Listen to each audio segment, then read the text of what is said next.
Yo. I'm gonna go off camera because I'm hitting this swagger dash. I'm in the car right now. I'm off camera. But yeah. Let's get up in here. How y'all doing this morning? I gotta show y'all something, man. I gotta show y'all something. I'm gonna just lay this here for y'all. I'm gonna just lay this here for y'all right here. Boom! It say the end of the chapter ended. And the reason why this is so crazy to me is because I heard a man on video say, uh, I heard him on video say, I don't want a rat to have no vagina. I don't want a rat to have no money. I don't want a rat to have nothing. And see, you can't wish that kind of karma on somebody else because what he wished for somebody else is looking like it's happening to him. He done lost his girl. Y'all come on in, hit that like button on the way in. I'm talking about hatred. He done lost his girl. He done lost Gunna, so that's some income. He done lost a level of respect in the hip hop world, in the streets. Well, maybe not the hip hop world, but in the streets. So yeah, all of this stuff that he wanted for somebody else instead of getting out, enjoying life, it's more to life than all this street shit. But somebody done made this a way of life. It's all about who street, who ain't, who this, as if you live a better quality of life by saying you street. Most of these dudes broke. Oh, let me see what this girl say. Can't be cute at the same time. I am both. I am weird and quirky and nerdy and bad. Okay, I don't think it's the same one. Hold on. And cute and sexy all together. Just because I'm a sexy nerd doesn't make me corny. I just had to get that off my chest. You know what? Damn sure no. I like all sexy nerds. I'm tired of hearing people say that I can't be a baddie and I can't be cute at the same time. I am both. I am weird and I messed it up. What's up? Hello. Sandwich, what you doing? That's it, laid there. Well, how you? You at home? Yeah, I'm at home. What's up with you, baby? I miss your pin. I don't know. I wasn't expecting your call. So my heart is beating fast right now. Yeah, Yeah, I'm happy that I make you feel like that for sure. crazy. I wonder what the fuck your heart gonna do when I see you. Oh my god, I don't know. Know what I would do. I wonder what that Oh shit my gonna do when I gosh. You said what? I wonder what your shit gonna do when I see you. I have no idea. Oh my gosh. It's ridiculous. What's up? Hello. Sandwich, what you doing? Now y'all hear that? That's Young Thugger on the phone every day. But he wished this for Gunna. He said, I don't think a rat should eat. I don't think a rat should do this. I don't think a rat should do that. And, when you wish certain things on other people, it sometimes turn around and what you wish on somebody else, it happens to you. And that's why they say when you go out here and try to dig a grave, bring 2 shovels because you're going to dig your own. Message. So that's a message to the folks on YouTube and everybody who want somebody to see them doing bad. I don't want to see nobody doing bad. There's people out there that flag my page and all kind of weird stuff. Now they page gone. They was cheering and warring and laughing when it was me. Now they page gone. My page is still here, thank the Lord. But you can't wish for somebody else to eat, not to be able to eat. You can't wish for somebody else not to be able to have love and all this stuff and think you gonna have it. That's you playing God. If somebody else did something wrong, you supposed to put it in the hands of God. You ain't supposed to be the one trying to enact justice. Who you think you are as a person? That's that ego. And that ego has destroyed Young Thug. That ego done lift that skirt up that he used to wear and show the real insecure man. I understand sitting on being in a cell, but this man always he was always talking about another person behind them wall. Another man calling up trying to get another man not to like another man. Remember when I told y'all it's all about who we like. We listened to Young Thugger, had the ears and the minds of a bunch of men. I'm not sitting on the phone with no niggas talking about who they like and who they don't like. And man, you shouldn't like this person. Like, what? Listen, bro, you don't got to like them. You don't got to rock with nobody I rock with. I don't got to rock with nobody who you rock with. We not cool with each other to have the same brain. We might be cool with each other through sports, through whatever that is our common denominator. But you don't get an opportunity to tell me who to like and who not to like. Nobody should have that right. But that's what I heard on the phone. A bunch of people gossiping about other folks. That stuff that ain't have nothing to do with them. Nothing in the world to do with them. And now, Young Thug done made a bed that he got to lay in. I don't know who is going to be able to work with Young Thug after this because his name burnt in the industry. Now, Bubba Doug had something to say about it. I thought this was hilarious. I was watching this morning. I'm going to play this under fair use. I was watching this morning. This is hilarious. Y'all need to go sub up to this dude channel. It's called Bubba Dubs. Bubba Dub. This shit is hilarious. He had me dying laughing. He called him Young Tell. He ain't call him Young Thug no more. He said he Young Telling or something. Young something. Young Toad. That's his name. Young It ain't Toad. Young. Hey, look, his name ain't Young Thug no more. It's Young Toad. That's his name. It ain't Young Thug no more. It's Young Toad. That nigga was on the phone every day, wasn't he, y'all? Mr. Telephone Man. Damn, Thug, man, these dudes be pillow talking worse than these females. Oh, they're calling Glorilla ugly. Come on, fam. That girl is beautiful, man. Gloria is beautiful, fam. Now you got to eat them words. See, you got to be careful what you say about people, man. You got to be careful. You can talk about people, this and that. And them might be the same people that you need, man. And Thugger was on the phone trying to persuade him, his boy. I don't believe in that, getting on the phone. Hey, man, I ain't rocking with fam, so you can't rock with it. And I think that's lame shit, man. We ain't, man. Please. I wish I would call somebody, tell them they can't like somebody because I don't like them. Now, that ain't the game. It's messy. Now you seeing them dropping all the audio of Young Thug. Ain't no telling who he talked about on that. I ain't have one time I seen Young Thug say this. I seen him say this and that. I have not one time seen Young Thug tell that girl to play with that cat. Not one time. Well, they got audio with it, nigga. I'm on the phone. Shit, but what you got on?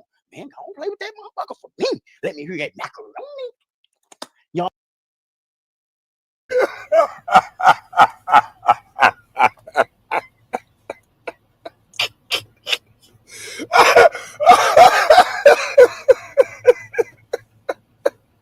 That nigga say, I ain't hear Thug ask her to play with that coochie one time. Play with that thing for me. Let me hear that macaroni. that nigga funny as I don't know what. That's what I'm talking about. Why is Thugger gossiping about all these niggas? That is true. We don't hear one conversation of him talking about goddamn girl, what you got on? Bend that thing over. Let me hear you smack that ass. Something. And it ain't perverted. This nigga in jail. He around a bunch of dudes talking about dudes. This shit is crazy. It's wild that he brought that up. Ain't nobody else bring that up. Nigga, how come we don't hear no phone call unless they ain't released them yet? How come we ain't hear Mariah the Scientist moaning like a motherfucker? Like, I feel like you here right now. We don't hear none of that. We don't hear him insecure about her cheating on him or nothing. He just talking about niggas all day. That nigga said, let me hear that macaroni.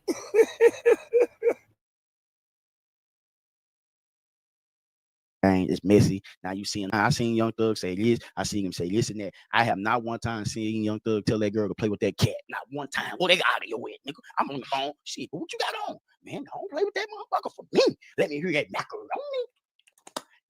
Young Toad ain't said nothing about that cat damn time. Make me on. Shit, but what you got on? Man, tell that girl to play with that cat. Not one time. Well, they got audio with it, nigga. I'm on the phone. Shit, but what you got on? Man, don't play with that motherfucker for me. Let me hear that macaroni. Young Toad ain't said nothing about that cat damn time. Make me wonder, nigga. I'm in jail. I ain't thinking about nothing but that cat. can't wait to get to it. Then I'm gonna make some threats when I'm on the phone. Yep, even though I'm locked up, even though I got 40 years. 40 years. You better not cheat with Nam. No. That's what I'm talking about. This that dark skin. This that dark skin shit right here. This what I'm talking about. What the hell is we doing talking about it niggas all day? I'm in here with y'all all day. I want to talk about that meow. DJ Nacho, it was time to talk about that meow. He supposed to be talking about that meow. He got somebody fine as Mariah the Scientist talking about every nigga that's out on the streets instead of talking about that meow. I've been trying to safeguard that meow. Is it okay? He been in there 3 goddamn years. Is that meow okay? Are you all right? You need anything? You need me to send some money to get you another rose? Is the batteries okay? You got another dildo that say goddamn my name on it, right? Goddamn, what else you need? Like, I wouldn't have been thinking about no niggas. I want to know, is you okay? I've been sounding like goddamn Michael Jackson. Hey, are you okay? Are you okay, cat? Are you okay? Yeah, are you okay, Mariah? I want to know. Shit, the hell he talking about every ninja in there instead of that cat. Find out you cheat on me, you and him gonna be in here in my spot. Yep. That's all Young Thug was doing. He was dry snitching. But, you know, I don't give a damn about snitching, none of that shit. I'm a law-abiding citizen. I'm not a thug. I'm not in the streets. I see crime, I report it. Me and you different, fam. You see crime, oh, that nigga, man, he robbing something. Y'all be cheesing, not me. Who robbing who? And sending it straight to the cops. Because I don't believe in robbers. I believe in cops. I don't believe in robbers. Just telling y'all the truth. We live in a different world, man. Y'all praise violence. Y'all praise hate. Y'all praise evilness. Y'all praise all that. I don't. I praise good, man. You know what I'm saying? I don't want none of my enemies or anybody I'm into it with or anything. I don't want nothing bad to happen to them, man. Not like that. Right. And see, I'm like that too. I don't want nothing bad to happen to you. But if something happened to you, I'm gonna laugh. Like, outside of you losing your life or something like that, you'll be all right if you choose to do something like that dumbass boy did something. And this nigga done talked about my whole family, mom and everything. And these fake ass clowns talking about, hey man, I don't wish jail on nobody. But these niggas will be happy about somebody unaliving somebody. They'll call an N-word a real N-word for unaliving people. Oh, that's a real one right there. You know what I'm saying? He got about 7 bodies. He a known spinner. They cool with them niggas. But I can't laugh at a nigga that put himself in harm's way. I can't laugh at a nigga that put himself in jail. And guess what? If that happened to me, I expect that same nigga, and I know he would laugh. And I already expect it. Nigga, get your laugh on. I'll be laughing in the cuffs like, shit, I know this nigga finna go crazy. I'll get him back. That's how it works. All these fake, nice-ass people. Oh, you know what, man? I don't wish jail on nobody. Hell, I don't even call the police. So who the hell you call? Ghostbusters? Something happened to your mama, your niece. So everybody in your family thugging, huh? Your sister thugging. You thugging. So if a girl call the police on you, you gonna beat her ass? You gonna slap the shit out of her? You gonna ride out on her? No, you ain't, nigga. You gonna go buy her a purse and say you sorry, nigga. Y'all niggas be killing me. Y'all niggas too tough for me. Act like y'all don't understand the ebbs and flow of life. Nigga, this is normal. Niggas gonna hate on your wins that don't like you, and niggas gonna celebrate your losses that don't like you. Nigga, that's life. Y'all want to cry about it. Wait a minute, why is that person doing me like this? Well, shit, I can give you several reasons, nigga. Shit don't make no sense.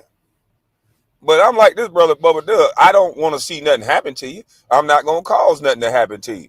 But, nigga, if you happen to slip and hit your face on the goddamn ground and you get back up, nigga, I'm going to laugh. And I hope it's a bruise right there. Look at your little dumb ass. Done bruise your chin. Look at you, boy. Shouldn't have been fucking with me. God don't play about me. That's the type of stuff I'm going to say to you. Yeah, God don't play about me.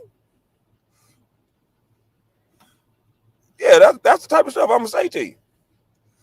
But y'all nice ass, y'all telling me y'all sworn enemy that y'all will spin the block on. But if he go to jail, y'all just hurt, broken up about that, huh? Man, y'all niggas kill me. Y'all motherfuckers, y'all be killing me, boy. Not death. I don't think like that. I don't operate like that. I know a million people don't like me to death. Oh well. Hey, get over it. Y'all talk down on Gunner.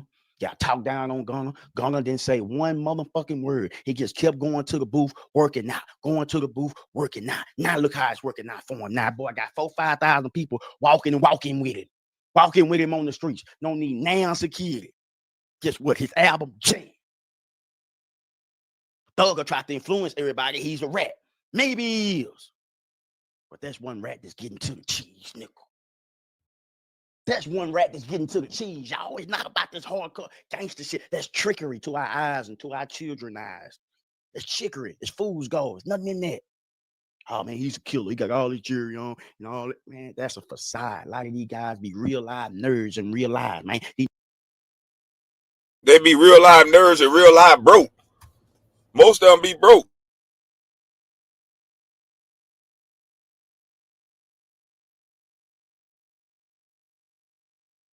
Yeah, a lot of these niggas be real life broke. Borrowing cars for the videos.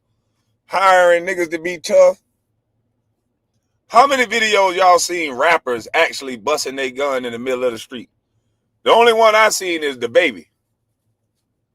The baby from North Carolina. He dropped somebody in Walmart that was bothering his family. That's why I knew his career was going to be derailed. They're like, oh, hell no. We can't have superstar rich rappers that'll defend themselves, their kids and their woman themselves. Hell no. Can't have that.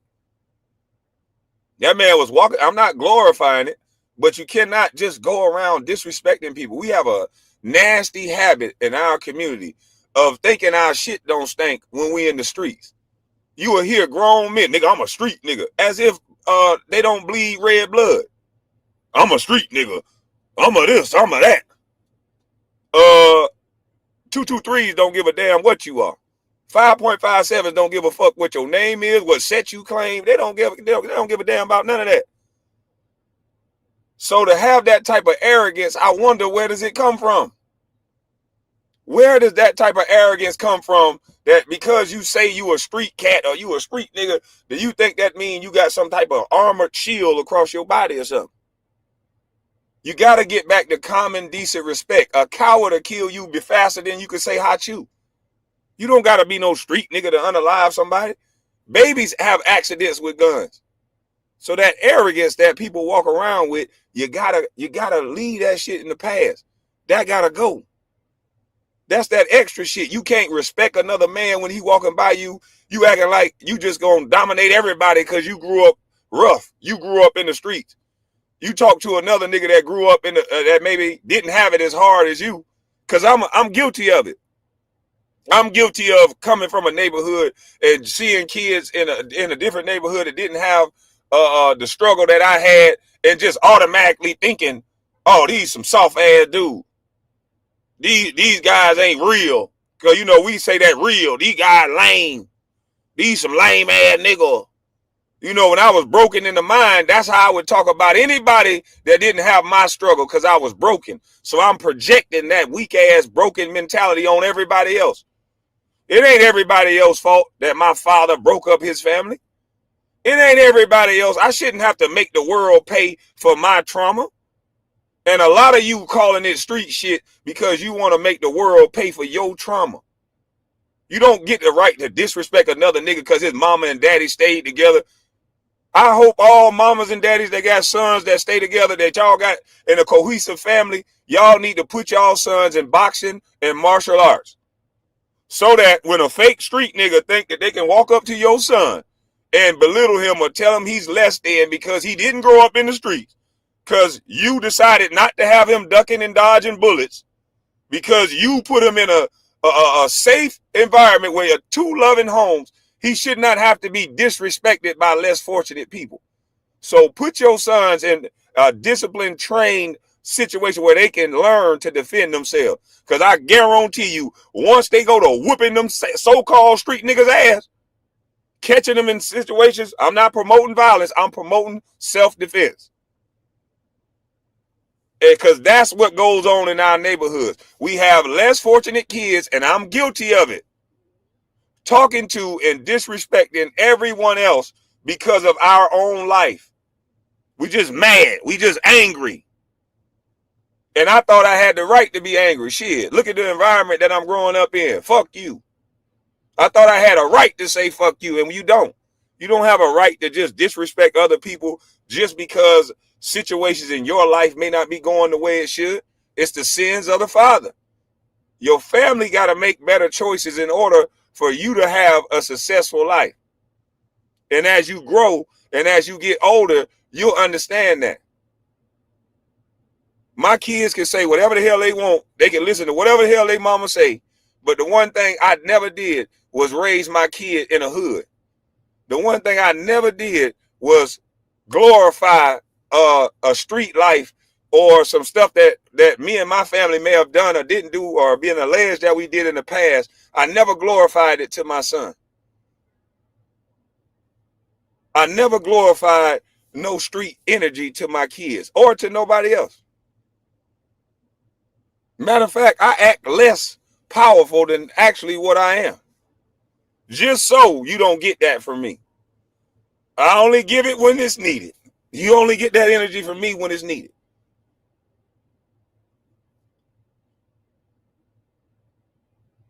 Yeah, sure they want to be, sure they go to be, sure they want to be a thug. Because I ain't going to lie to you, I wanted to be a thug. Everybody who grew up in the neighborhood want to be a thug.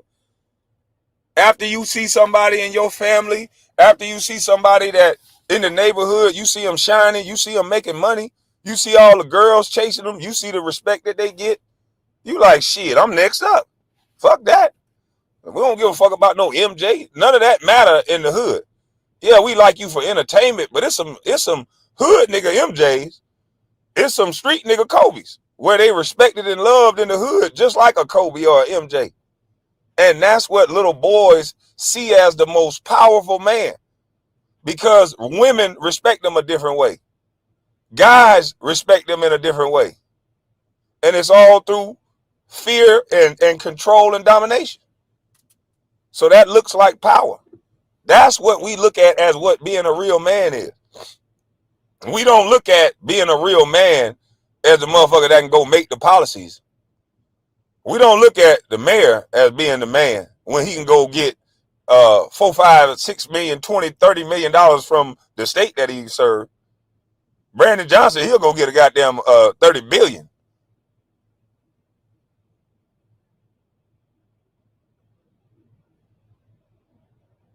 So I'm just saying, if we gonna call a spade, this street nigga shit is played out.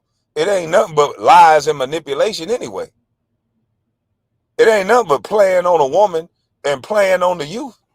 Get a young nigga to do something that my old ass scared to do. I'm 43, so I ain't trying to go do no 20 years. But a young cat that's 15, 16, your son, hell, he young in the mind, he dumb and impressionable. He might think going to do 20 years make him a man, make him real. And they got another young one coming up every year. So these little boys go in at 15, 16, 17, 18, come out 29, 30, 35 as broken men talking about the past. Yeah, boy, when I was back here, boy, I was a real nigga. Nigga, how you real? You went to jail as a teenager, boy.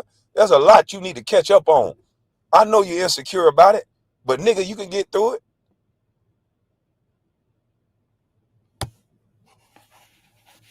You got to give these street niggas another avenue. You can't take people that can go into a prison cell amongst men and dominate the entire jail, dominate the entire tier, and then bring them out here on the streets and put them around regular disrespectful little assholes every day where they in there fighting over Cheetos and anything that you do disrespectful, they'll probably kill you or worse. I mean, it ain't no worse than that, but they'll beat the hell out you or worse. You take somebody oodles or noodles, something that's 30 cents on the street.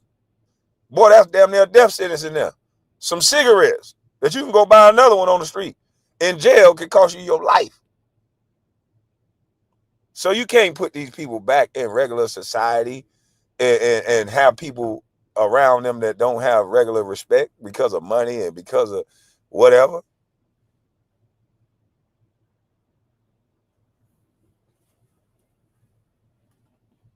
And now we feeding a new culture of broken men. Cause right now we think this shit funny. We calling them YNs. Oh man, it's a YN over here. We glorifying this shit. This is a YN. Everybody want to be a YN. Got all these young boys starting to keep a nappy head and some tight ass jeans and showing their ass. Oh, they're a YN. Most of them scary, can't fight one-on-one. Oh, this is a YN.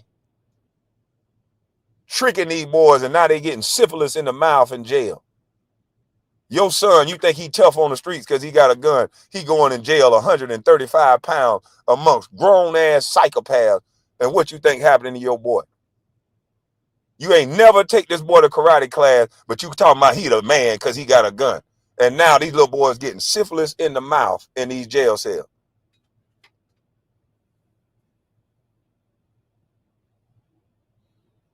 But that's the real nigga shit. Y'all not telling these little boys what's really going to happen to them if you keep this YN shit up. You better tell these little boys there ain't no such thing as not being able to fight when you say you a man, when you say you a gangster. Nigga, when you say you a gangster, you supposed to take them big, small, or tall. It don't matter when you a gangster. There ain't no such thing as size. It ain't no such thing as always having no weapon either. Nigga, it was some 5'5" gangsters, 5'7" gangsters. That'll put something on a nigga 7'5", especially when you close the door on that cell. Them little old niggas will whoop a big giant in them cells. You gotta be able to have some type of physical prowess when you talking about you gonna be in the streets. It can't be all about no weapon. They gonna catch you without that weapon. And we done seen what done happened when they done caught these rappers that's deadly with a weapon. We done seen what happened when they got caught without it. We done seen.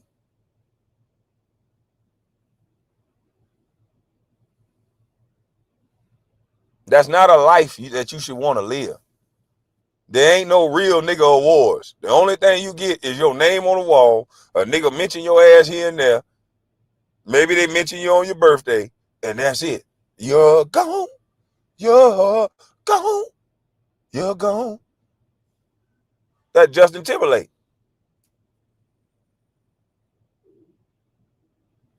So why are we trying to glorify something so stupid? It ain't nothing at the light of, ain't no light at the end of that tunnel. It's not like some of these people don't even have money to bury themselves.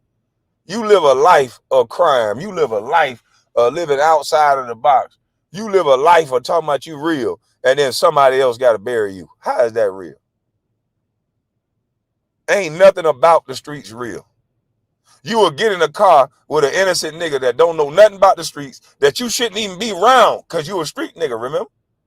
But all this street nigga shit is about is manipulation. If you are a big manipulator, you would be the best street nigga. Because all it is getting another nigga to take your charge and calling it street shit. A street nigga get in your car with dope, get in your car with a gun, and drop the motherfucker on the ground when the police come and talking about don't say nothing. Don't say nothing. Bitch ass nigga, I'm not no street nigga. This a part of what you signed up for, nigga. You got in the car with this shit on you. Take your goddamn charge for I had to tell on you. No, nigga, I been told you I ain't no street nigga. The fuck is you doing in my car with this shit, nigga? And talking about don't say nothing. That's going to be both our charge. You got me fucked up.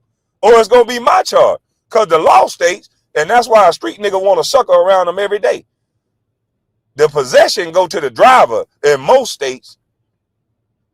Yeah, the possession go to the driver. That's why I don't like niggas around me, nigga. Because I'm responsible for everything in my car. So I don't want niggas around me.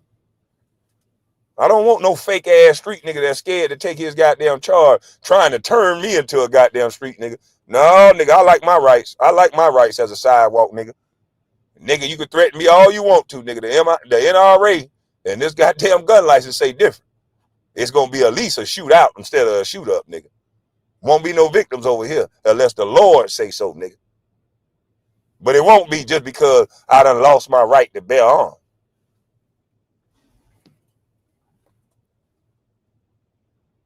But don't bring your little fake street ass in my car, because I expect the street nigga to do street nigga shit.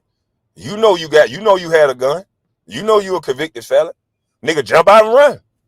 And I deal with the police. I lay on the ground and shit and have to deal with them putting pistols on me and shit. And I'll say I don't know who the fuck you is. I'll say I only know your street name. Nigga, that's a little C-Rod. Yeah, I won't give him your government. I lie. I say that's little C-Rod. He told me it was little C-Rod. I'm just getting a nigga right up the street. That'll be the far as my lie go for your little bitch ass. But you better get out and run. Don't drop your shit in here and think I ain't gonna say, nigga, you just got in here with that, nigga. And I got a goddamn camera right there, nigga. You better get your bitch ass and start running. Street nigga. The fuck you doing up in here in this car with my lame ass? Trying to goddamn trying to say I told on you. Nigga, I'm lame. I already said I was lame.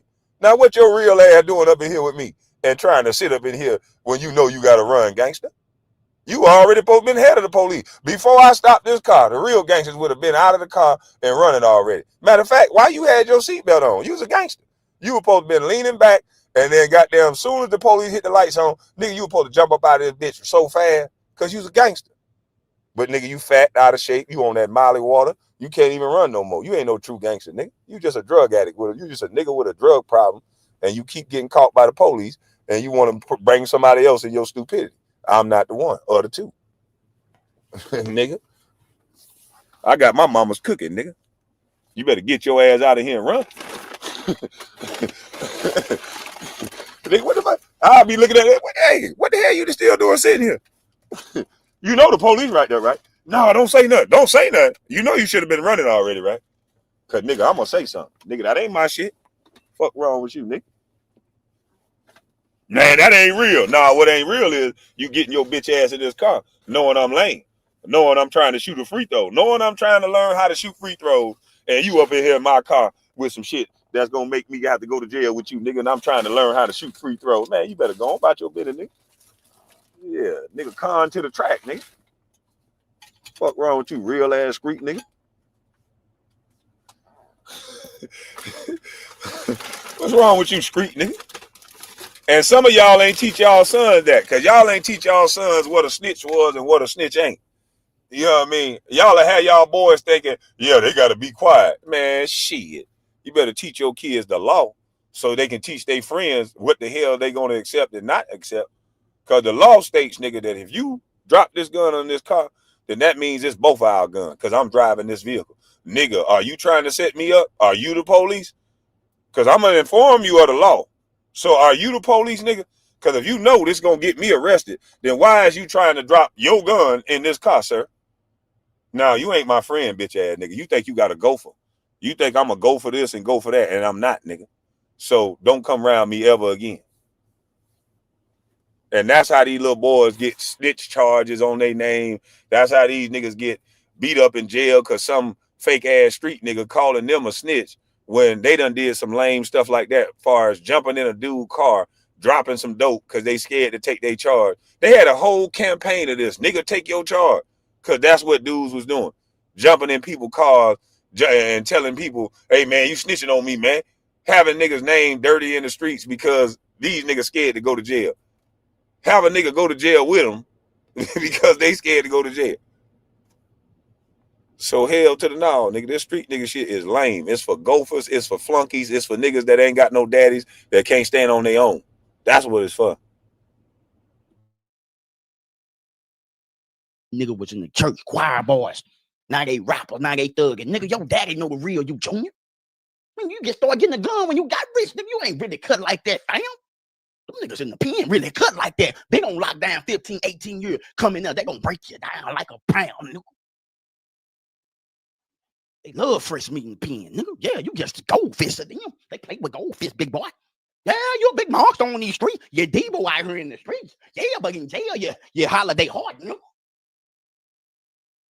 Then when you get out, you want to come home and be Debo again. Now be holiday hard, nigga. Yeah, and now you're bending it. Yeah, face down too in the pen. You know I ain't lying. Y'all niggas know I ain't lying. Y'all be in the face down and the ass up. Yeah, come here.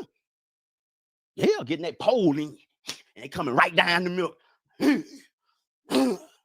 then when you come home, you want to do your old lady the same way. Yeah, she looking at your string. But when you start, yeah, getting that pole in you. And they coming right down the middle.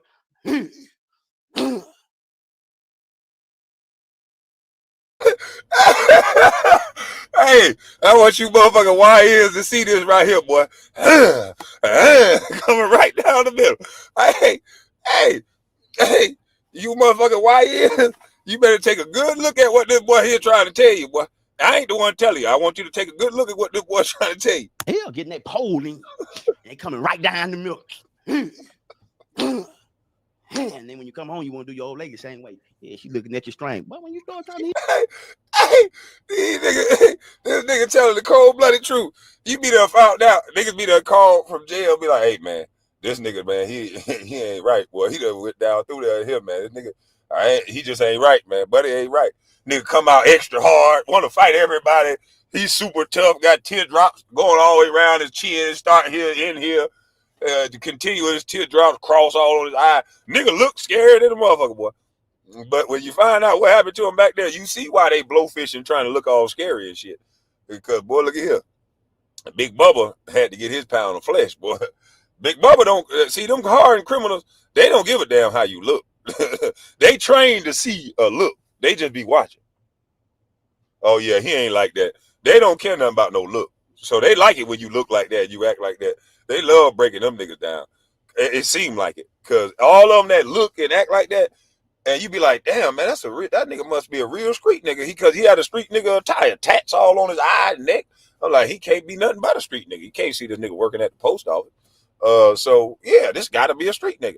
But come to find out, most of them niggas just be blowfishing, boy. Lord have mercy. With their crew, them niggas bad. But by themselves, they get some bad news. me in my angles. Well, you ain't never tried to do that, but you done did these 8 years. Now you come home, think you want to hit me in there? Boy, who you fooling? And you know a black woman gonna talk. They can't hold water. Them hoes gonna get right on the phone.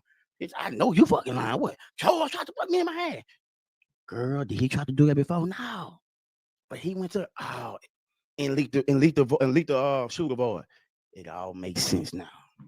That's what's going on out here. Y'all know I done got off topic, but I have to get on the real. We keep it sports, we keep it culture. But I gotta keep it real with my people. That what be going on out here, man. I'm just telling y'all how I see it. It's not Young Thug no more. It's Young Told, man. Young Told, and some of y'all mad and bitter about it. But what you mad and bitter about? It ain't making you no money. You still gotta wake up in the morning and go to work. You still gotta come home and deal with that big ass woman of yours, small ass woman, no them bad ass.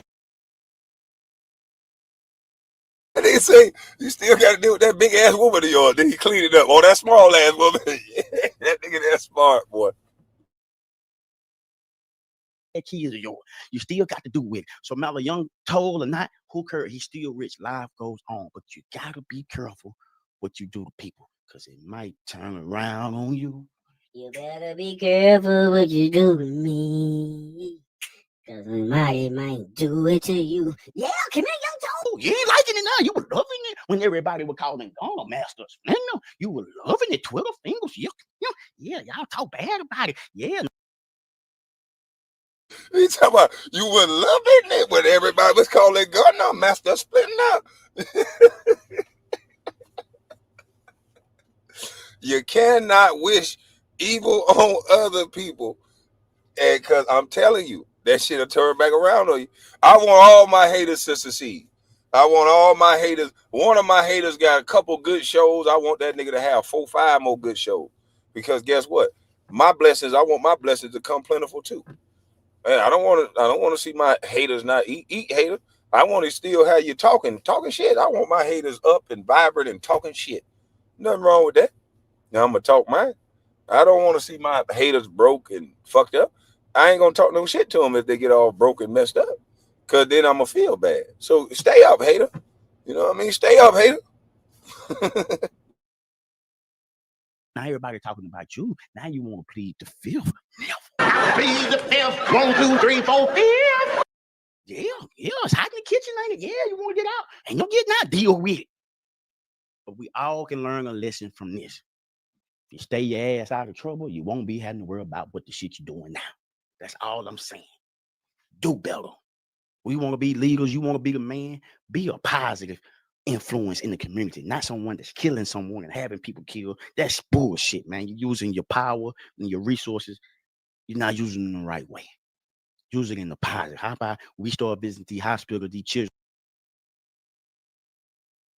And I'm going to end it right there, man. If y'all want to hear the rest of it, go to Bubba Dub channel, because I'm glad that somebody calling it out. You don't see somebody with this much influence in our culture have a channel this large talking like this and saying it how it is, as far as, no, man, all this lame ass shit as far as hurting somebody, that's whack.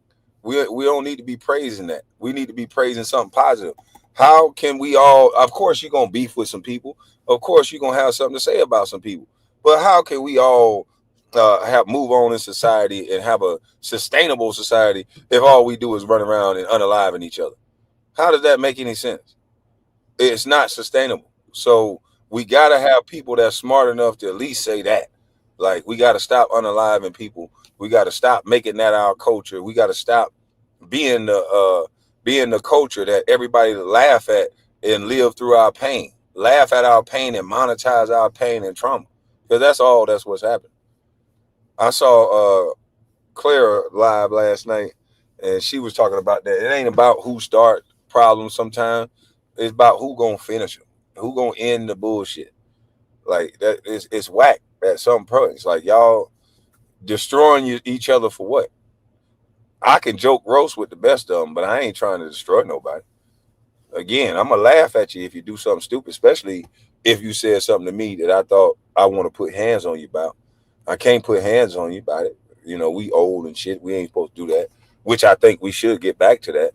But because now anybody can say any old thing to you, and now to discipline somebody, they call it crash out. Like, nigga, we got a misunderstanding. You talking crazy. And any males that have a misunderstanding, y'all supposed to figure it out in the right way. But anywho, we are a civilized society, so we're gonna move on. And I hope my haters, plenty of bread and cheese and milk. But we got this video from Anton Daniels. We got and shout out to Anton Daniels. We got Chicago is basically telling Trump, don't come to Chicago. We got them switches. So I don't understand what they think switches is going to be able to do against them Navy SEALs in the military. I don't get it, but they got them switches. So let's see what they say they're going to do with them switches against the Navy SEALs, SEAL Team 6. I would take, like, I don't get it, but the one dude said they got 18,000 gangs in Chicago. First of all, not 18,000 people, 1,800 gangs or something like that. Not 1,800 gangs are going to all fight the military. They know what they face with. They know it's total annihilation. But it'll be like, oh my God, how many military men it would take to wipe out all 18,000 gangs if they was just trying to seek and destroy and not have a conversation? I think it'll take about 15 of them, 15, 20, and get them all the military grade, weaponry, flashbangs, get them infrared where they can see through buildings, and give them that 50 cal, 12 to 15. It'll take over all of them. I don't know what they think they playing with, but boy, look at here. Boy, look at here. You fucking with the military. Are you crazy? Y'all better, I'm telling you, man. Hey, look, I'm going to get off camera on this because I'm just going to be laughing at these dudes. This one big dude that's talking, like, I say this. These people got a lot of patience that sit and listen to us run our mouth and jaw jack on this internet. The people who really got power, who could really push that button, they got a lot of patience for a lot of stuff that's said. But the people who are saying this type of stuff, just know it's not legal to threaten the president. If it's perceived as a threat that you threatening the president, you're going to lose all your constitutional rights. They're going to have your ass at Alligator Alcatraz. I'm telling you. So you might want to watch your mouth. I know you don't like Donald Trump, but you might not ever, any president of the United States of America, whether you like them or not, you bet not threaten them. I'm telling you. I know they telling you in the news, media and all that, to incite violence and talk shit, but you bet not threaten a sitting president, because it ain't going to be no call, no lawyer. Trust me. So, big dude, you sound tough, but you tripping. Ahead of these demonstrations that are expected in front of the Federal Plaza here in Chicago. Guys, I'm going to keep you updated as this unfolds. Well, I guess the forecast in Chicago calls for snow. That's an awful lot of salt trucks. That's an awful lot of. I don't see this many salt trucks when it fucking snows. Blocking off Grant Park for the taste or something. Trump, do not send the National Guard to Chicago, gang. Do not, I repeat, do not do it. We are a different breed out here, nigga. We are not Los Angeles, nigga. We are not Washington, D.C.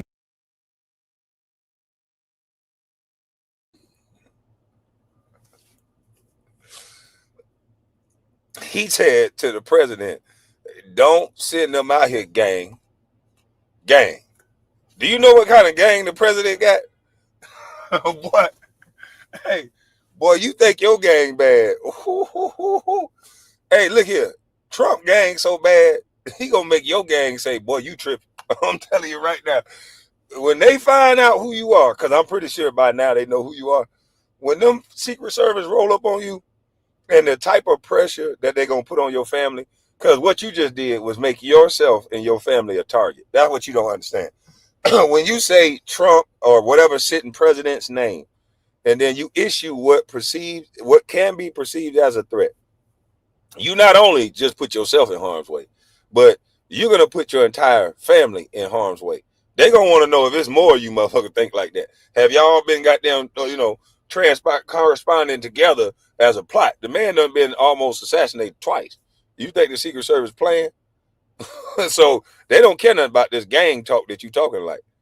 They don't want to hear that. And you dissing LA and DC as if LA and DC soft.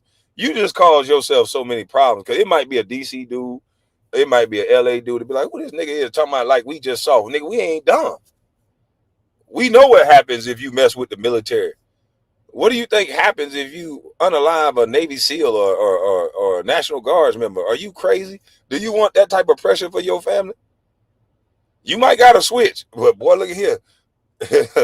Boy, look at here. What they come and put on your ass after you use that switch? Lord have mercy. You don't know how to think, son. Something. Trump, do not send the National Guard to Chicago, gang. Do not, I repeat, do not do it. We are a different breed out here, nigga. We are not Los Angeles, nigga. We are not Washington, D.C. This is Chicago. Go fight back. I'm telling you, go fight back, gang. Whatever, I don't give a fuck what you talking about. Them young switches, gang. They not going for that, bro. I know a bunch of y'all finna say, oh, it's the National Guard. They can't do anything about it. They must go in Chicago. Do y'all know that it's more bad people than good people, bro? There are over 100,000 gangs in Chicago by the city by itself, gang. Man, Trump talking about something. Chicago about to find out why it's called the Department of War. You about to find out why it's called direct. Goofy ass. We ain't scared of this shit. Quiet part out loud. Yo, it's Talking about something. Chicago about to find out why it's called the Department of War. You about to find out why it's called direct. Goofy ass.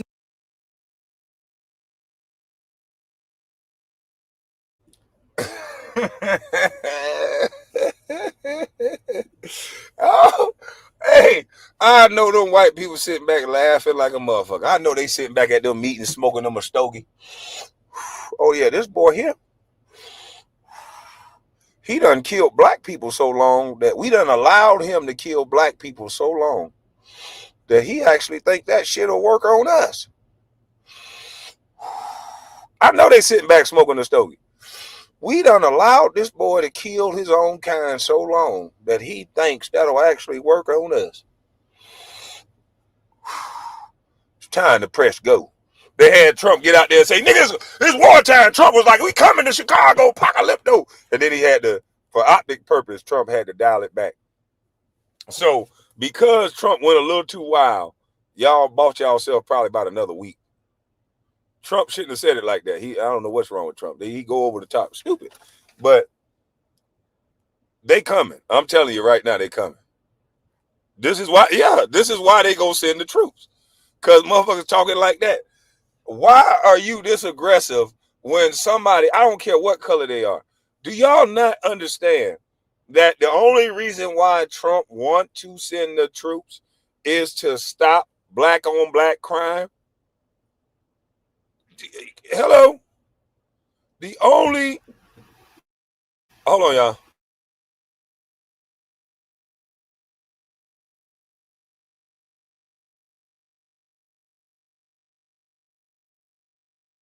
Did we forget that the only reason why Trump wants to send the troops is to stop black on black crime?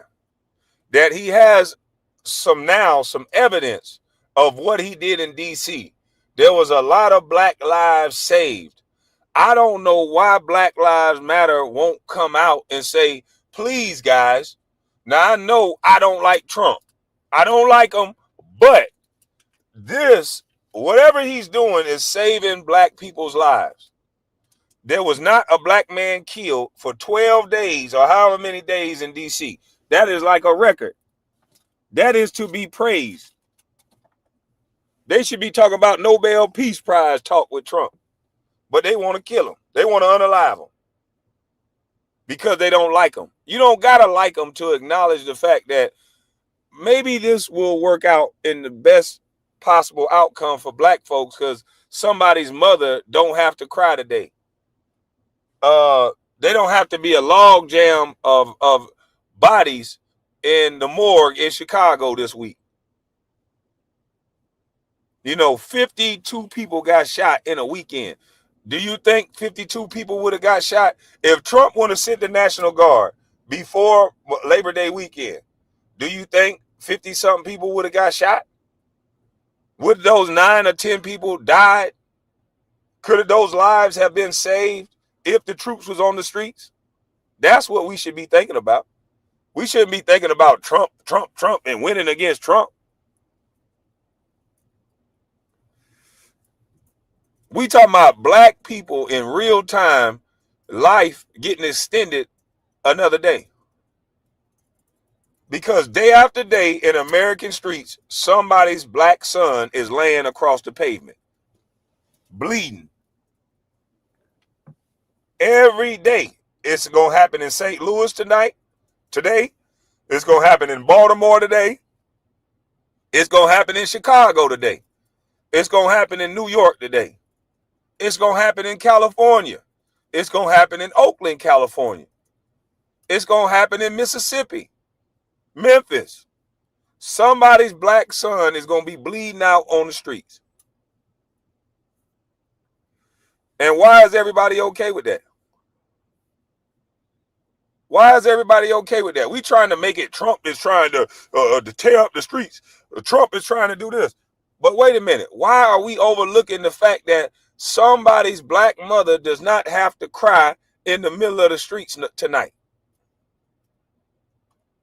I think everybody that's not telling Trump, hey, send this nationwide to every major city. We got to get a control over this YN problem. We got to get a control on all this shooting. Because I'm going to tell you what's happening in Chicago. Chicago and a lot of these Democrat-ran states, they getting rid of two problems. They getting rid of their black fatigue problem because they don't really like you. They getting rid of their black problem, so they're allowing you to unalive each other. As long as you stay in certain areas, they don't give a damn about you unaliving each other. And some of you Negroes know that. So that's why some of y'all the best killers. And they're also doing another thing. They're getting a budget to stop crime. They're getting a hell of a budget. And the more crime, the higher the budget. So they have monetized your black bodies. They have monetized your black bodies. They don't want no crime to stop. They are exterminating roaches. They're exterminating two problems. They don't look at you as love. They don't look at you like they like you. They want you to exterminate each other. They want you to call each other a snitch, a real nigga, or this and this and that. They want you to get caught up in this stupidity. Everything to distract you from living a real life. KB slow is hell. You trying to diss me and you say KB slow is hell. I'm going to just chalk that up as a typo. Give it another try, bro. Come on back in and give it another try.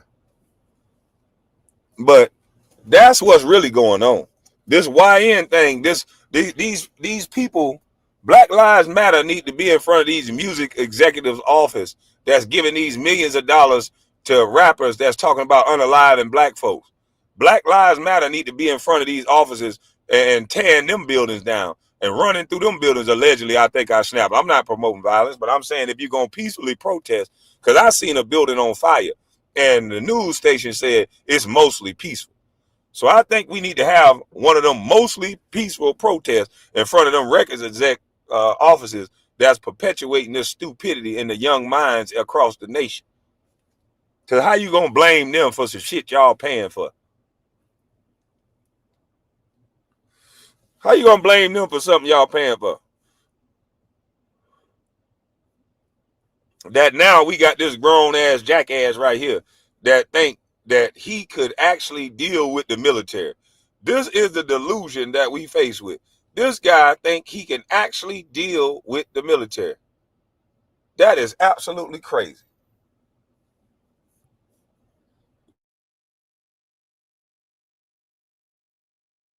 We ain't scared of this shit. Quiet part out loud.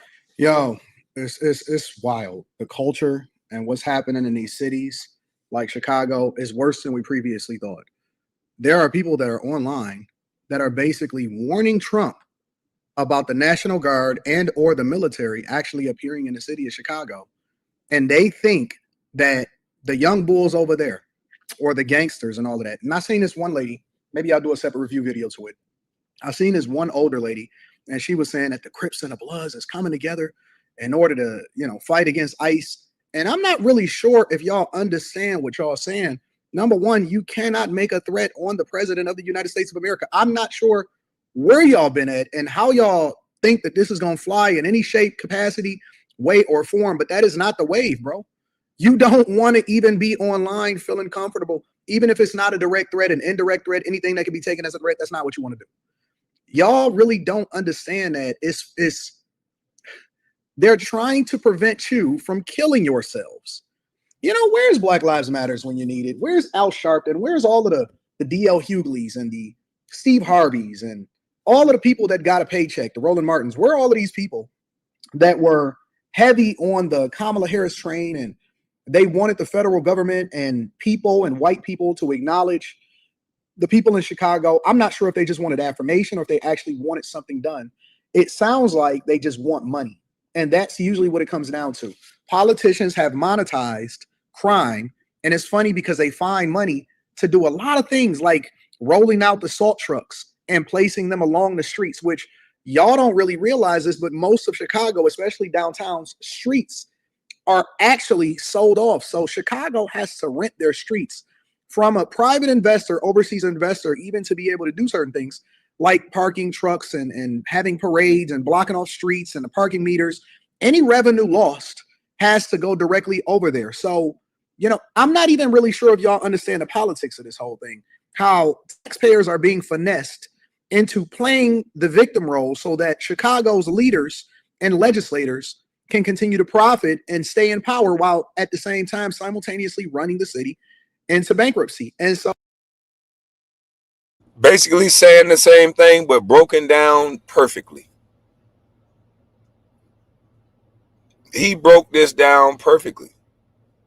I'm going to give it to you in layman's terms. Nigga, they getting rid of two problems in their minds at one time. They don't really like you like you think they do. So they're allowing you to unalive each other while getting funding from the government because of the problem that they're helping create.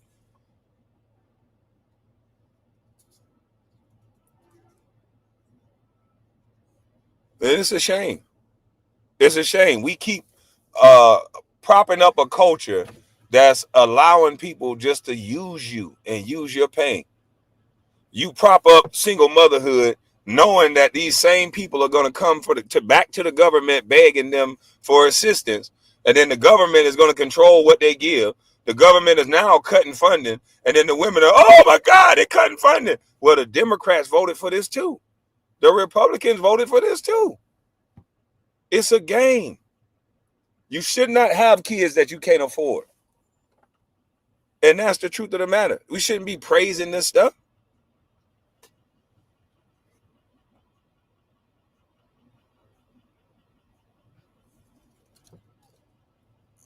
Oh, Young Thug want a friend now. Young Thug on Instagram talking about times like this. My friends and family supposed to look at the good I did, not the ugly. No, it's times like this that You were supposed to show some grace for Gunna. If you made a mistake, then why couldn't Gunna made a mistake? You want a different outcome for you than you want for other people, and that's what's sad. Oh, I would be disgusted if I were you guys. But as usual, you have people who you have to drag to the finish line and actually save their lives that are protesting and warning the federal government and warning the president of the United States of America that he does not want to deploy. It's funny because y'all went in the house for the pandemic. Y'all went in the house and y'all didn't protest a lot of things.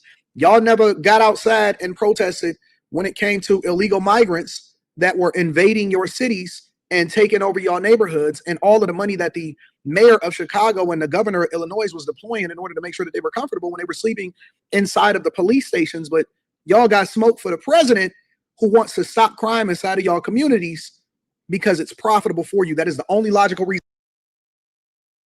Yeah, it's profitable for them. And the residents got more than smoke. They got these people so brainwashed that they willing to put their life on the line against the military.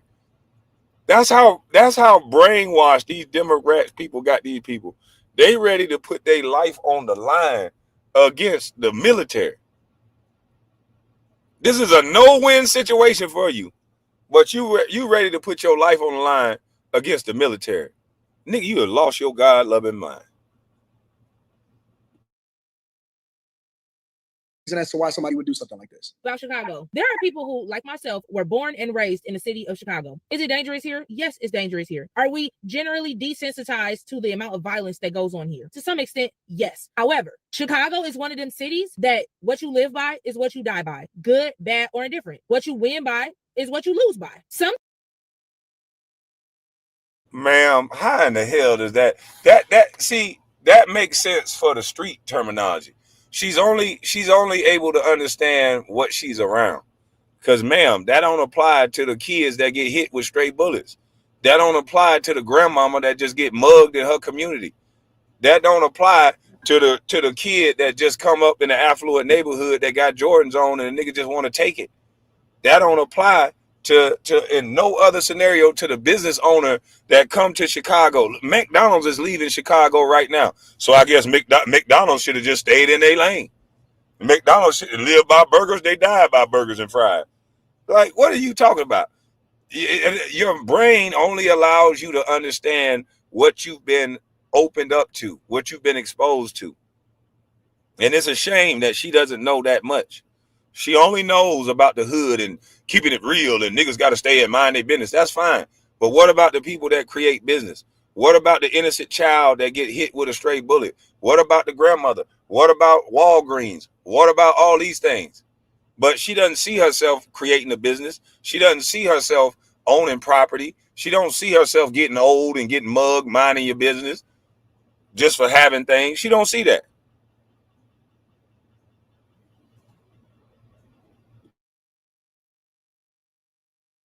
Times when things happen in the city of Chicago, it's not a coincidence and it's not a shock to us, because if you be outside doing bullshit is gonna find you. It's funny. I wonder how. We know why now they don't. I want to get to this other lady real quick. I want to get to this other lady because she said some stuff. Go outside, they do bullshit. They get involved with people who do bullshit. They be attached to things that have brought them nothing but bullshit. Not even no money and bullshit. So it seems that Mayor Brandon of Chicago and I think Governor Pritzker, we know why now they don't want Donald Jatavius, Javier. They done gave him a middle name, okay?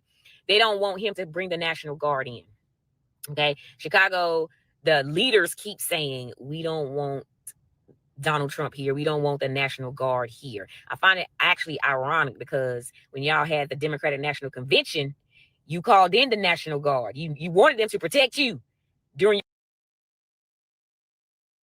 See, I didn't know a lot of people know that.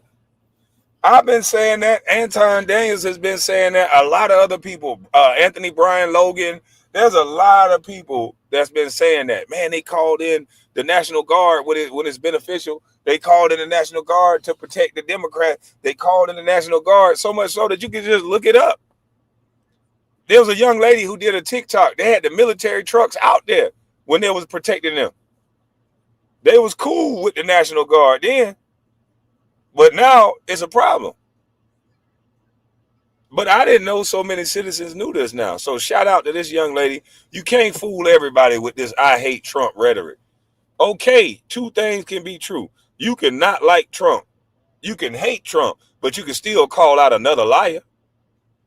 People so brainwashed now, they act like they can't not like one person and still say, but hold on, just because I don't like them, that don't mean this liar. You can't tell me it's storming outside when I can see the sun though. You know what I mean? Just because I don't like Trump, you can't tell me it's storming outside when I can see the sun. That's all I'm saying to people. Use your brain. Don't let people turn you into this one-way thinking, hateful type of person. I do not have to like Trump if I don't want to. But motherfucker, if I can see the sun, I'm not about to allow you to tell me it's raining. Your convention, but not regular Chicago people. Okay. The reason is because if they allow Donald Jatavius, I think that's how you say it. I'm sorry, y'all. I've been watching this other girl and she done gave him a whole name and I love it. They don't want Donald Trump to come in there with the National Guard because if they clean up the crime, Chicago will lose $800 million in federal funding for crime. Hold on. I gotta blow out this. I gotta blow out this smoke. You say, oh, let me get back on camera. That's too much smoke. Hold on. You say what? I can't even. Goddamn. Hold on. I gotta rewind this shit.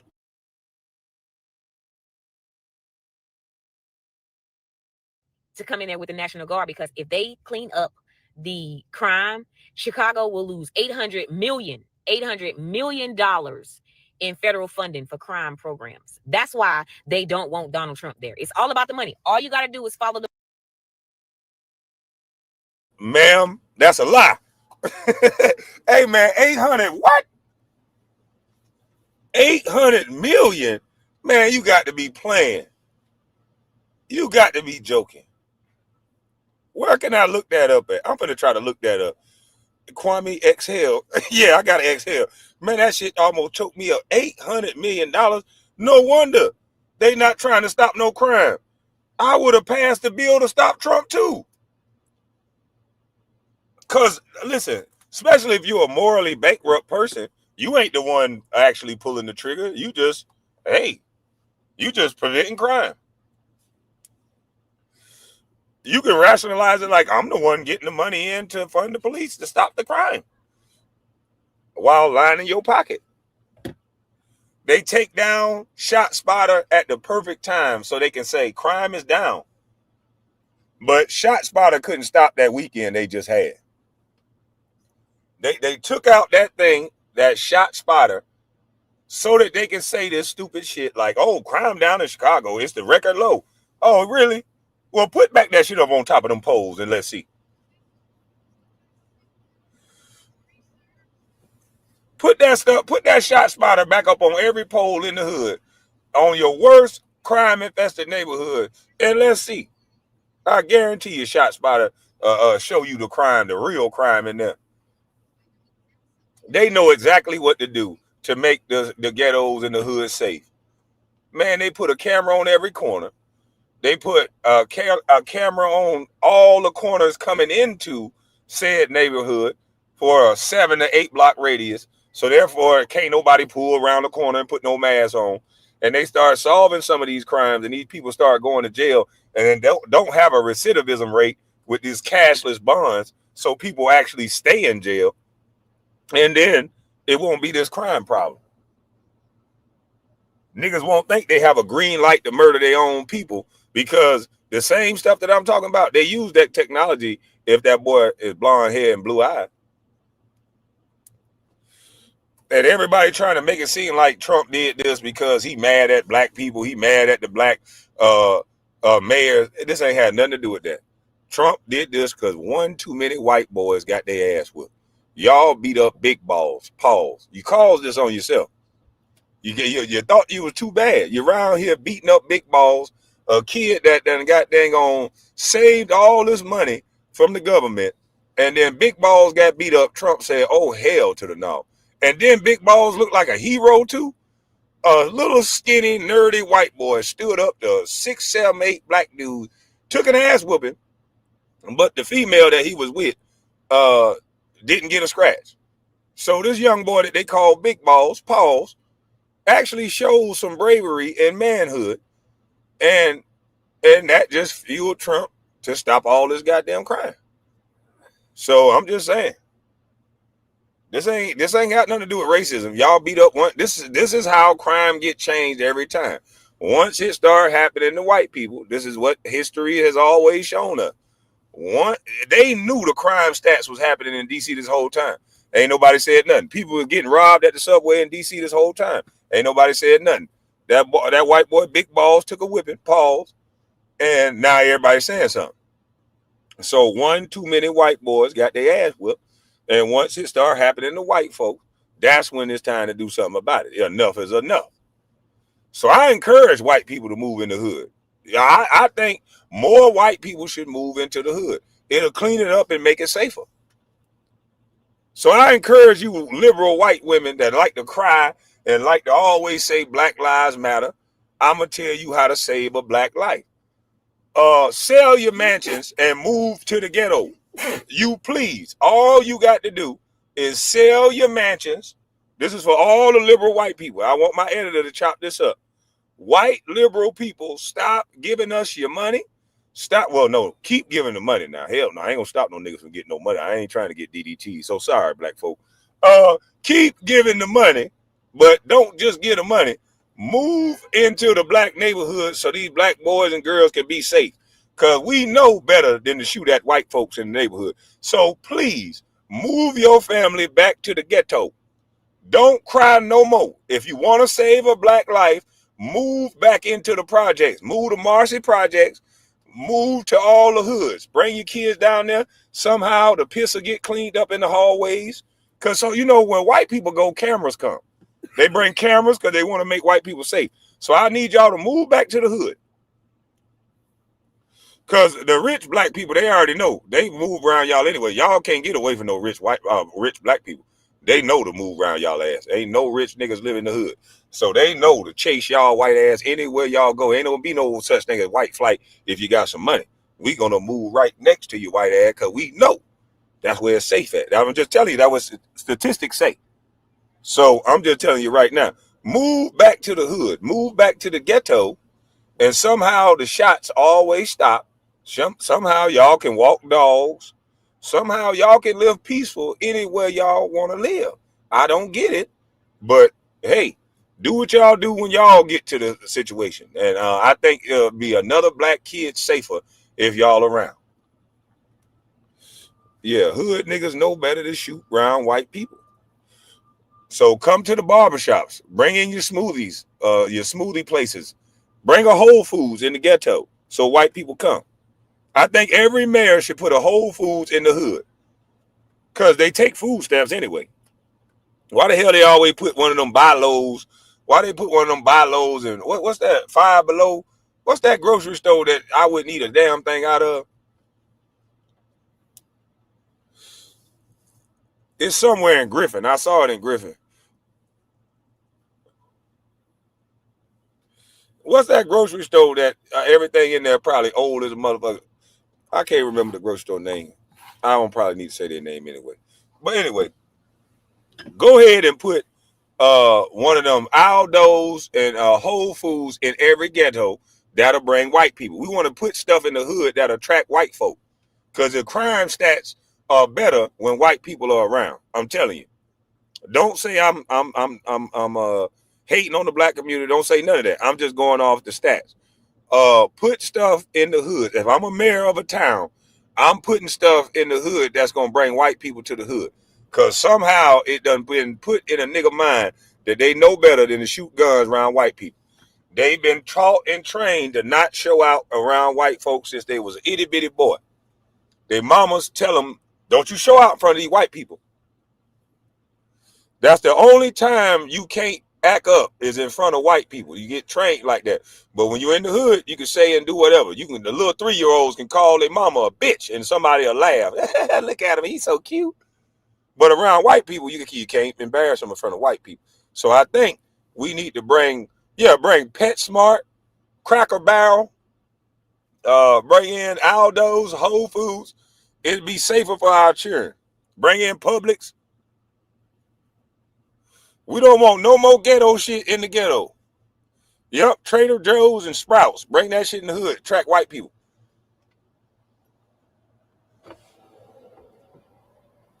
White people, we want you to come back to the hood. Karens, we need you. We want you to always tell, Karens. We too scared to tell, Karens. They'll pop us for telling. Karens, we need you to stay across the street from the dope house. All the dope house, put a Karen across the street from them. Them hood niggas ain't gonna do nothing. So yeah, all the trap houses, we moving Karens across the street, the side of them, so they get a good view right next to them and behind them. Yeah. I think all the police force, they just need to send Karens in the hood. You want to clean up the hood, or do we want the hood to keep going? Because if you want to clean up the hood, I'm showing you how to do this shit now. You bring Whole Foods in there. You bring Trader Joe's in there. You put a damn dog park.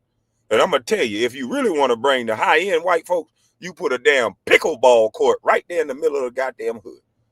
Boy, look at here. I'm talking about you bring that pickleball. You can bring pickleball in the middle of the worst neighborhood in Chicago, and it's going to be somebody white out there playing pickleball. Damn one of you niggas to shoot out there while they out there playing pickleball. I dare you to disturb a white boy's pickleball game. I don't care where he at playing pickleball.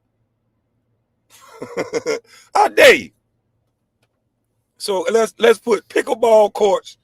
Let's put a Starbucks, Trader Joe's, Sprouts, and a damn dog park. And boy, them Karens they'll feel safe.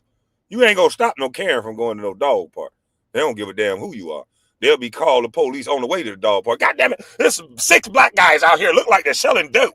And they got guns. They're playing that bumpity stuff. Yeah, I'm out here at the dog park. Meet me over here. Now, damn it. I'm white. Don't give me the response time you give them. Okay, I'll see you in a minute.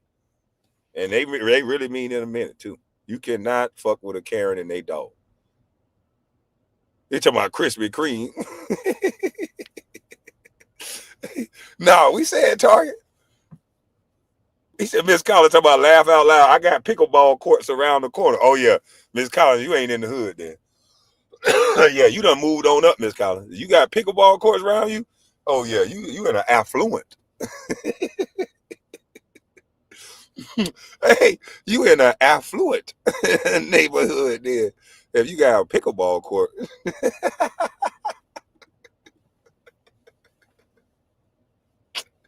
But I'm telling you, we got to move white people back to the hood. Yeah, that's it. That's all you got to do. Once you do that, all the dope houses, everybody know where they're at. Everybody know where the shooters at. Y'all been scared of the shooters for years. Y'all know who ain't scared of the shooters? Them goddamn Karens. And the shooters ain't going to do nothing to the Karens because they got it in the niggas' mind they going to do the rest of their life in the chain gang. They do something to white people. And that's probably true. So they not, all the hood niggas will be scattered. They'll move out the ghetto.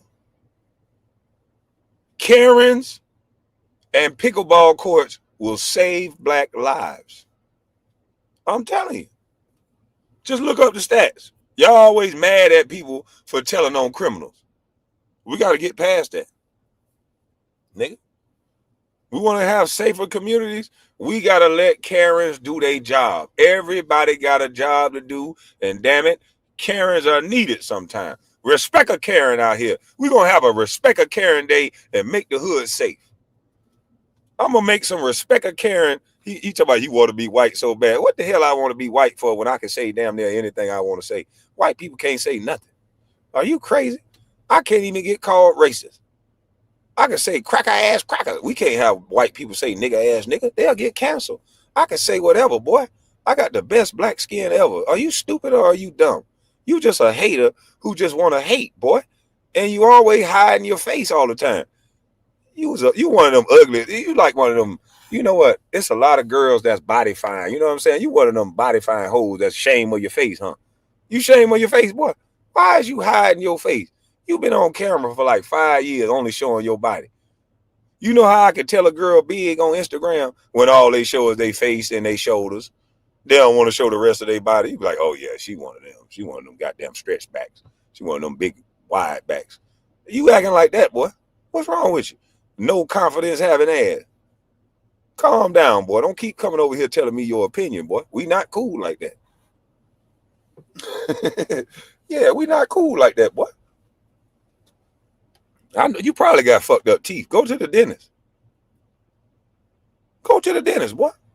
That's all you got to do. Go to the dentist. You keep going to the gym. You need to go to the dentist. It's all right. Go to the dentist. Then you don't have to hide behind phones. Because I remember when I was young and my teeth was messed up, I would always smile, with my mouth closed. And all of my pictures, until I had to get over there, I was smiling with my mouth closed. Y'all know the smile. Don't act like y'all ain't been there when one of y'all teeth fell out. All y'all pictures like that, try to hide that gap and shit. Hey, y'all know all through middle school, you smiling with your mouth closed. Shit, I know I did. Oh, so y'all was confident when y'all teeth fell out. I know when my two front teeth fell out and I had that big ass drunk man gap in the middle, because my two front teeth fell out at the same time. So all I had was the teeth on the side. It was big ass space in the middle and then the teeth on the side. And then my two front teeth came back and then the teeth on the side fell out. So boy, I was fucked up for a long time. Oh shit, beautiful one. Salute to you, beautiful one. I'm rich, bitch. Salute to you, beautiful one. Kwame Brown, 50 Bus Life membership.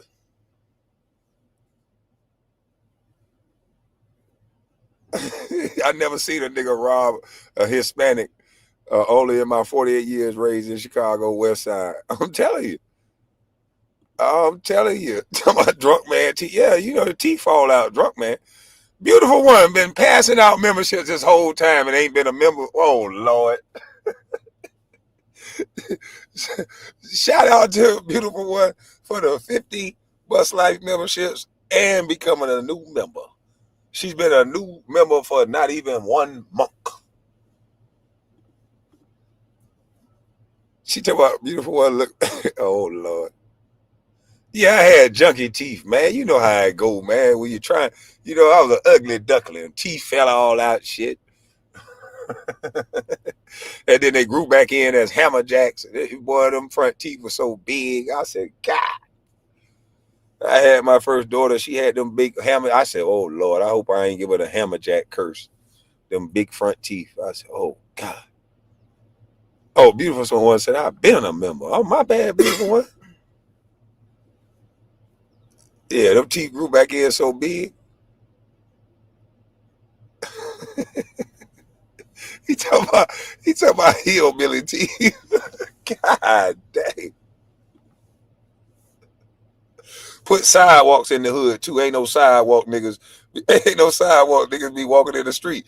Yeah, man. Put some speed bumps. Yeah, we gotta. You know what? No. See, listen. All you gotta do is put the pickleball courts. I'm telling you, this is all you gotta do. You put the pickleball courts, you put a dog park, and you put that goddamn Karen in that hood, and everything else just gonna start happening. It's gonna fall into place. You're gonna start seeing sidewalks and speed bumps. Cause you know what? Them Karens gonna go down to the meetings. It ain't that they don't do it for black folk. It's just that we don't show up at the goddamn meetings. So when the funds come down to your city, don't none of us go down there and represent what we want for our neighborhood. We too busy in the streets. We so concerned with who snitching and who ain't and who a street nigga that we don't know how to take care of our community. So how you take care of your community is they put the damn thing up on Facebook when they have the meetings. It's on Facebook. Sometimes they run an ad in the paper when the county commissioners and everybody is meeting.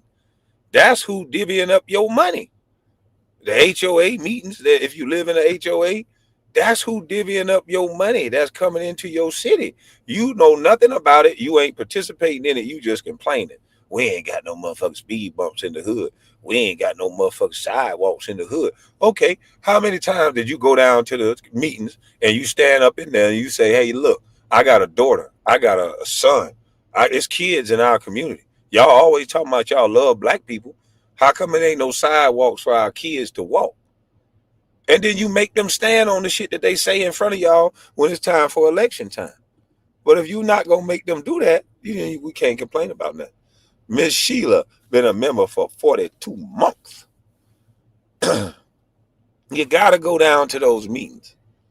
You got to be down there and represent and take people with you. You can start a Facebook group that look at those meetings together. Everybody always waiting on a celebrity to do something. When some of y'all, damn near many celebrities in your neighborhood, y'all will have 400-500 people watching y'all on Facebook, but you can't get 400-500 people to go down with your ass to the meetings. Start you a little Facebook group and say, look here, we going to make sure that we going to get sidewalks and speed bumps in our community, because we can bring 500 people somewhere, then that'll make them stop and listen to us. So we going to goddamn make sure we going down to them meetings. And we going to say sidewalks. This next coming thing that y'all pass is we want the funding for the sidewalks and we want funding for speed bumps. And y'all can do the speed bumps first. That ain't nothing but a little tar in the road, and you make it look pretty and nice and lump it up and smooth it out like y'all do in the rich neighborhood. Make it high and hilly, but make it smooth too. Don't make it tear up the bottom of our goddamn car. But make it beautiful and smooth. But if you don't go to the meetings and hold people to task, they're not going to hold your hand and tell you how to do your job. It's your job as a citizen to know this shit. But we too busy wanting to worry about who's snitching, who doing this, who doing that. We wonder why it's trash always in our neighborhood. Yeah, we know it's going to be some dumb son bitches throwing trash all over the neighborhood, but the city get funding to keep the neighborhoods clean. What are they doing with that funding? Where is it going? And why ain't nobody making an attempt to pick up this goddamn trash? You don't even see them coming out there to pick up the trash in the neighborhood, but you see them out there around the neighborhoods with the golf courses. Them tax dollars work over there, boy, because there's somebody holding them to task. There's somebody looking at the funding and knowing how much the funding. See, them Karens, they know how much the funding it is, and they want accountability. I looked up the statute, and you're supposed to be able to send me statute 1-2-3-4 and the Accountability Act, and I want to see it. Damn it, I'm a Karen. See, y'all laugh and joke and pick on Karen, but they sons and they daughters can walk up the street without getting a stray bullet hitting them in the back. Yeah. Because them Karens don't fuck around about their children. You know how we always talk about, I don't play about my kid. Then why you just let a nigga come out of jail and lay around your kid? Whoa, that was a bar right there. I'm going to say it again. You don't play about your kid, then why you just let a nigga come out of jail that you don't really fucking know, just lay around your kid? So if you don't play about your kid, let's start not playing about them by start doing the shit like that, going to the meetings and demanding the money that's coming in that's allocated for your city, for your neighborhood. Let's make sure that money goes where it's supposed to go, to the cleanup, to the betterment of your neighborhood. Why the fuck wouldn't you go down there and do that? That's where you live, goddamn.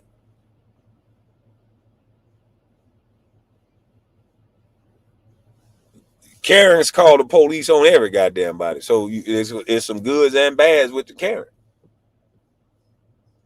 Shit, just don't cuss a Karen out. You done got a mortal enemy. I'll make a Karen my friend. What's up, Karen? What up with it?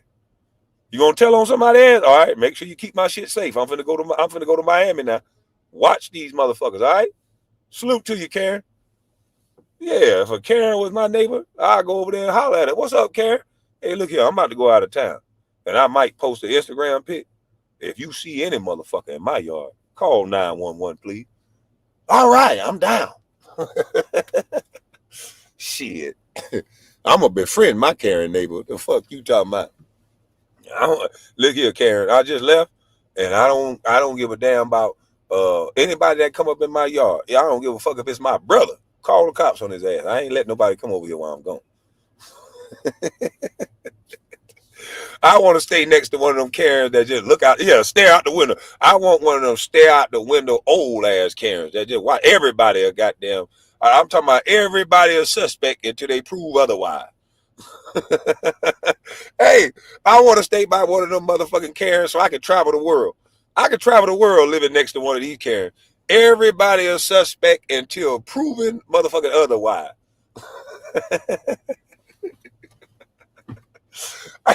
I want one of them Karens that'll have an apron on and a goddamn cane, and that ain't scared to follow you in your goddamn yard until you answer their goddamn question. I want one of them Karens as my neighbor, because you ain't gonna do shit to no old ass Karen. Yeah, I want one of them Karens that'll follow you in your yard, ain't scared of your dog, ain't scared of your wife. I want one of them motherfuckers. My house will be safe. Yeah, I just saw QP or QCP, the goddamn owner of the Migos, the CEO of the Migos. Unfortunately, somebody broke in his house while he was out of town.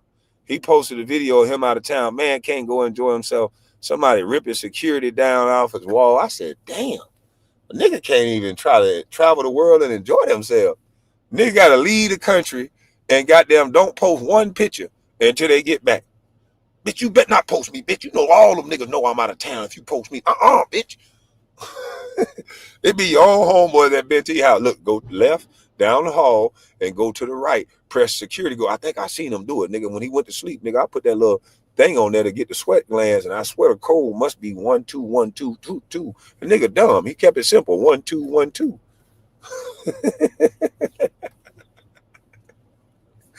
Yeah, hit the code, man, and then the nigga safe is right there in the closet. Nigga, go in there and hit that motherfucker. That nigga be playing cards. I know he got some money in there. It be his own friend. Kwame, I love your channel, Famo. You be saying some real shit.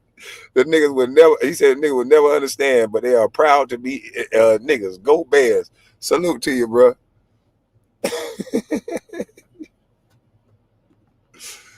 I'm just saying. Yeah, it's always something more, yeah, Cole simple as fuck. 1 2 3 4. Cole be the nigga first kid birthday. Homeboy, yeah, nigga, that nigga love his goddamn son. Yeah, he got it tattooed on his motherfucking arm. Yeah, I bet you it's that Cole with his son birthday up under his arm. Yeah, man. That dumb ass nigga. He been using that code since we had lockers next to each other. It be always the nigga that know him from the sandbox telling his ass set him up. It be always the nigga from the sandbox tell on his ass, set him up.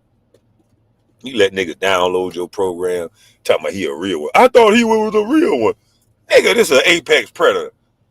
That's why you got to have men in your life that'll tell you, you got to give your chick a warning. Look at that nigga ain't your goddamn friend, girl. That nigga trying to hit. That nigga playing game. That nigga, he go both ways at least. So don't play with him. Don't be taking your clothes off in front of him. Nigga, what the hell wrong with you? You go over in the bathroom. Don't play with me like that. Don't give a damn. If he got a penis, don't you ever take your clothes off in front of him. I'm going to just start taking my clothes off in front of women and say she lesbian. How about that? Because she get pregnant too. Keep on playing now. All these niggas, girls like to go on girls trips with, you know what I'm saying? But them niggas still got penises. So don't play with me. Posting vacation picture. You saying robbing me and I'm not home. Yeah, exactly.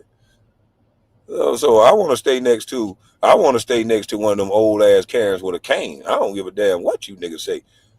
Kwame, you ain't shit, nigga. I'm just telling the truth. Listen, all of y'all celebrities done move next to white people, and y'all acting like they ain't saying what I'm saying. They just ain't saying. They saying what I'm saying quietly. I'm just telling you what it is. Shit, even the goddamn lady Patrice McCullough, the founder of Black Lives Matter, where she move at? The whitest goddamn town you can find. So stop this shit. If she was so pro-black, how come she ain't move her ass in Watts some goddamn well? Why she ain't move in the jungle? She love black people. She would have hired her. She would have had to hire a lot of black jobs. She would have had to hire 97 gang members to make sure her house didn't get robbed. She would have had to make sure everybody ate in the hood to be able to drive through the hood. So yeah, we need her to move back to the hood. Buy a house for $150,000, $200,000, and then get extorted for $2 million a year, and it'll be the same price as one of them houses in Beverly Hills. And if you'll be given black jobs, you'll be given back to the hood, and everything will be fair. You'll be eating, they'll be eating. But no, you took the money and went straight to the white folk. You know what I mean? She wouldn't have got robbed, but she'd have just had to just go ahead and pay a tax. You know what I'm saying?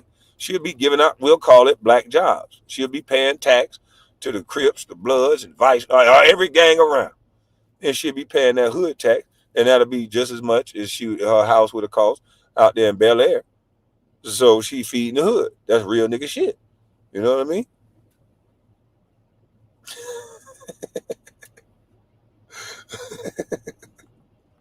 He talking about it sounds fair. She extorted Black Lives, and Black Lives Matter.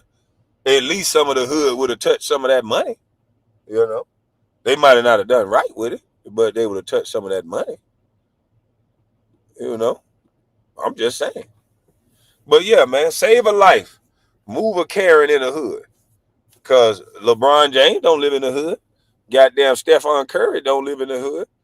Nobody black you look up to live in the hood. Name one black celebrity that live in the hood that y'all see at Walmart with y'all. Please name the celebrity that y'all can see at Walmart with y'all.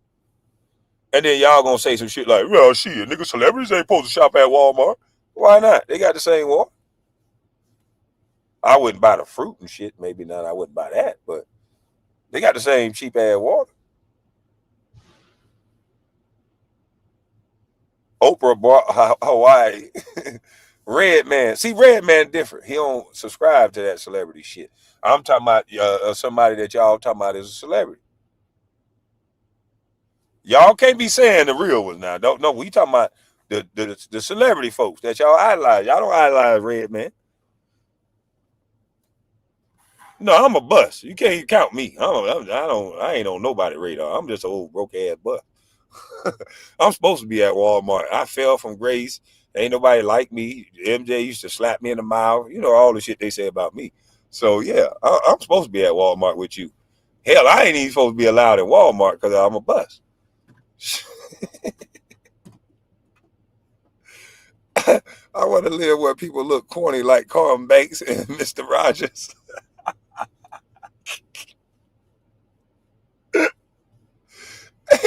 Yeah, I am not even supposed to be able to get in Walmart. I'm supposed to be able to goddamn one of them them cheap ass dollar store. I gotta supposed to be shopping at the dollar store. Get my groceries from the dollar store because I'm a bust. You know what I mean? That's how they want y'all to think of me. But the celebrities, y'all supposed to idolize. Y'all they shop amongst all the white folks. You know who get to see y'all favorite celebrities, Jay-Z, every day, and he just another guy? All them rich white people kids. They get to touch and see Jay-Z almost every day. You know, his kids play with their kids. You know, all the rich white folk, all the rich black folks that y'all idolize, somebody white get to see them and hang out with them every day. They don't spend time hanging out with you. They'll spend time with you telling you that you can't make it. They'll come when they passing out something with 150 cameras. But if you ever see a celebrity like Oprah in the hood, as she advocate for black folks on camera all the goddamn time.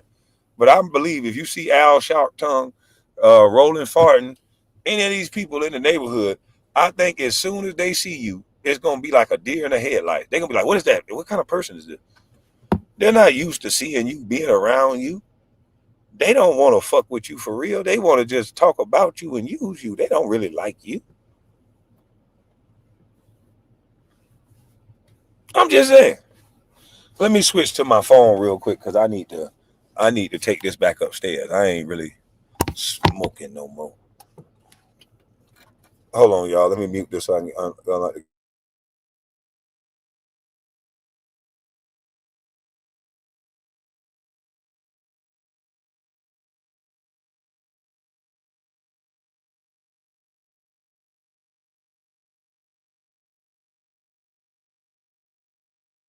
hold up, big swole up, y'all. I got a matter of fact, before I go upstairs, I need to get this doggone food order because I thought they were bringing it to me, but I guess not.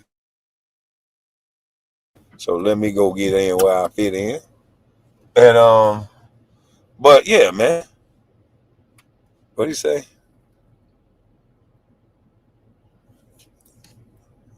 The person sounds very stupid. It's unbelievable. What person?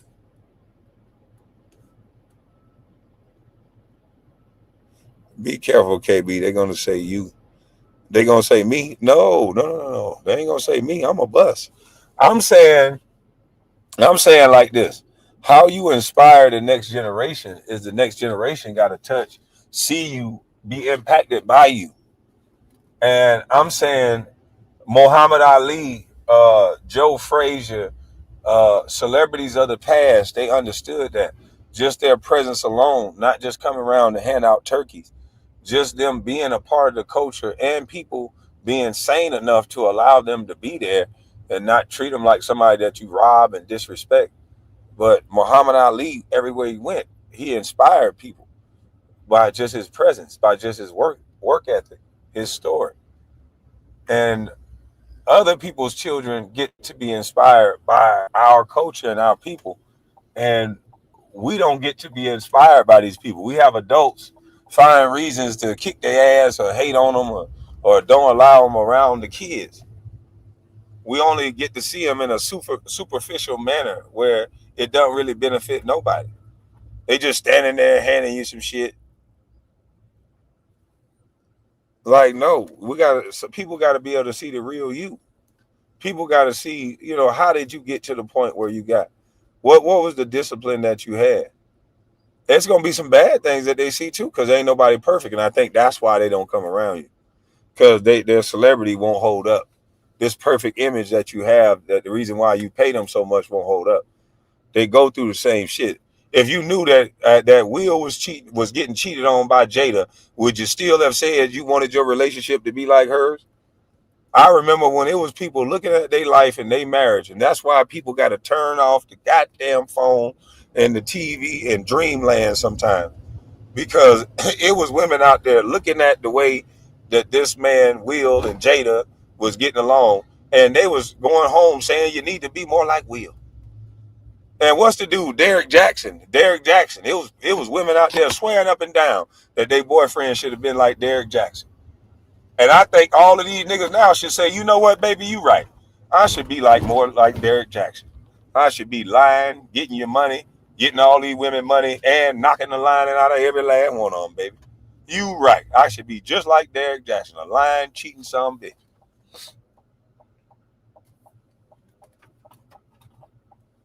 Because a lot of people believe in fairy tale. Hey, D said tell a lot of people believe in fairy tale. They want to live vicariously through somebody else's life. You live in a small town, so you don't respect nobody from your town because it's a small town. You see the nigga all the time. But you respect fake ass people that live like crackheads and junkies.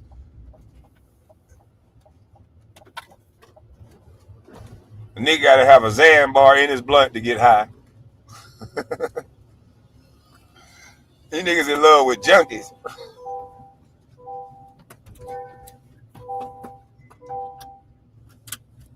For real, these niggas be in love with junkies. Man, that nigga crazy, man. That nigga wild, boy. That nigga right there, real nigga. Man, that nigga just on them pills, man. You can't trust what this nigga gonna do. This nigga liable to do anything. He on them pills.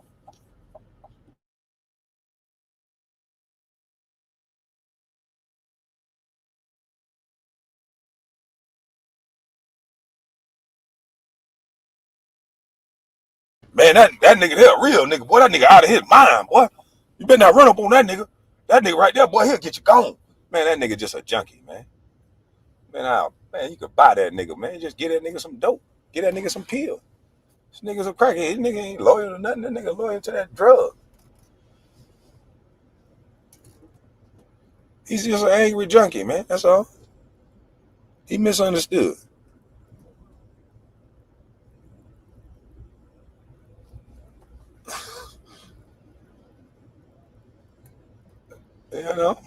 We glorify this shit now. We glorify somebody taking drugs and being tough for no reason. Ain't no money behind it. Ain't nothing going on but an angry little misfit junkie. But we don't say it like that no more. We say it. We say it like this is what's going on. This is the thing to be. A junkie. The rappers that I respected back then, they were serving junkies. And now we got a bunch of junkies rapping their pain. I'm like, who the hell aspired to be a killer? What the hell is going on? Oh, and if you look back, if you look at most of the rappers, and you look at the ones that talking about all the killing, Most of them just junkies. You got to be on something to talk like that. Who the hell can live like that? Who the hell can stand up to the pressure of having to be that tough all the time? Because what you say, people going to hear what you say. And you got to travel the world. And some of these people, once they hear what you say, shit, they going to test what you saying. So who want to live up to that type of pressure? You with your girl, you still got to be that tough. You by yourself, you still got to be that tough. Hey, man, look, I don't want to have to be that tough. Fuck that. Shit. I like to go to places where I'm lacking. Yeah, and where I'm lacking at, boy, it's a lot of Karens all around. And niggas don't really want to bust no gun around no Karen. It's something about having Karens around, you know. And I know some people not going to like this, but it's the truth. It's something about having Karens around that these niggas been trained to. They'll talk that shit, but they trained not to do nothing. That's why a bunch of white folk neighborhood ain't getting shot up. They telling. And these niggas don't want to go to jail. They want to brainwash our community not to tell. Don't be no snitch. If you don't get into a gang lifestyle, if you don't get into the gang, if you don't belong to the streets, you cleaning up your neighborhoods and making sure it's safe ain't snitching. How in the hell your son gonna go to the park if you cool with the nigga that's shooting up the park? You are a horrible parent. Yeah, that's called a horrible fucking parent.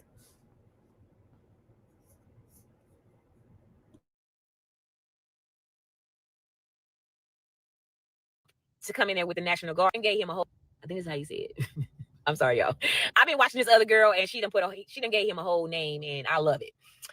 They don't want Donald Trump to come in there with the National Guard because if they clean up the crime, Chicago will lose $800 million in federal funding for crime programs. That's why they don't want Donald Trump there. It's all about the money. All you got to do is follow the money. It's 100% true. I've been talking about it online, and they're trying to use the money in order to plug the budget deficit and the holes. And that's why they're trying to monetize crime. It's one big system. It's a racket. And black people are falling for it. These liberal protesters are falling for it that don't even live in Chicago. Illinois, they not even playing no games as far as trying to make sure that they plug that budget deficit. And so they're dependent on Donald Trump. And so instead of actually cleaning up crime and balancing the budget like they're supposed to, they begging the federal government for money and trying to act like it's these community programs, and they juking the stats in order to get to the money.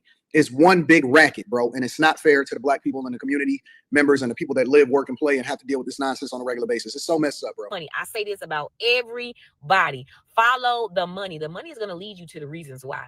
They do not care about nobody in Chicago. They care about themselves, okay? They only care about protecting themselves because the people that's dying ain't dying on their street, okay? Ain't dying in their neighborhoods. They dying in black neighborhoods. Black people are dying. Black babies, black women. People are losing their kids, their nieces, their nephews, their aunts and uncles. You know what I'm saying? All because Chicago's leaders want to keep $800 million from the federal government. Did y'all know that? People got to wake up. Y'all got to wake up. Y'all got to wake up and get off of the Democrat plantation. It's going to absolutely ruin your life, and it's ruining your kids' lives, and it's ruining your community, and it's ruining everything that you ever touch. And that's a fact. It's ruining everything you ever touch.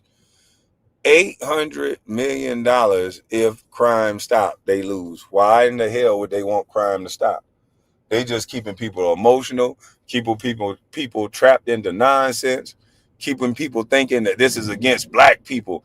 How is it against black people when the people who are getting unalived in these neighborhoods are the ones that are going to be safer with the presence of the National Guard?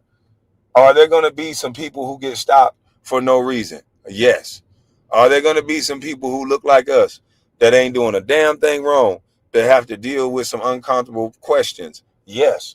But I would rather them have to prepare themselves for uncomfortable questions than the people keep getting unalived.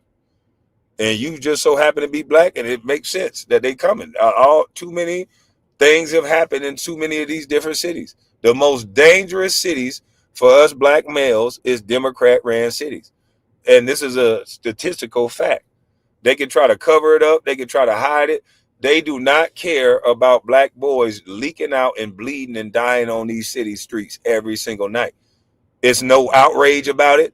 We keep hearing about women are the most unprotected, and I don't want to make this a man versus woman thing, but at least we hear the outcry when women get done wrong. At least we hear it. We hear nothing about the black males that are dying on these city streets and mostly Democrat-ran cities every single night. They only talk about it if a police officer kill them or unalive them. I think their life matter, whether a police officer do it or whether one of their neighbors do it. You can't keep saying, oh, well, other communities unalive each other and we unalive each other. No, not at the rate that we do it. Not at the genocide. This is genocide. When you have a whole culture thinking that this is real N-word stuff, yes, things happen in every community, but I don't see another community that glorify and got so many of their young teenagers thinking that this is the way to go. In our community, there's no basketball player, there's no movie star, there's nobody more important than that neighborhood unaliver or drug dealer. They're the most popular thing in our culture. Now it's time out for the Bulls crap. They're the most popular thing in our culture, which is the people who are unaliving black people in our community. How do you have black people so brainwashed that we love people who unalive our own children in our community? How do you have us that brainwashed? We'll be praying in church on Sunday, clapping and saying we love the Lord, but our sons is the one who unaliving people in the community, and we sitting right here acting like this is okay.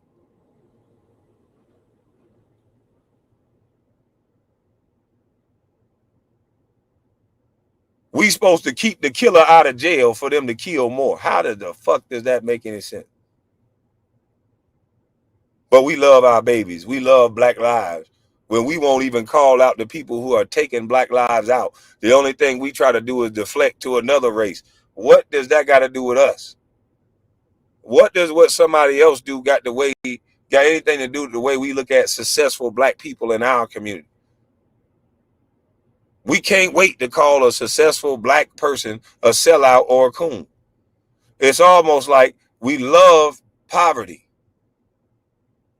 If we don't see ourselves making it, then we hate anybody who make it. You had to be a part of the Illuminati to make it. You black. That is the most disrespectful shit I ever heard. Are you crazy? That's why I got broken knuckles. Are you crazy, fool? Do you know what I had to do to get here, boy? Do you know how hard I had to work? Do you know the mental focus it had to take? Do you know, nigga, that I'm black, so one mistake is over? Do you know the discipline that it took? Not to knock one of you niggas out, which I knocked a few of you niggas out. But do you know the discipline that it took to take criticism from both black and white people? And some of my biggest critics look just like me. Some of my worst detractors look just like me. And been that way my whole life.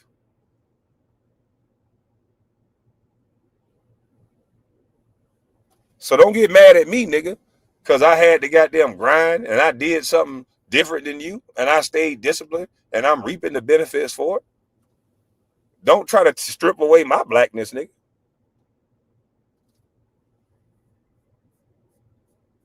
If you think about it, everybody starts off poor. You start off born in this world to your mother and you have nothing when you come in this world. We all get that same fighting chance as soon as that doctor clear that clear that water out of our lung. And we start, from that first holler, nigga, you get to make noise around this bitch. And what you choose to do with your time ain't got a goddamn thing with what I choose to do with mine. From that first yell, nigga, we got the same opportunity.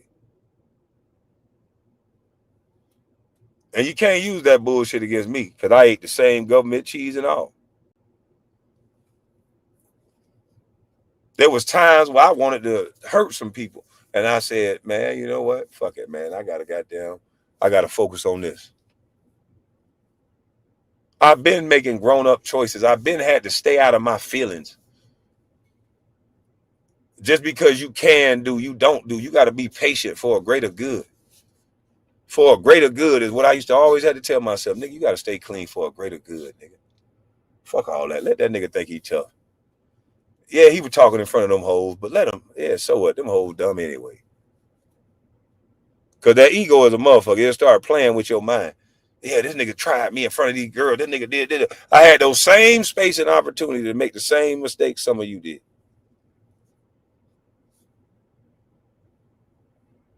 And I just chose, nah, this nigga ain't worth that. Nigga, I'm going to put this ego aside and keep stepping. I'm going to move around this dumb ass nigga. You chose to show him that you were real. You chose to shoot at the nigga. You chose to stop your forward progress, to stop and pay attention to listen to what a dumb motherfucker was saying that ain't going to do nothing but slow up your progress. And you found a way to justify it by calling it real. So cool. Call it real. Nigga ain't going to try you. Yeah, you justified it. Cool. That's you. I chose to let that nigga think he was tough.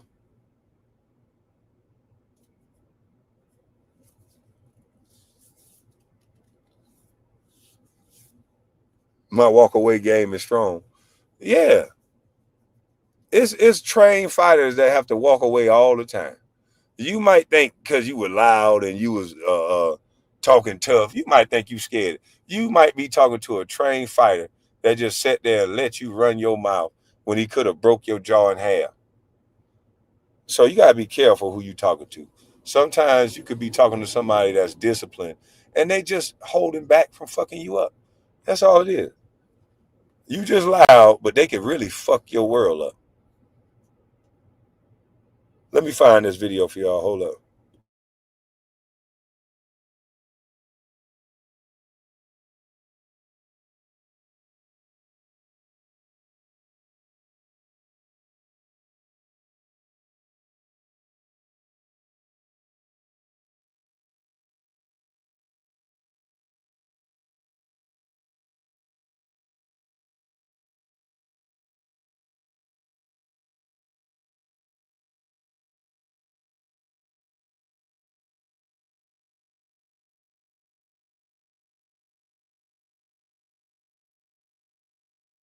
Police department had a fighting chance, we could end gun violence in Chicago. But as long as this president allows hundreds of thousands of guns to come into our city, we will always be fighting an uphill battle. And so our call to the president and to his fellow Republicans who want to weaponize the tragedy of gun violence, the Republicans who want to use the pain of families who have lost loved ones to shootings, and who want to use our city as a punching bag. Our response is that they should get their own house in order before they say anything about the city of Chicago. We have done tremendous work with the Bureau of Alcohol, Tobacco, Firearms, and Explosives. On August 4th, ATF worked with the Chicago Police Department to take 171 guns off the streets in just one action. They took 64 machine gun switches. These are devices that turn guns into automatic weapons, and they are almost always found on the scene of mass shootings in our city. These guns are linked to shootings and homicides in Chicago, going all the way back to 2017, including the killing of a 14-year-old boy. So my question is, why did Trump cut $468 million from ATF's budget in his nasty signature bill? Why did he cut funding for the agency responsible for getting guns off our streets by almost 30%? Why did he cut 1,465 positions from an agency that is so critical to reducing gun violence? They cut funding from the agency that is actually stopping gun traffickers so they could increase funding for ICE and Border Patrol. I'm going to repeat that again so that it sinks in. Trump gutted the agency that actually catches gun traffickers just so that he could hand money to ICE and Border Patrol. This president doesn't care about gun violence. He just wants his own secret police force that will do publicity stunts whenever his poll numbers are sinking, whenever his jobs report shows a stagnating economy, whenever he needs another distraction from his failures. That's what this is about. If the Chicago Police Department...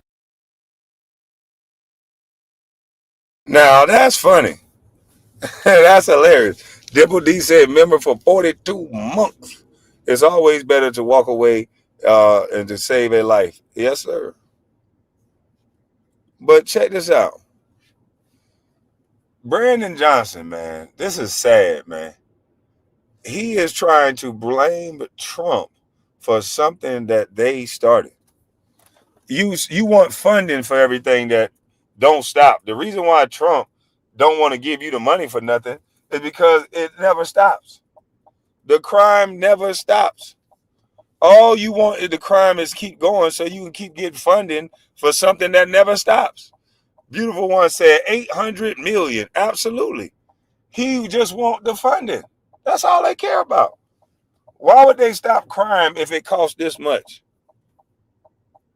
All these people got greenlit to shoot up in Chicago. You just took ShotSpotter down so that you can make sure that you get this funding, so that it can seem like crime is being reduced, so that you can get funding. So you can say, look, ATF is taking crime off the street. Look at us. But really, all you did was took ShotSpotter down so you can't count the record of how many times people got shot. But this weekend destroyed their lying ass point. Labor Day weekend, you don't have a crime down and having people understanding that you can't do something on your streets. And then Labor Day, they just show out. That wasn't a one-off.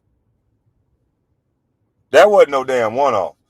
Ain't gonna be no 52 people getting shot down there in Polk County. Not down there with Grady Judd.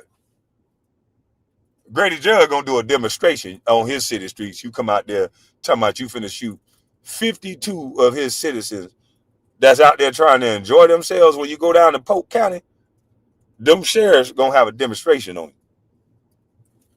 They're gonna be the last ones getting the shots off. And you know what they trying to shoot for. Graveyard dead. And when they kill you, Grady Judd gonna put your chain on and say, I got your drip. I got your body. That's how you stop crime. You get a clear understanding. And see, we don't got no clear understanding. We got people getting on camera acting like they can whip the military. We don't got no clear understanding. See, we got to get a better understanding between our criminals and our citizens. We putting the criminals before the citizens. You got to understand that your tax base come first. And that's what your police chief and your sheriffs and everybody supposed to get understood. You can't protect motherfuckers that don't pay no taxes over people who do. That's why them Karens call the law. That's why they act like that. They're like, oh, hell no. Much taxes am I paying? And you got the nerve to... They act like the streets theirs for a reason. Because they paying taxes on them streets. Only if you thought the same way. Only if you thought, how dare you sell drugs on my street that I pay tax on. Only if you thought that same way. How dare you come over here and do this in my neighborhood, shot up my neighborhood. How dare you? Only if you thought the same damn way as a Karen sometime. Not all the time, but just sometimes. You wouldn't have these clowns like this pretending like they trying to help you because they created a program that don't stop nothing. 9 people just got unalived over a weekend, but this guy is asking for more money for a program. I'm going to let you hear this clown one more time because he want the money for the program. This is the new racket that they've come up with in the Democrat Party. They're going to monopolize black pain and black dysfunction. They're going to keep telling you single motherhood is the best thing since sliced bread, even though the numbers say different, even though the prison ratios say different, the recidivism rates say different.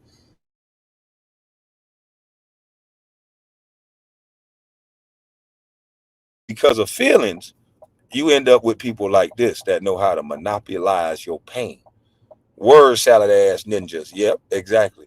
You end up with guys like this that understand that you have an unhealthy pride. You got so much pride. Yeah, your pride hide in the sun bit. So he can come up here and lie straight up to your face while he's allowing you to unalive your sons and daughters, allowing each crew to unalive each other, only to then come in and lock them up when it's time for election time. You're going to be hard on the same people that you're using to collect this government funding. So you allow them to shoot up the streets half of the year. Then you lock them up when it's campaign time, because you got to be tough on crime to get white folks to vote. Every black, whatever, white, black, whoever in office, you got to have a tough on crime approach to get the white vote at some point. So they love up on you till it's election time. Then you niggas got to go to jail. See? But they're allowing you to do this so they can get this bread up off you. So let Brandon Johnson tell you how you got to get this bread. It's Trump's fault.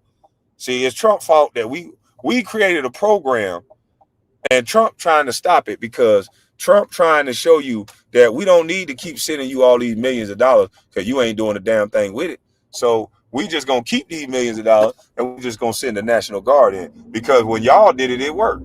When y'all sent the National Guard in, see, Brandon Johnson, what you failed to realize is Trump ain't did shit that y'all didn't do yourselves.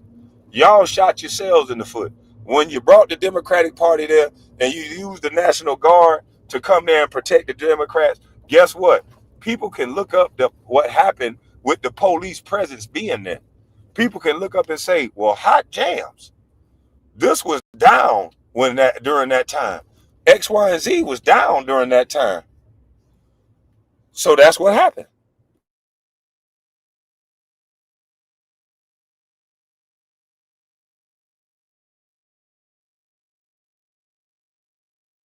So y'all was right about Trump. Y'all said Trump was dumb. He was stupid. He was a copycat. I believe in that. I think y'all are absolutely right. Trump just copied a lot of the things that other presidents before him did. He copied a president that everybody loved. He copied a lot of Barack Obama stuff. He took those from Barack Obama. He just renamed it into those. That was already there. So Trump is not this genius. You ought to give yourself a round of applause and a pat on the back, because y'all taught Trump what to do. Trump said, oh, I'm going to use this program from Obama. I'm going to use this health care from Obama. D.L. Hughley wasn't lying when he said that. He going to use all this stuff from them, and he going to flip it, make it into his own, and he going to use the same thing that y'all was doing to rob everybody blind. Allegedly, I think I snapped. And he going to use that, and he going to use that funding to do it one time and be able to save Americans some tax dollars. Because after we get rid of all this swole up money that's going all over the place for no apparent reason, then there will be no need for it. You know? We already uncovered that a lot of these black people are paid activists. A lot of these black podcasters, a lot of these people who are on these spaces, a lot of these people who are in the media, they are paid Democrats.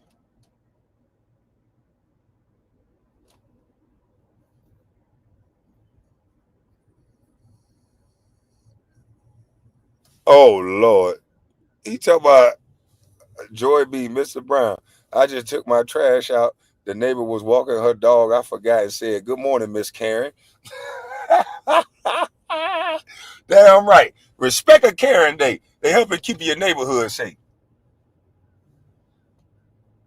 You ain't never heard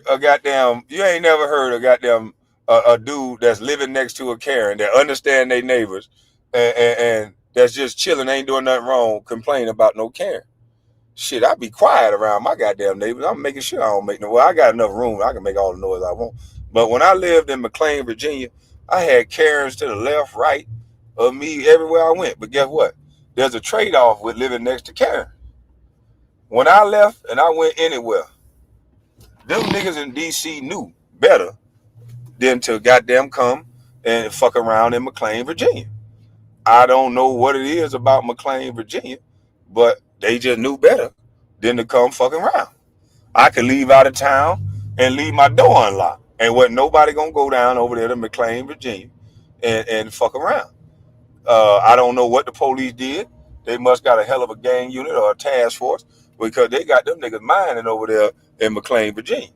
So the trade-off is that maybe they might call the police on me 1 or 2 times for being loud. I learned how to get around that. I said, fuck it, I'm gonna just goddamn be in the basement. I ain't gonna go outside making a bunch of noise. And I had to learn the rules. Okay, these white people like to party too on the weekend. They just cut their shit off at about 11 o'clock. Okay, all right. I can party till about 10, 11 then. Bam. I'm gonna be partying like a rock star 10, 11 o'clock. Shit, I had to learn the trade-offs. But guess what? I can go to any goddamn where for 5 to 7 days, 10 days straight, and I don't gotta lock my damn front door. Cause that Karen, before you hit my goddamn neighborhood, she watching you, nigga. I'm telling you right now, she watching you, nigga.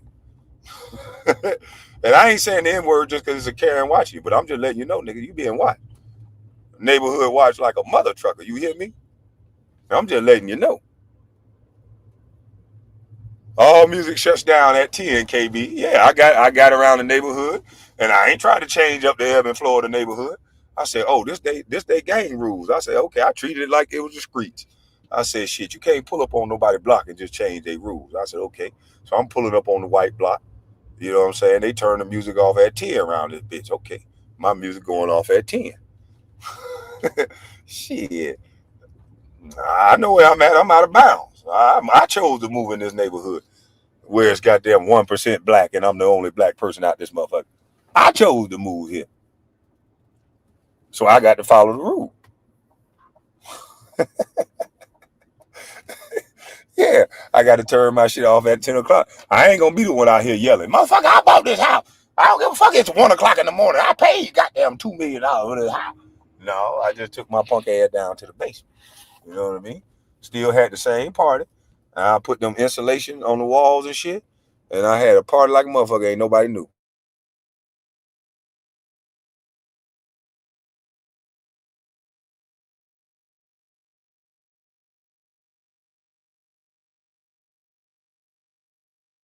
Yeah, see, when you got money like that, you ain't got to do too much arguing. You know what I mean? You got to learn how to deal with the trade-off. So I got them insulated my damn basement. And when my basement was insulated, you could play loud music. You could play whatever the hell you want to play. And you can't hear a goddamn thing. I could turn my music up so loud, I could boom. Man, look here. I could have a party that the music's so loud, you would think, goddamn, my neighbors finna have a SWAT team out there. And they couldn't hear a damn thing. Because I got that check. I ain't finna argue with you. I'm just finna build my oasis how I want it. So you can get what you want, and I can get what I want too. You don't want it to be loud like that, right? But I want it to be loud right now. I want a party. So with my basement insulated, we both got what we want. And you know what I'm saying? And when it's 10 o'clock, I turn that motherfucker off when I'm outside and the party go in the inside. That's how that works. You don't want to be the one hooting and hollering and talking about, nigga, fuck that. Then the HOA vote your ass out and make you move, and you say it's because you black when it's because you want to goddamn break the rule. You know? But I want y'all to hear, they call him Mohawk Johnson.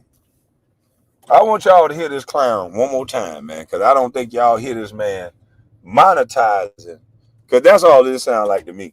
Monetizing this culture that we have of unaliving people and bragging about it and shit. They ain't got no solutions for it. Their only solution is a program.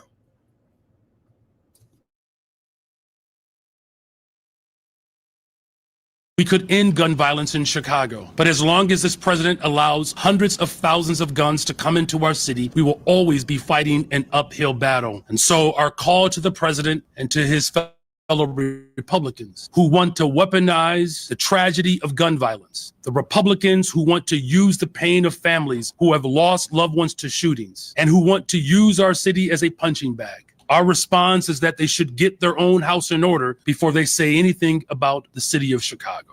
We have done tremendous work with the Bureau of Alcohol, Tobacco, Firearms, and Explosives. On August 4th, ATF worked with the Chicago Police Department to take 171 guns off the streets in just one action. They took 64 machine gun switches. These are devices that turn guns into automatic weapons, and they are almost always found on the scene of mass shootings in our city. These guns are linked to shootings and homicides in Chicago going all the way back to 2017, including the killing of a 14-year-old boy.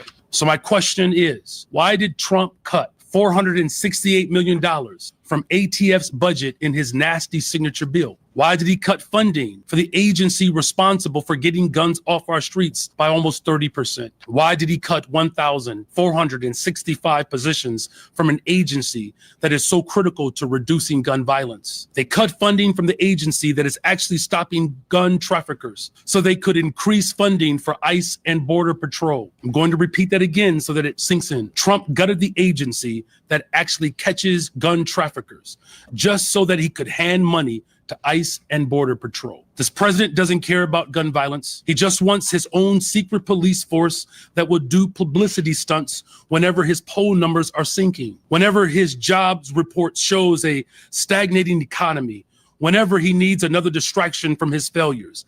That's what this is about. If the Chicago Man, this is a darn shame, man. This is a shame. Anybody can answer this question, Brandon Johnson. It's simple. Trump is a strategic guy. He's a guy who filed for bankruptcy before anybody knew that was a loophole you can take advantage of. He's the guy that the government had to change the rules up for. The Negro just filed bankruptcy like it was just a thing to do. Everybody be like, man, Trump broke. Whole time he taking advantage of something that he done figured out. So he probably looked at the numbers that you guys are. He looked at how much money you guys are taking in. He looked at the numbers of the crime that you're stopping. And if he want to bring somebody else in to stop the crime, it's probably because he feels like he can do it at a more cost-efficient rate. This is a businessman you're talking about. It ain't because you're black, Brandon Johnson. It's because you're inefficient. That is too much goddamn money to keep giving you to do nothing.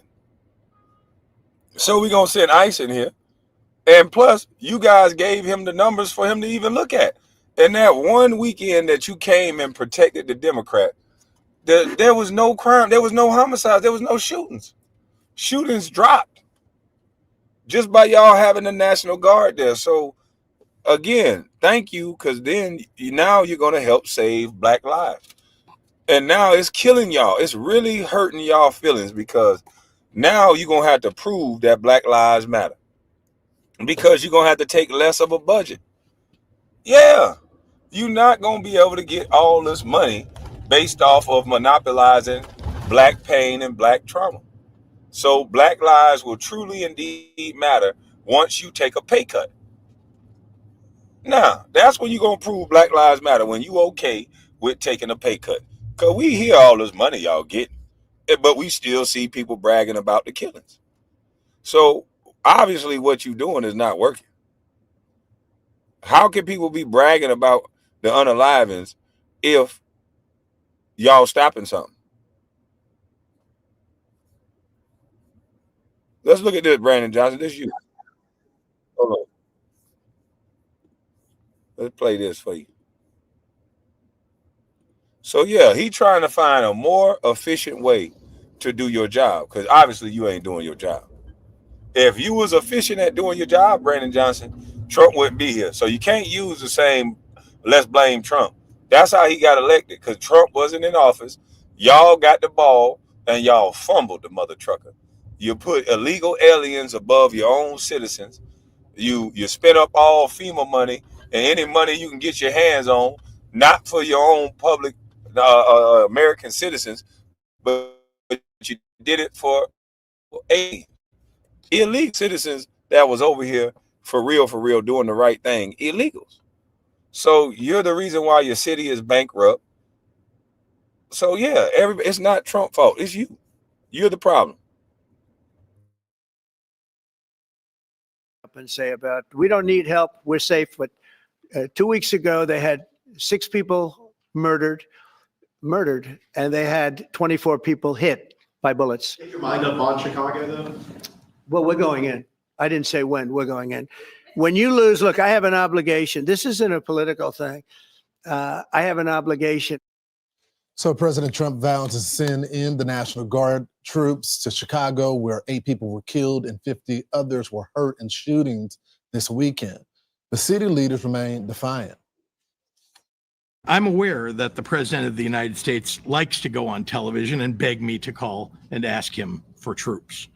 I find this extraordinarily strange as Chicago does not want troops on our streets. I refuse to play a reality game show with Donald Trump again. The Trump administration continues to try to use the real pain and loss of gun violence victims as a pretext for expanding his own power. Zoe Lee, founder of Chicago Flips Red, joins us now. Zoe, thanks so much for joining the program. Thank you for having me. So they continue to say they don't need the president's help. Do you agree? No, I disagree. Yesterday, what you witnessed was the useless five. Lieutenant Governor Juliana Stratton, our Attorney General Kwame Raoul, who we never see, Governor Pritzker, Tony Dwayne Preckwinkle, who's the Cook County Board President, and then we have Mayor Brandon Useless Johnson. They are very unconstitutional. They don't understand law, and they don't understand order. Hold on, y'all. I got to switch to my phone so I can go upstairs.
Am I back in this thing? Okay, I'm back.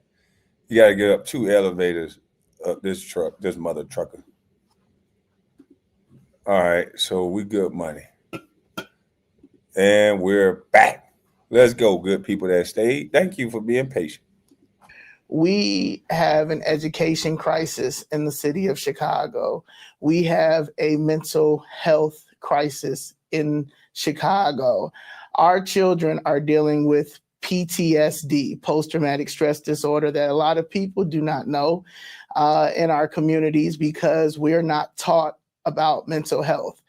I am originally from Albany, New York. I am a suburb kid. I grew up in the suburbs, and I've never had to deal with gun violence until I was older and in my mid-20s when I moved to Chicago once my father passed away. My mother's originally from Chicago. And the fact of seeing seniors getting killed, our children getting killed, mothers getting killed, young men getting killed, and we are not getting any help at all. It's starting to become normalized, and that is not normal. So what's the disconnect? Because, I traveled to Chicago for like 5 years, going back and forth, covering every single murder that was happening. On weekends, detectives would send me a crime report, letting me know all of the kids that were shot throughout the week. And every time I went to Chicago, the residents were pleading, please bring us help, please bring us help. But they say y'all don't need help, the leaders. So what's the disconnect? Do you hear the same thing I was hearing? Yes, the disconnect is they are playing politics. They are playing the game. We're dealing with a progressive. So they playing politics with these people like, you telling me it's more important to play politics and I hate Trump than actually to bring in help to people that are being unalived. There's seniors that you talking about, children getting hit, women, all of this because politics is more important. And then you tell the average black person in the hood, hey man, we got to get into politics. Man, I don't fuck with politics. Man, this is the difference between life and death. People playing politics with your entire life. I'm telling you, we got to bring Trader Joe's in the hood, dog parks, pickleball courts, because these Negroes will stop shooting around these white folks. I'm telling you, bring back a Karen. Of Democratic gang. I call them, they are the real gangster disciples, the city of Chicago Democratic machine. This machine has been like this for a very long time, and no one has ever challenged it except in 2023 when 22 million illegal immigrants came over from the previous administration and 70,000 were placed in the city of Chicago, majority in our communities. The mainstream media does not help. Thank God for Fox, honestly, because if it wasn't for Fox, our messages would have never been. Uh-oh. You done made a mistake, ma'am. I mean, person, because I don't know what you identify as, but you done made a mistake. You said, thank God for Fox. You just done had so many black people that ain't going to listen to nothing you say now. And that's the shame of it all. That's the brainwash of it all. They done said Fox on here, and there's certain black folks, as soon as you say Fox, oh, that's the problem. You should have been listening to Fox. Everything you could be saying could be 100% true. But if it's not the news station, this is how simple-minded we've gotten as a people. If it's not the news station that we like, we can't receive the truth. It is a shame what we've become. It's all about who we like, man. If they will not consume it if it's the wrong news station. It's a damn shame. It's a damn shame. Mainstream media does not help. Thank God for Fox, honestly, because if it wasn't for Fox, our messages would have never been out here for the world to see, to understand. It's big business. It's going to be big business because they are trying to make the city of Chicago a socialist, communist city, and it simply cannot be that. Death, poverty, and destruction continues, and people that look like me and you are the ones that pay the piper. All Americans pay it, but specifically people in our community have been hurting for a long time. Hopefully some change can happen real soon. Zoe, thanks so much for fighting the fight. Thank you. I'm Steve. Man, Zoe, they can't stand you no more. I hear niggas be telling me, Kwame, you only saying this because you got money. Nigga, I ain't talking to you about how much money I got. Nigga, I'm broke. But you don't got no money? Nigga, just on Facebook, you just said you was balling. So now you saying you broke? Oh, no, I ain't saying I'm broke. So what are you saying?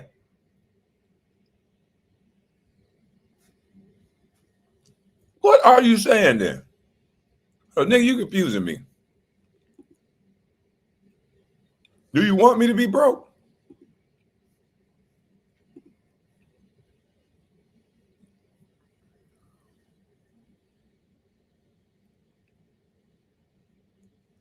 And only supposedly carry 1% of the wealth. Thank you, mainstream media.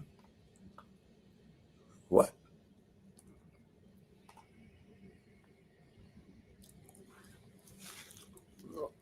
$27 damn, how you go? Your habits ain't gonna let you carry no damn wealth. You gotta change your habits. Some people blaming their bad habits on every goddamn body. You gotta change your habits. But let me go to this other video. It's a damn shame, man. They monetizing our own hatred and ignorance.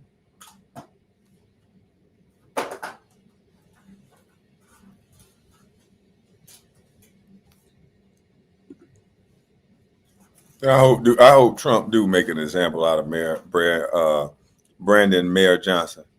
I hope they make an example out of his ass. Yeah, I hope they make an example out of Brandon Johnson. No good, two-faced, fake I love black people areas.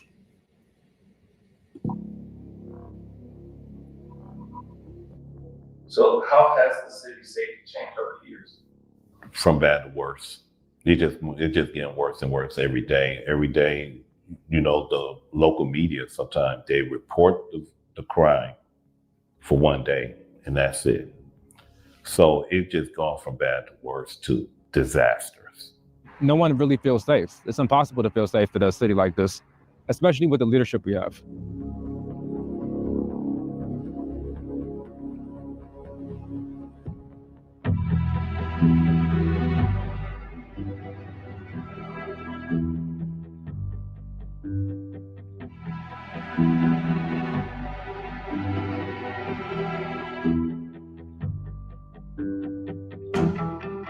Do you feel safe in the city?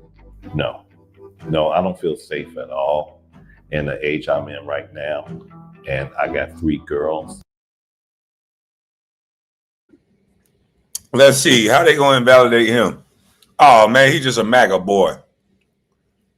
He now this a black brother now. Oh, because he wear a hat that you don't like. He's just a MAGA boy. He's just a Trump boy. That's all it is. Damn, it's his kids. He's a Trump boy.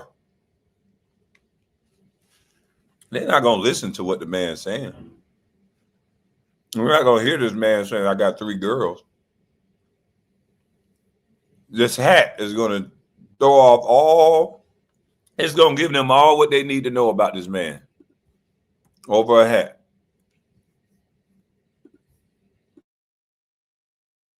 Do you feel safe in the city?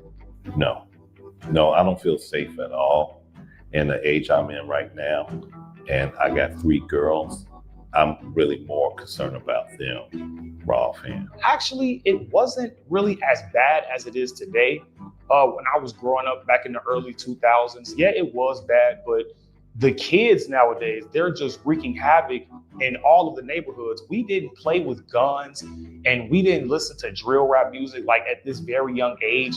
Like these kids are carrying guns like around the ages of 8 years old, and they're killing other 8-year-old kids with guns. It's insane to me. My opinion, not enough police officers. The police officers' hands are tied. Former state's attorney was terrible, which was a big problem. So now we have I do believe it's getting a little bit under control. We have a new superintendent who's doing an awesome job, and we have a new state's attorney who I think is doing an awesome job. To me, I do believe it's going down slightly. There's serious crimes like murders, but you still see people getting beat up on the street and mobbed and carjackings and petty things like catalytic converters and break-ins and so on. South Side, I mean, it's been rough. So you see a lot of crazy stuff. I mean, I remember being in the Family Dollar store that got robbed. You know, they kick in the door, they say, everybody get down, people are screaming. And I was only 12 years old, you know? And this kind of stuff, it happens all the time. But a lot of people who don't live in these areas, they don't get to see it. The police are worried about one thing: a lawsuit. Everything that the police will do their job, they are fear of facing a lawsuit every time there's an arrest made. So they, okay, they trying to talk to them, but they're not listening. And some of them do provoke the police to either hit them or shoot them. So there's a lawsuit coming in. So you got these Al Sharptons and Benjamin Crump, and then you got the Roland Martin. You got all these activists who over talk about defund the police, how racist the police are. But here's a news flash. We need these police in our neighborhood. We need the police to protect us and our kids. It's best to get your opinion from people like myself who live in these areas and not politicians who are safe behind all their security, right? They say anti-cop things, but they have police protection. So I think we got to get serious about this stuff. I could tell you, since I came on the job as an alderman, I know the force is down well over 2,000, maybe closer to 3,000. Back in the day, in the 80s and the 90s, when they have a police test, you'd have 40, 50,000 people sign up for the job. And the list would last for, 6, 7, 8 years, and then they have another test. And if guys didn't make it that time, they would try again to take the test, and so on and so forth. Now, as recent as 2019, under Mayor Emanuel, We got an old hater up in the house. Hey, old hater. Everything out of my mouth is a lie. Oh, man, look at this devil worshiper. So you mean to tell me that a broken clock can be right 2 times a day and I ain't never right? Everything a lie? Boy, you sound like the biggest hater ever. Shut up, dummy. Now sit in the crowd. Don't block him, y'all. Sit in the crowd, boy. he had an entrance exam test in January of 2019. Only 4,000 people signed up for it, and only 2,000 took the test. So he had another sign up and test in December of 2019. So that's basically unheard of. I mean, now it's just a rolling, running sign up. You sign up at any time, and then you take a test, and they pull you off that list. So you can't get people that want this job. The morale is down. They're working overtime. They're like, why am I working here? I could go ahead and retire, and go somewhere else. So the police is really unappreciated for offhand under Brandon Johnson, Lori Lightfoot, J.B. Pritzker. Those three are the reason why nobody don't want to be a police.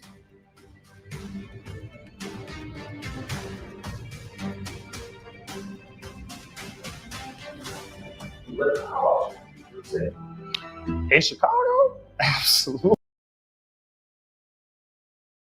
So if you got nobody wanting to be a police officer, and especially you got nobody wanting to be a black officer, like why not be policed by people that look like you? Not corrupt people that look like you, because we've seen that happen. But people that actually want to be police officers because they want to clean up the streets. But they understand that some things are systematic, but they don't want to do it to you, but they're gonna do their job. Because they're gonna keep the neighborhood safe. So if you teaching your kids not to be a cop, I think you kind of teaching them wrong. You should teach them to be the cops, the judges, the people who makes the rules. They hate authority. Why not become the authority? You can't have lawlessness. That don't even make sense. You won't have safe streets being lawless.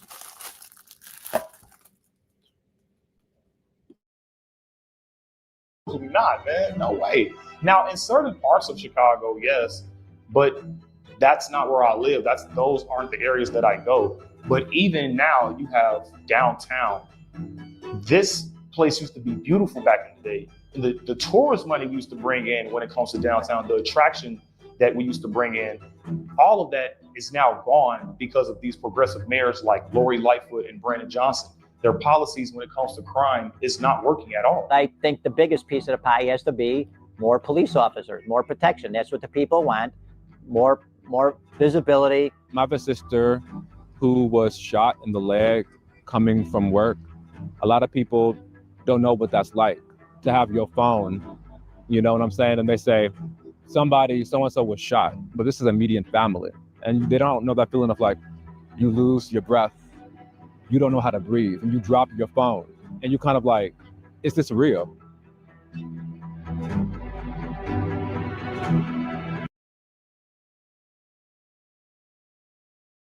They don't know what that's like.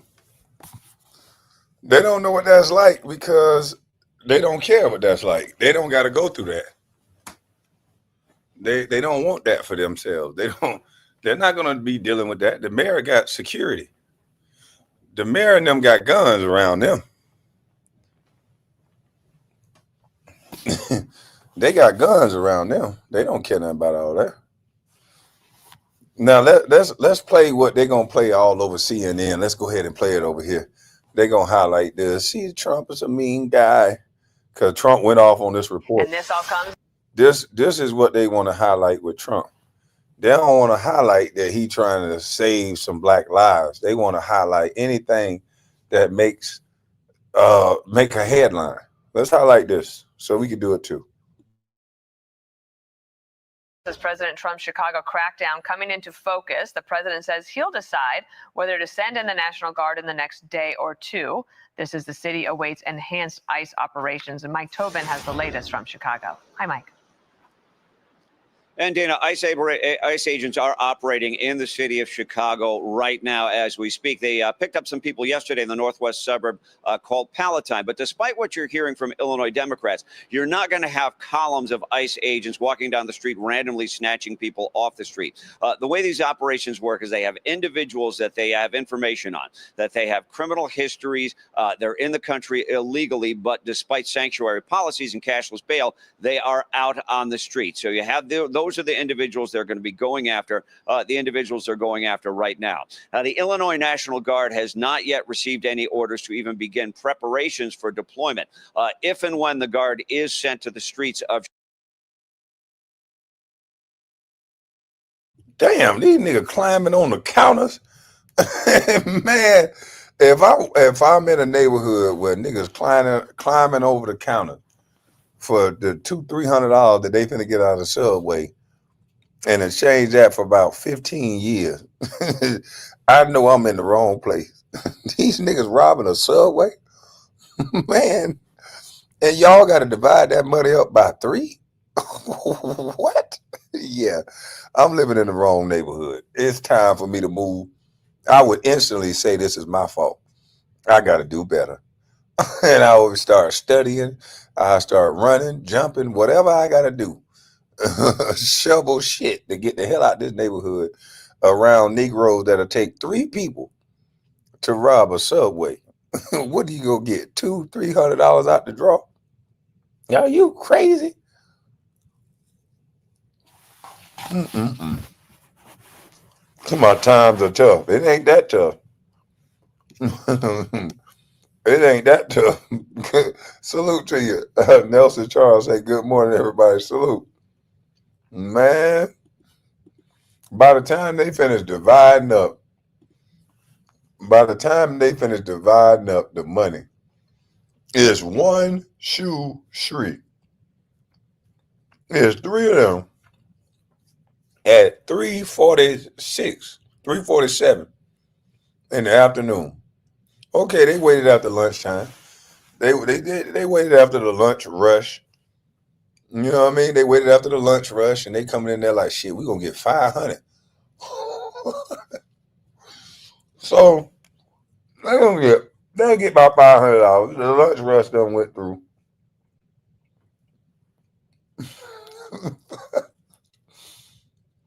What do y'all think? 600? Y'all think 500 or 600? Okay, let's just say it's 600. They got $200 a piece coming their way, buddy. I'm talking about 200 big ones a piece. They got enough to buy Jordans. Is that enough to buy Jordan?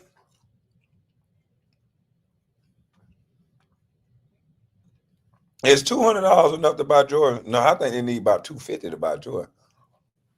So you mean to tell me they're gonna have to hit another store to get a pair of Jordans a piece?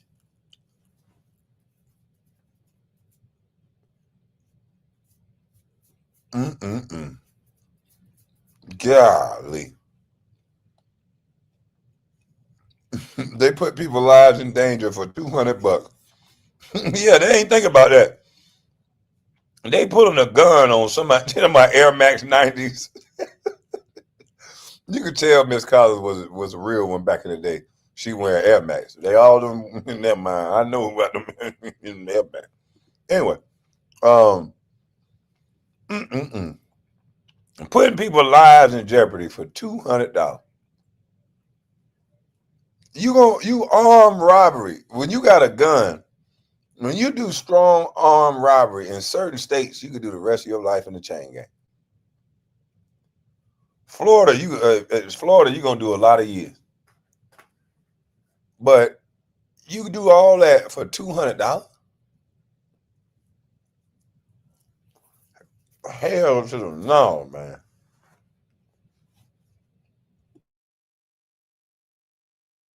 Are out on the street. So you have those are the individuals they're going to be going after, the individuals they're going after right now. The Illinois National Guard has not yet received any orders to even begin preparations for deployment. If and when the Guard is sent to the streets of Chicago, they won't necessarily be the tip of the spear. They'll be adding to the manpower, doing things like traffic, helping out with logistics. Here's what Secretary Holman had to say about that. The National Guard are always on the table. We use them in Los Angeles and we use them in Washington, D.C. They're a force multiplier. Now, do they arrest illegal aliens? No. ICE officers, Border Patrol agents who have Title VIII authority arrest illegal criminal aliens.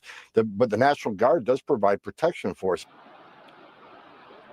Now, we did see protests over the weekend to the tunes of hundreds who came out. They were a coalition of a number of different groups. So really, they were protesting everything under the sun, focusing on the Trump agenda. It fits the definition of a peaceful protest. They did their thing. They marched, and then they went home. In a western suburb called Broadview, there was a dust-up with federal agents. A federal agent appears to shove a woman to the ground and shove her male counterpart.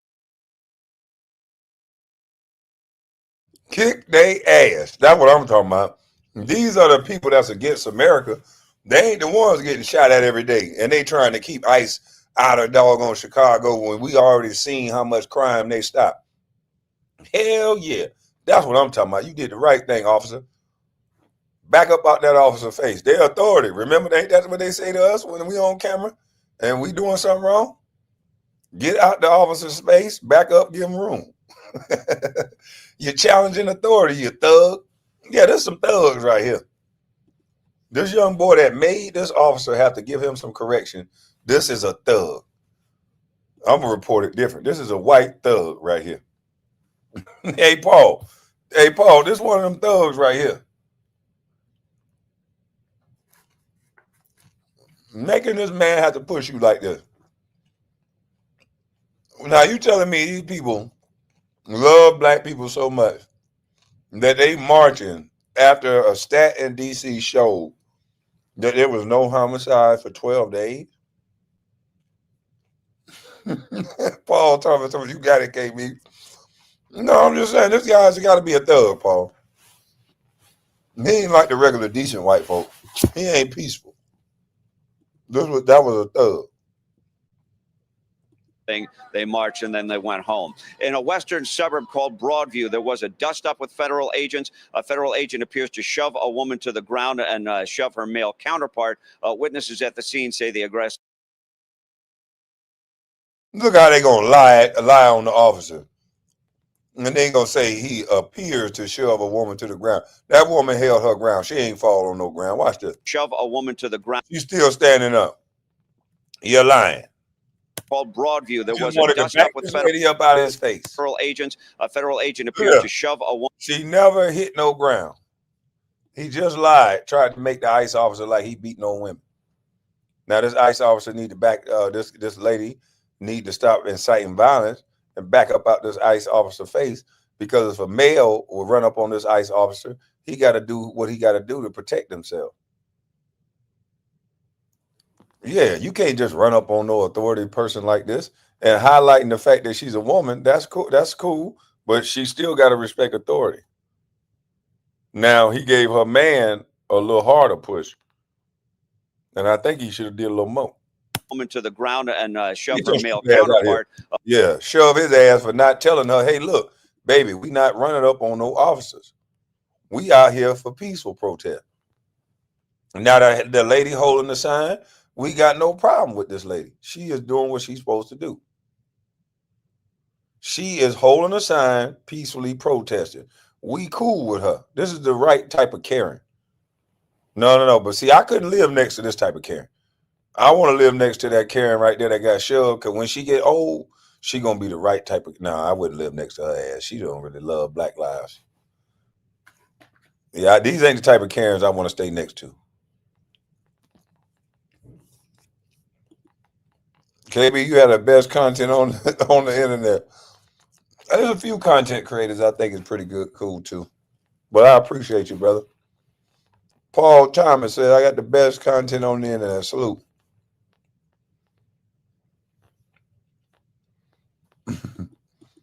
Miss Collins, what you over here laughing at? I'm just saying, they don't like black lives. I want them Karens that they only calling the cops because they want their neighborhood safe. This right here, this is pure evil. They talking about evil ICE. This is evil. ICE have proven to stop black people from losing their life. So it's evil for you not to want them there. Witnesses at the scene say the protesters had become aggressive and threatening at that point. As far as the criminal activity in Chicago, we don't have the weekend totals officially out of Chicago police so far, but it looks like 6 people were killed over the weekend, another 12 shot. Dana? All right, Mike Tobin in Chicago for us. Thank you. Will Kane joins us now, host of the Will Kane Show, Morning. 4 Eastern. Will, nice to see you, and good morning to you. Good morning. A moment ago on True Social, here's the president talking about crime. Washington, D.C. is a safe zone in just a matter of weeks, all caps there. Thank you, President Trump. And then he asked the question, who's next? He was also asked this question about going to war en route to the U.S. Open here in New York at Andrews Air Force Base. Watch here. You say that, darling. That's fake news. Why listen, be quiet. Listen. You don't listen. You never listen. That's why you're second grade. We're not going to war. We're going to clean up our city. We're going to clean them up so they don't kill 5 people every weekend. That's not war. That's common sense. Okay.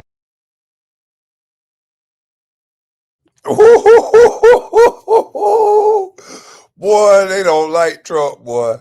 Boy, that's what authority look like. Ho, ho, ho. Listen, shut up, listen. You never listen. And that's why you're second grade.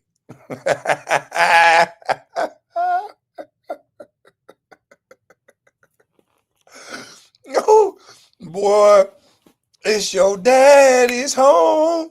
Boy, it's like Trump putting belt in the ass, boy. He like that daddy these motherfuckers never had.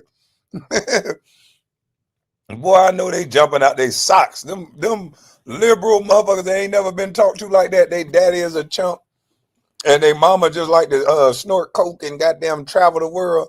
They don't goddamn know nothing about this type of authority. And calling somebody out and letting them know in their face what you think about them. You don't got to wait to get home and talk about them and tweet about them. He said it right to her face. Hey, Hey, stop talking. Listen, hush. That's your problem. You don't never be quiet. They gonna call that toxic masculinity, but that's just the damn truth. And Trump probably looked up the numbers and saw that she's second rate. And let me tell you what we're gonna do instead of you shouting in my damn face. Because they done thought they want to get mad at people for disrespecting them. But look at the way she's engaging in a conversation with a man. You think it's appropriate to be hollering to the top of your lungs, telling me what it is that I'm doing and not allowing me to speak and tell you what it is that I'm going to do? That's not the way you approach somebody to try to have a conversation with them. Shouting and don't let them speak. And then you trying to sway the conversation with this type of narrative. So Trump took her disrespect. And what I like about Trump is that he going to match your energy. He ain't no weenie dog. He ain't no pushover. If you come respectful, you're going to get respect. If you come with disrespect, you're going to get disrespected in the worst way. That's how I want my commander-in-chief to act. I don't want my commander-in-chief falling asleep, falling down steps, falling off bikes. Another president that used to be there that his wife don't even like him, he got to help him down the steps. The wife got to help him off the stage. Yeah, we don't need no weakling for no president. We need a president that'll tell you to your face how they think and how they feel about you. Hell, they got the Secret Service that can kick your ass. It ain't like you can do nothing to them. So, yeah, I need my president to know that, and I need them to talk to you like you can't do nothing. Yeah, I think that's how you're supposed to be talked to when you come up and disrespect a president. You don't get to walk up on. Kim Jong-un would have had her head on a stake if she'd have tried that. Every other country, the president, you got to have the utmost respect for. I'm talking about with deadly force. And over here in America, we want to get all giddy when the president tell you to shut your damn mouth and don't even say it in that way. I couldn't be the president. I'll tell you, shut your goddamn mouth. Shit. If I'm the president, play it again. Oh, for sure. At Andrews Air Force Base. Watch here. You don't work this fake news, but you say that, darling. That's fake news. Why let her go to fan? Listen, be quiet. Listen. You don't listen. You never listen. That's why you're second grade. We're not going to war. We're going to clean up our city. We're going to clean them up so they don't kill 5 people every weekend. That's not war. That's common sense. Okay, so obviously that was the White House. My bad on that. I don't know what Chicago wants, Will. I don't know what your thought is on that, but maybe they're afraid it actually will work.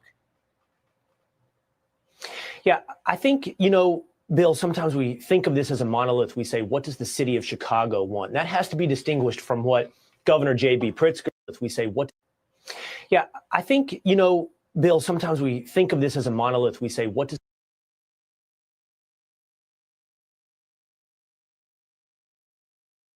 God dang, these young niggas getting it, boy. Look at this young nigga.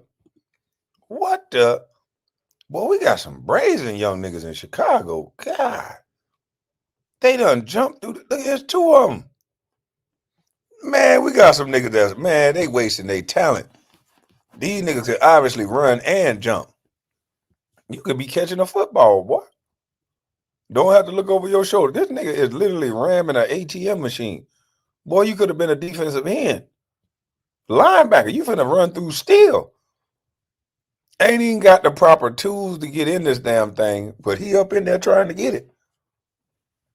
That motherfucker probably so strong he could pick this damn whole thing up and run with it. Like, this is crazy. the city of Chicago want? That has to be distinguished from what Governor. God, shit. Boy, these niggas. Hold on, wait a minute now.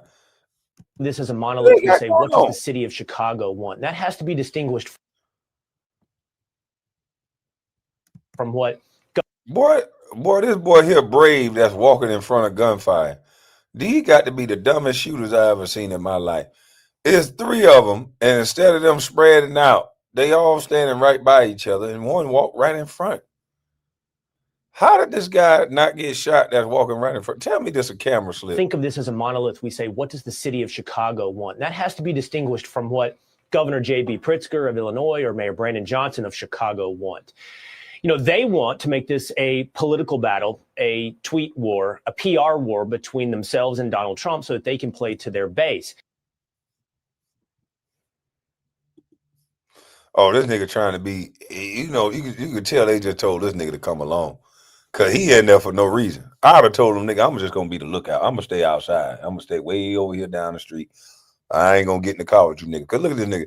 He walked in. The good thing for him is he don't have a gun in his hand. The bad thing for him is he with niggas with guns in their hand. And they all probably gonna get the same charge. A tweet war, a PR war. He gonna get out early. He gonna get early between themselves and Donald Trump so that they can play to their. Yeah, they want the gray glove. He gonna get an early release. He ain't had no gun in his hand. Their base. And to some right extent, there with the strap, with the extendo, he in trouble. Trump helps them out in that battle. No, you're in trouble. You jumped up there on the counter like a little lemur monkey. You going down. You ain't strong arm, right? You man. Yeah, they could have been a Navy SEAL. Post that he made on Truth Social with the Apocalypse Now meme and say, I love the smell of deportations in the morning, gives them the ammunition that they want, but they take the bait. And then they end up having this fight over the PR of the fight, when the real fight is about what's happening in Chicago on the streets, or the horrible stories the two of you just reported. Or the nigga that's digging in the cash register, taking all the money. Yeah, they take the bait. Why can't Trump do no wrong in my eyes? Then nigga, you on dope. Ain't nobody say he can't do no wrong in my eyes. I said he wrong for not letting out the Epstein list. But I'm not gonna say just because that Epstein list thing is there, and that's true too, that I'm not gonna say that Chicago don't need black lives in their life. That's just a deflection question. Why can't black people live is my question to you. Hit the link and ask me why you fighting so hard for black people to be unalive. That's my question to you. Are you willing to come up here and answer my question? Who got gangster? He talking about don't get gangster. I'm gonna drop the link or you're gonna get blocked. So let me drop the link. I don't like nobody just talking in the chat. Anybody can chat. Let me drop the link for him. He got a lot to say in the chat.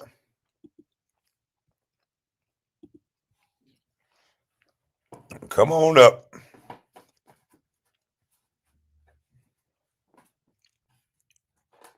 Because I wanted to know where you got the first ideal that Trump could do no wrong in my eyes, because I never said that. So I know you ain't nothing but a troll, because you ain't never heard me say Trump can do no wrong in my eyes. So why do you want black people to die? Is my question to you. That's my first question. Take your time. Yeah, I know he is.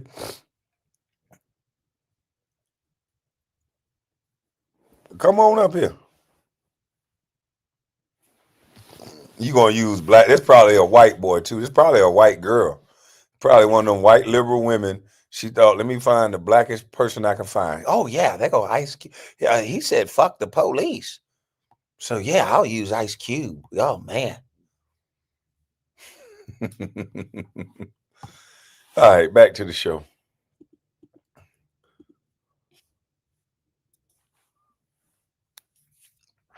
Yeah, you're supposed to trust him.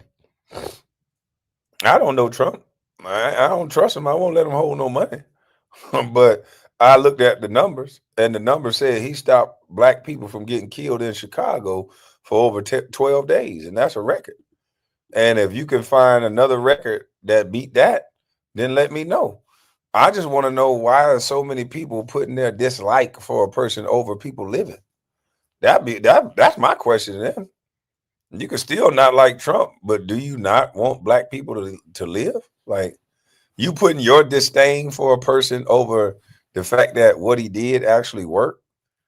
Yeah. I don't put my feelings over outcomes. I care more about outcomes than my feelings. I'm sorry. And we got to get more black people in the mentality and the mindset. Put your feelings to the side. What about the outcome?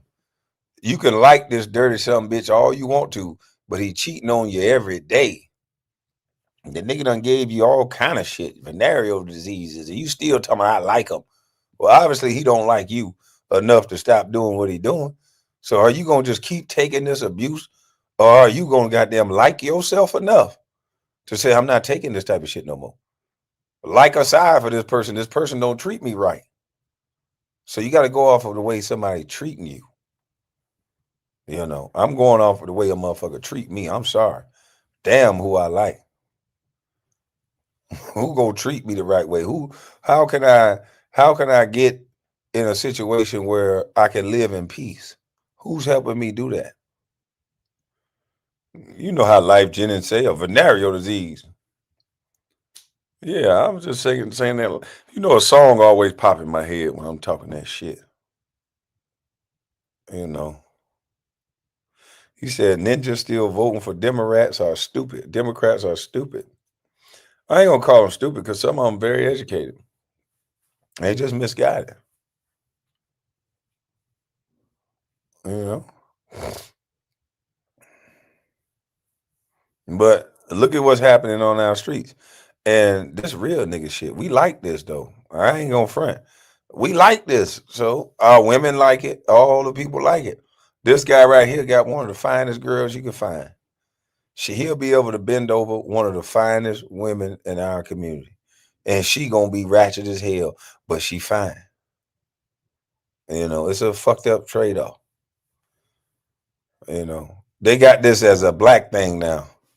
A motherfucker that don't want to hear all this crime and gun violence and all this shit. Somehow you a white boy.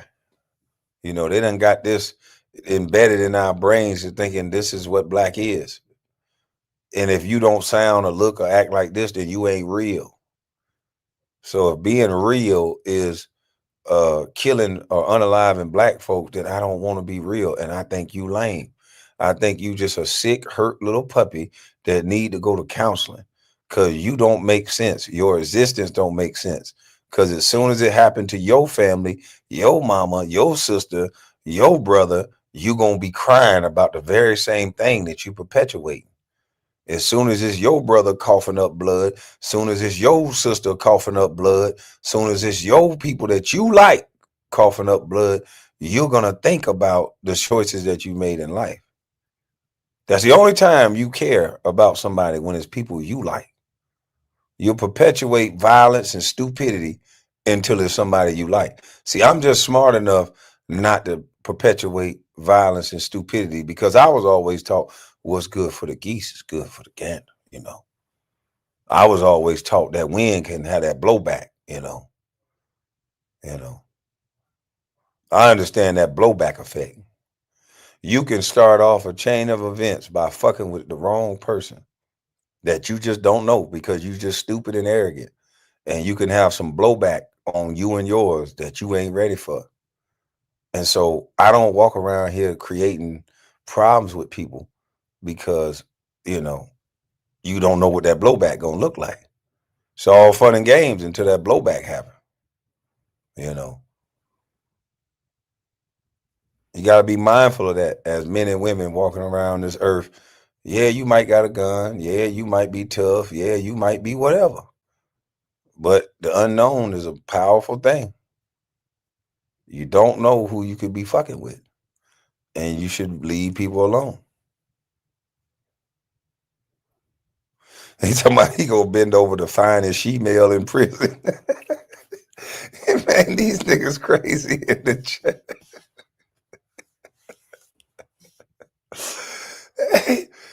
And that's why I leave people the fuck alone. Cause if you think like I think, boy, that blowback is amazing. I ain't worried. I be like, boy, I ain't worried about nobody fuck with me because that blowback gonna be stupid. They better leave me the fuck alone. So I'm just saying.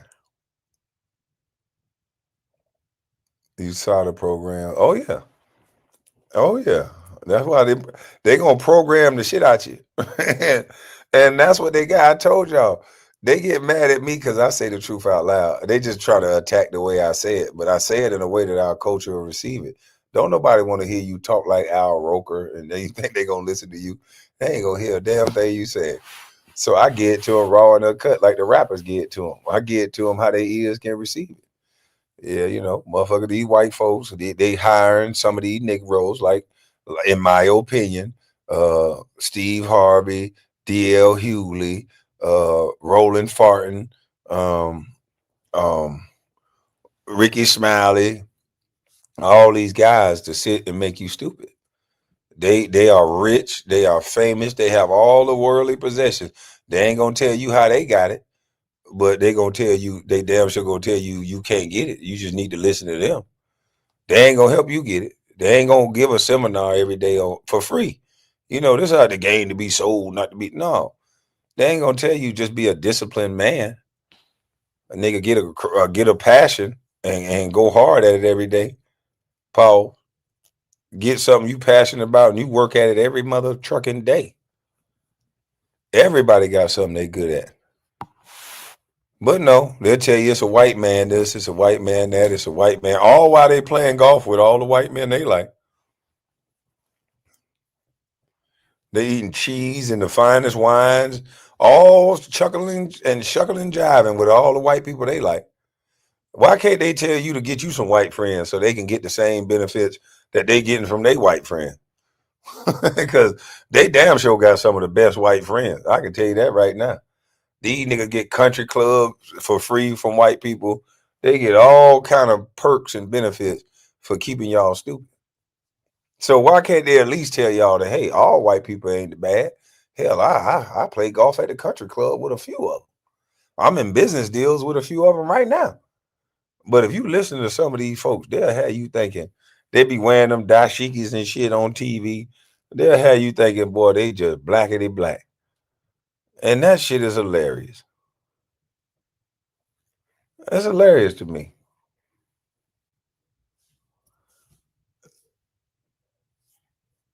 But if I'm y'all, they can't lose. They can't. They will lose that bag. I'm trying to tell you. If you notice, a lot of these people bag is tied to the government. That's why they can't hate. That's why they hate Trump. Man, Trump is laying off these women. Unfortunately, there's a lot of women, a lot of black women too, are being laid off. Like over 300,000 black women were laid off. And if you want to know how I believe some of these voting blocks happen, is because the Democrats are hiring a lot of people in the government. I'm talking about there's a lot of government jobs given out towards men and women, but mostly black women. And then you got the 501(c)(3) grants going to the churches. And boy, this is how you get people to keep voting the same goddamn way, boy. I'm trying to tell you, they got a good racket going on. It's amazing. It's amazing, boy. The low minimalistic shit that they have to do for the black people to get their deciding swing vote is crazy. You would at least think black people would get a better something out the deal. You at least think the reparations would be, at least we control all of our own neighborhoods. At least we can sell our own people chicken. But no, all the Chinese restaurants get the chicken.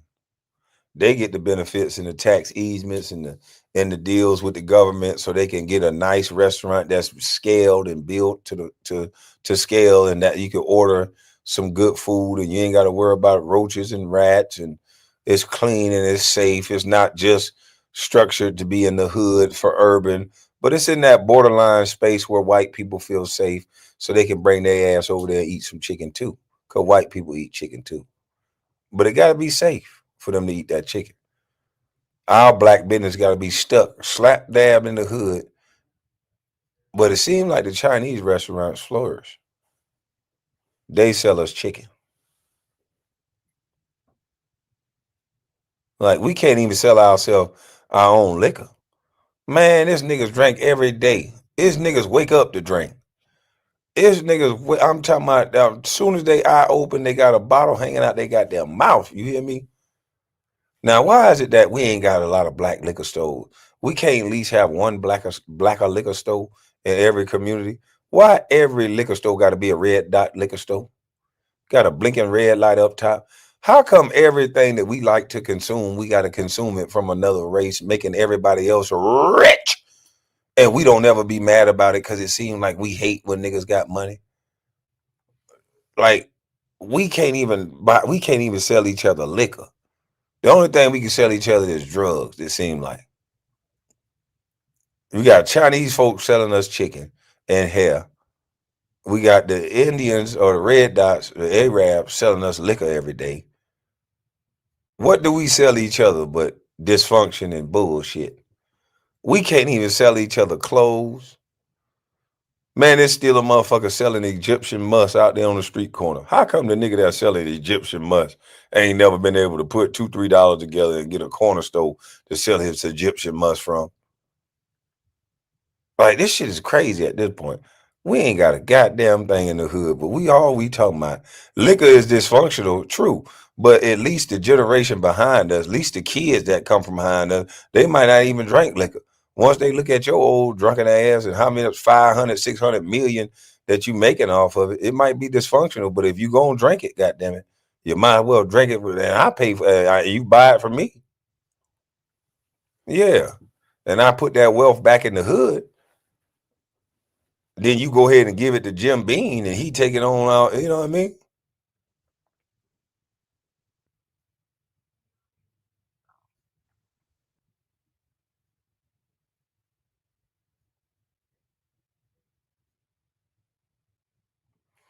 We up, gotta be stunting on each other. Man, I ain't stunting on no goddamn body. I ain't got nothing to stunt about. I'm still buying dirt. Shit, man, I'm buying dirt, man. I ain't got nothing to stunt on nobody. Everybody can do this. That 85 loads of dirt. 35 loads of dirt. Yeah, man. 35 loads of dirt, man. That's it. It ain't about the alcohol. It's about the wealth that come from the alcohol. If you gonna spend $500 million, $600 million a year on this subject, on this product, then at least some of the benefits of this product can reach the hood. You know what I mean? That's the only thing I'm asking. KB hold on. KB, have you stayed dry? Just asking. Nope. I had a glass of wine last night. I told you I was gonna have a glass of wine down here. But yeah, I'm gonna be back to the dry. You know, that's how you do it. You gotta drink responsibly, man. I think that's how I'm gonna do it for me here on out. If I go someplace or I'm traveling and I want to have a glass of wine, I'll keep it at that and then keep it pushing. I think I'm just a smoker, you know. Keep it at that, safer for everybody, cooler for everybody. I'm just a smoker. Oh, you don't drink at all? Good for you. But that glass of wine with that goddamn on fish last night, ooh, it was so good. I'm talking about, man, Lord. We had Uncle Nearest whiskey. We just lost the BP not supporting. What? Wow. We had Uncle Nearest whiskey. We just lost that BP not support. Black people not supporting. That's crazy, man. That is crazy.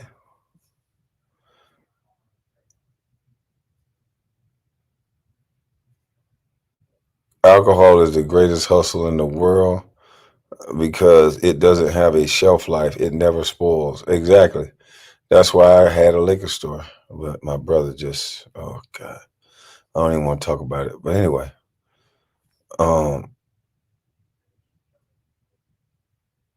You hope I stop smoking. Man, that swagger dad be keeping me off these niggas beating it. What? Without that swagger dad, I think I'd be done DDT one of these niggas. Yeah, I had me a glass of red. I just had me a glass of Malbec. Nothing too stupid. Just a glass of Malbec, some spring water, and some flat water. I went to True Lux last night. That shit was good as hell. I had that miso glaze. No, it was, what is it? Miso glaze mahi. Man, that shit was off the chain. I wish they were open before I was leaving, but I gotta go. Malbec is fantastic. Yeah, man. Schlitz, Malbec. Yeah, I had me a nice little glass of Malbec and got up out of there. Keep you calm and balanced. And he talking about, I want to hear Kwame. Yeah, this nigga talking about Oak downstairs. Hey, nigga, the feds downstairs. Shit, that's better than any nigga you talking about downstairs. Nigga, the feds downstairs. Nigga, you heard their conviction rate? The feds downstairs, baby. So yeah, man, I was at goddamn True Lux. That shit was off the chain. They treated me like a real true player up in that mother. I came in there late. They were supposed to be closed. They say, no, Mr. Brown, we'll let you eat. And then I thought I was goddamn special. And then another Italian company came in there. A couple came in there, and they were speaking that Italian shit. They were like 10:30, and they let them sit down. So I said, shit. I don't know if they ate nothing, but they damn sure drunk. You know what I'm saying? But hey, I ain't give a damn. I was ready to eat my fish. You know what I'm saying? Yeah. So if y'all seen a big tall nigga scooting around Brickell, that might have been me. You know what I mean? And if you seen Big Whitey in Brickell, it might have been me. You know what I mean? I was over here looking at something down the road. But you know, I wanted to stay in Brickell because it'd be calm over here, you know. I ain't over there in the beach area. I was smart, Miss Collins. I didn't go nowhere near South Beach. I didn't want to be tempted to step my foot in that water. So I said, no. I'm going to stay far, far away. I'm going to stay about 30 minutes from South Beach. Yeah, I ain't here for all that. I wanted to go to South Beach, though. But even over here, I was like, Lord have mercy. Over here, you get a little taste of South Beach, but these like the soccer moms and the people with money, they just wearing yoga pants, still showing all their stuff. But you go over there on South Beach, now you gotta have a lot to think about. No, I ain't go to South Beach, Miss Collins. I sure enough did want to, but I said, no, I'm not going over there. They got too much hanging out. So I'm not going to South Beach. I'm just gonna stay over here where it's cool and focus on what I'm doing. You know, so many people goddamn get taken down while they going up because they don't focus on what the hell they doing. And that's what I'm scared of. I don't fuck that shit. South Beach, fuck around, catch me on Sports Center. Down, Kwame Brown turned up in the middle of the street with a couple holes from South Beach. I guess he really is living the bus life. Guess he is living a bus life. Him and two strippers was hanging out in the middle of the street, drunk enough. He was drunk. He said he was drunk as Cooter Brown when we caught him. He was peeing by a tree when we caught him.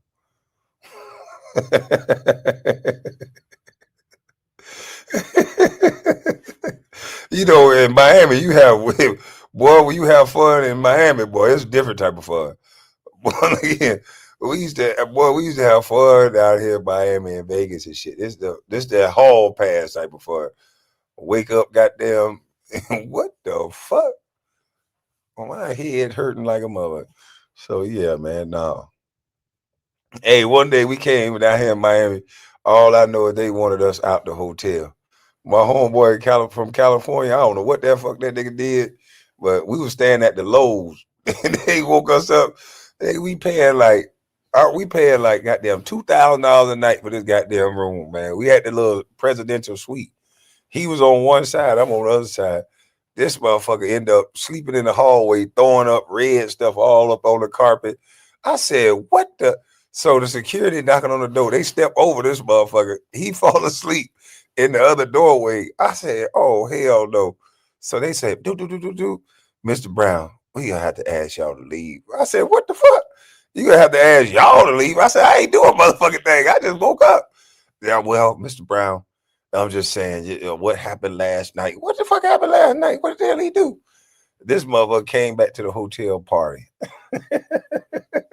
Hey, we ain't talking about the Florida Gators, Baker, man. We're not talking about that right now. All right, we got coach issues. That's all. We got coaching issues. We got the talent, damn it. No, it wasn't me. It wasn't me. That motherfucker from California, he partied too damn much. He was still up. That motherfucker. I say, man, what the hell did you do? Man, I got in an argument last night. The pool closed at the Lowe's. This stupid motherfucker swimming in the water, all kind of shit. Arguing with the man, don't want to get out the pool, bringing that goddamn California accent, and that man would think, that white dude would thinking he was gonna get jumped by some California goons, and so they wanted us to fuck up out of here, boy. They wanted us up out of here, boy. Shit, Big Walsh, how am I open the door when he got his own key to the damn door? I told that nigga, I said, this the South, man. You can't be chasing them girls with them big old booties, man. This ain't LA. He want to chase a girl. He following her. She said for me to come to the pool. I'm like, bro, you already toe up. You think it's a good idea for you to go to the pool?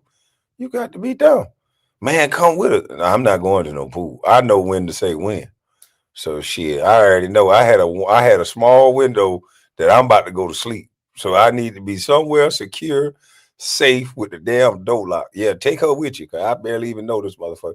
And I locked myself in my goddamn room, and I woke up locked in my room, and I was happy. That nigga woke up by himself, sleep in the hallway, no money in his pocket, no room key. Hey, I was dying laughing. I said, that's what you get. Them girls that rolled his pocket, all kind of shit. That's what his ass get. I ain't going no damn pool with you, motherfucker. I was dying laughing. He was chasing them big old Miami booties. I said, them girls got you, boy.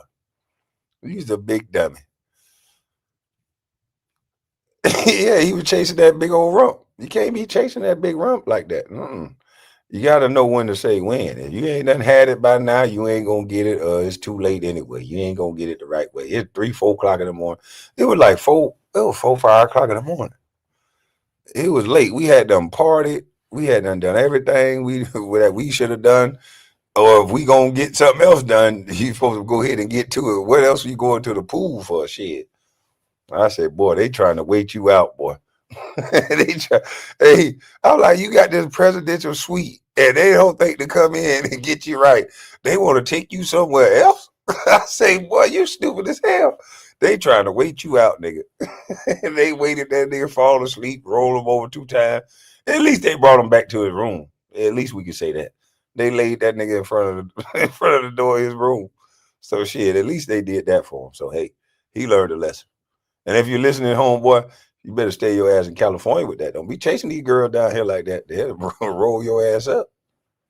From Charlotte or Washington, D.C. And the people of Chicago, I can only imagine, those who really suffer from the crime in that recidivist area, South Side, West Side, where it happens over and over again, they want safety. That's the war. That's the war. The war is on crime. And Will, speaking of Democrats being outraged, they had plenty of that to showcase over the weekend. Watch here. The president of the United States essentially just declared war on a major city in his own nation. This is not normal. And the terrible things that the president of the United States is saying about using troops in the Department of War in the city of Chicago is an embarrassment and disgusting. I call it a threat. I call it embarrassing. I would call it performative. And Will, just one more on that, because the last person to is an embarrassment and disgusting. I call it a threat. I call it embarrassing. Man, he gonna shut your lying ass. See, I can't trust no nigga with no hair on his face. Okay, you know this nigga lying. Man, you wouldn't even go to the hood. Tell me, he call it a threat. He call it a bad. Oh, this the mayor. This the Maryland governor. Oh man, I gotta be cool with this dude, man. I'm probably about to meet this dude, man. Damn, I gotta be cool with this man. Shit, you still ain't. Hey, Gov, come on, man. This ain't. I still gotta tell the truth. Hey, Gov, this ain't no threat. This ain't no damn embarrassment, bro. You got a lot of crime going on up there that need to be fixed, and if you don't know how to do it, you need to step aside. That's just it. That's just it. That's all. This ain't got nothing to do with not liking somebody. This is all about the crime level and folks getting killed. And you're not going to be affected by this. So, no, man, you got to step aside, man. I got to tell the truth, regardless of whatever. This is a shame. It's enough is enough. We got technology that can see a man in a cave from a satellite, and you could be sitting in a damn office in Washington, D.C., looking at people from way overseas. If you got that type of technology, then you got to be able to stop crime in your own neighborhoods in the United States of America. It shouldn't be, safety shouldn't be based on your tax code or how much money people can afford to pay in their tax base. And that's all it is. They're looking at how much money that you pay in your tax base, what your houses are worth, and based on that, you get the proper level of policing. Like, why can't people in the hood be just as safe? I know a place called Sea Island that you ain't fucking with. You can't even get over there. Like, these people, it's a whole different world. Like, if you ever been to Sea Island, they don't give a fuck who you are. It's a dude that slapped his wife, and they took his house, took everything, gave it to his wife. They got their own set of laws over there, boy. I have muted R. Kelly to put King Von maximum value. Salute, salute. Like, it seemed like they are policing based on who has the tax base to pay for the overtime hours. As long as you buy $1 million homes, we are going to police your neighborhood with precise vigilance. You live in the hood, oh shit, man, you get what you get. Y'all supposed to kill each other. He looked like a low quality Styles P. He looked like a preppy Styles P.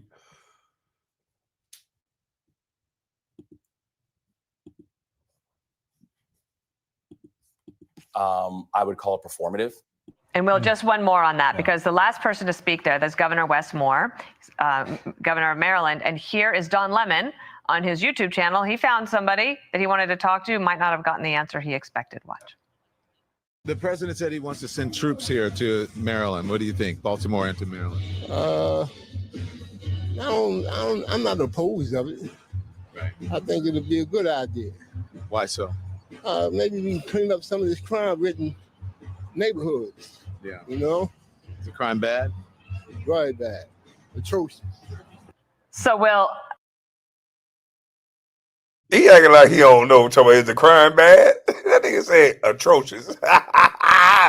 Like, Don Lemon, what the fuck? Don Lemon, you can tell you out of touch. Man, hey, boy. Hey, you lucky. You boy, never mind. Don Lemon, you out of touch. Is the crime bad in Baltimore? He trying to act so oblivious to this shit. Oh, hold on. Oh, this nigga right here, man. What's going on, man? Man, what's up, KB? Oh, man. Damn, we gonna start off the morning talk about this? Man, I ain't say nothing about LeBron, man. What's going on, man? Man, hey, man, I just want to know if you really feeling Trump idea, bro. You really think it's a good idea to send the National Guard to every black community that we got? Who said anything about an ideal? I'm going off numbers. Hey, man, them numbers are all. I feel like those numbers are screwed. Don't go off the numbers because numbers can lie. Don't believe what Jay-Z said. Oh, so wait a minute now. I heard you saying that Jay-Z song back in the day. Women lie, men lie, numbers don't lie. When we was defending LeBron, now numbers lie. Man, they lie in this case scenario because brothers know why they got shot. They know what they signed up for. Some of that stuff is calculated. Like, he know what he did to deserve that bullet. Don't act. He not innocent. Like, no, I ain't talking about that. I ain't talking about that, my brother. The numbers I'm talking about is 12 days with no homicides in D.C. That's a record, bro. But think about it. They were only in the right there by downtown. So it kind of did. They was by the train station, all that. They was getting their issue over there by Union Station.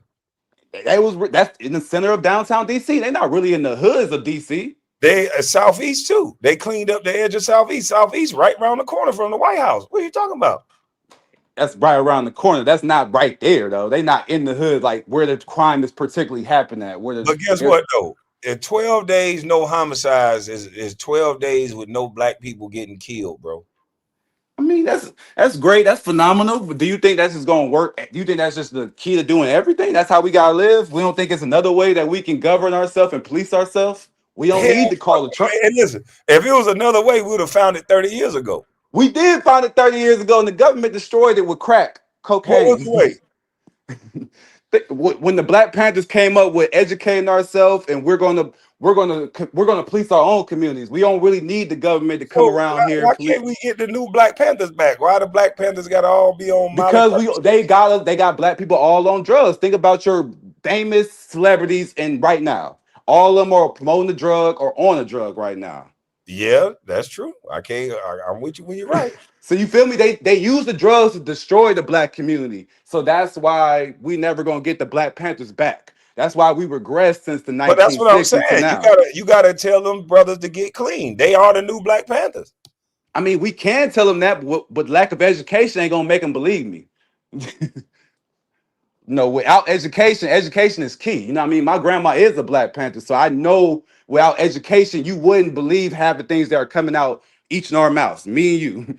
If you don't have a lack of education, only thing you're seeing is what's presented in front of you. You see what I'm saying?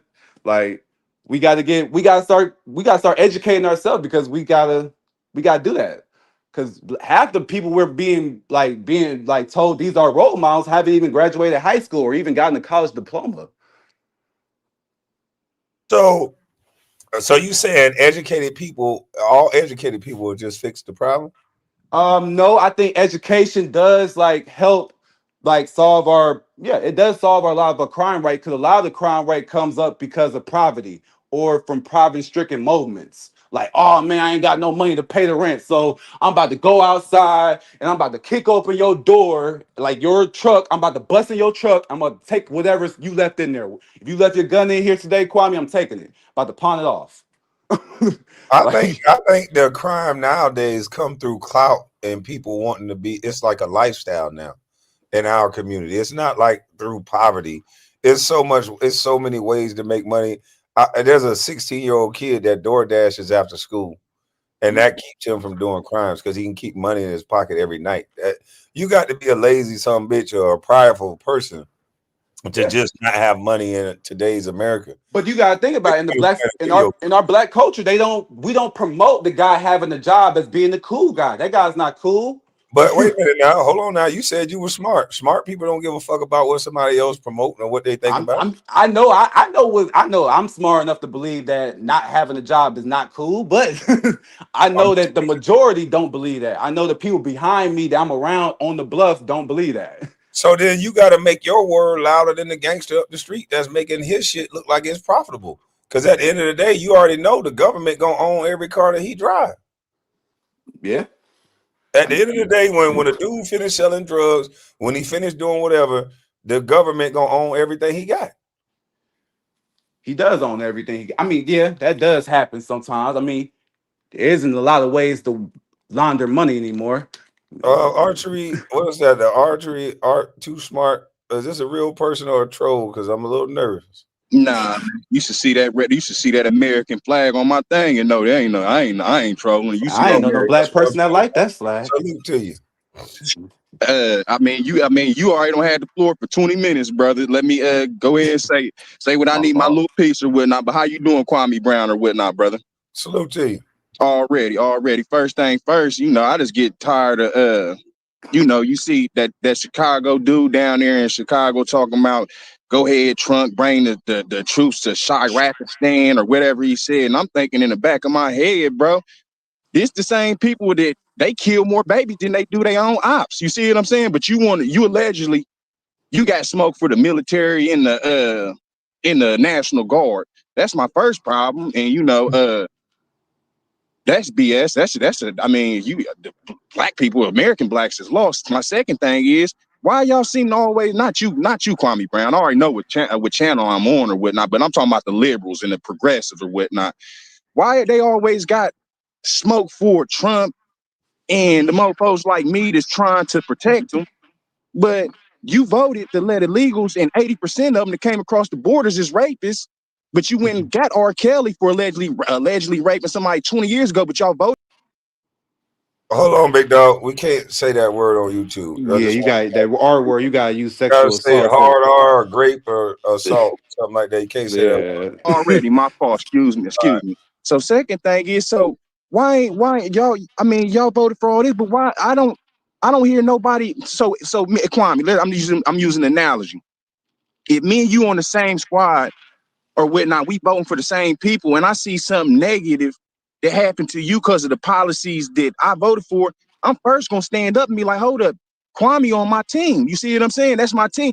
This black girl that got killed in Maryland, y'all voted, you liberal Democrat females voted 93% for all this stuff. And the only thing I see in the comment sections is, oh, I'm sorry, man. We want to hear you apologize for y'all voting to get that girl killed. And more than likely, that girl and her parents voted to get for her own demise too. So I'm just getting tired of all the fake stuff, all the Bloods, Crips, and the Vice Lords, the GDs, all the gang bangers. They got all the smoke for me when I'm in the hood, but you ain't got smoke for mofos out here picking your people off one by one, selling drugs to your people and offering them by killing them when they out here selling their body or whatnot. You know what I mean? But let me ask you this: what do you think have conditioned our people to call a real N-word a man who unalived black people and somebody who call it out a coon?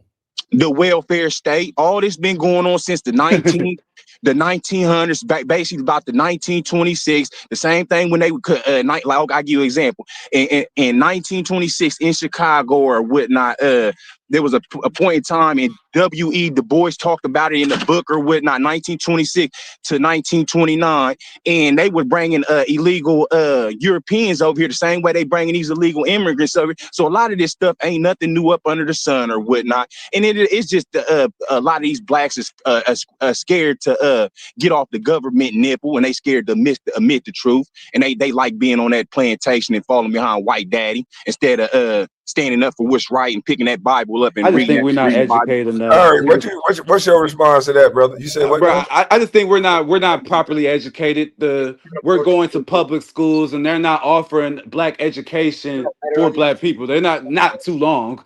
The curriculum is not in favor of us in surviving and So understanding let me ask you this: what Yes, sir. would you have them change if somebody said you are in charge of education? What would you want people to learn in order to be better as a people? They would be less criminals. They can go out and get into work. I would put more trades in schools. Like I would enforce, like we would have after school programs that would offer trade training, like almost like Job Corps similar, but we're just giving many courses to see if you want to do it in high school, like when you're between 14 to 17 years old. We're going to offer that.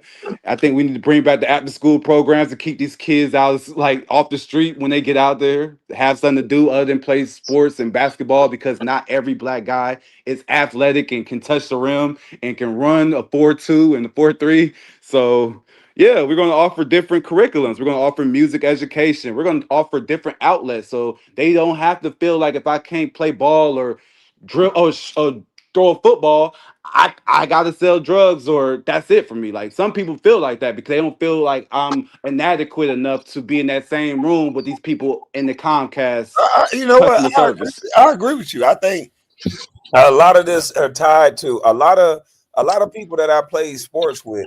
A lot of failed athletes become criminals. Like if you go throughout the history, a lot of guys you went to high school with, they used to hoop, they used to play football, and once they didn't make it at that, they turned to the streets. Yep, exactly. And they know that Mr. Brown or whatnot is even as far as that. And also I like to say also, you know, all that programs. The only thing I agree with dude is on that trades or whatnot. I feel like a lot of stuff in America needs to change around. We give these kids and these parents and these politicians too many ins and outs or whatnot. If your kid don't want to go to school and learn, you either got 3 or 4 or 5 options, bro. Either you gonna go to a group home, you gonna either go to school. Basically, we got too many kids running around here with the devil's time, which is idle time, and we giving too many people too many options or whatnot here in America or whatnot. I've heard that before. Yeah, we need to basically buckle down or whatnot, and basically, a lot of people gonna have to suffer and starve before they get with the program. That's what's gonna end up having to happen because America's cleansing itself right now. I mean, you're right. They are cleansing themselves, but I just feel like we gotta take more hand in this and take care of our own people. We keep looking for the government to do something, the government to put their money into something. Kyrie, Never gonna happen. isn't that taking care of our own people by calling out the people who are unaliving the people in our community? Yeah, but if we're not trying to take care of our own selves and try to provide a different solution and make the government join in, then we're just But hollering we gotta cliched. have living bodies in order to take care of ourselves, though. We can Yeah. no longer allow to be stuck at 13% of the population. We can't okay with what one black man going to prison and one or two dying in every major city every night. We can no longer accept that. Yeah, I mean, I understand that we can't accept it, but it's just we got to find another way. It's another way that we can not kill each other without you guys standing over our shoulder to make sure I don't do it. Because as soon as you walk away for too long, I'm gonna do it again. It's gonna rise again if nothing truly changed other than you were just watching over me. I doubt that. This young generation of kids, they're not caught up in all that violence. We got a video game sector of kids that's growing up, and they want to be able to talk their shit without having to put their hands on you. They're smart kids. They just want to talk shit to you. They want to troll. They don't want to have to shoot at you and all that stuff. They want to laugh at the people that's doing that. So we got to stop everything so gangster. We got to make room for people that people who unalive people, their ass need to go to jail.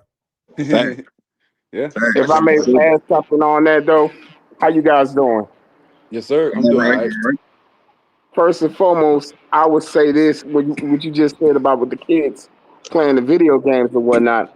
I think a lot of these young kids, when they're still kind of led astray. Most time, man, a lot of these game banging kids, they do it to oppress females, man. You know what I'm saying? So females go out their way. They want thugs. They want the violent dude, and they try to go out here and pretend to be this type of individual just to get, you know what I'm saying, get with a woman. But the thing is, a lot of these cats are so like, a lot of them just don't want to just admit, okay, man, I'm a nerd, but I'm a pro. I can still get out here and get things done. You know what I'm saying? And I ain't got to, being a nerd is not lame. Being smart is not lame.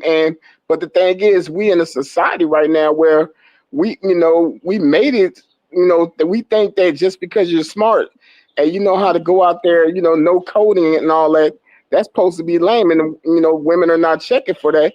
And a lot of these guys will end up compromising who they are and their freedom just to be something that they're not.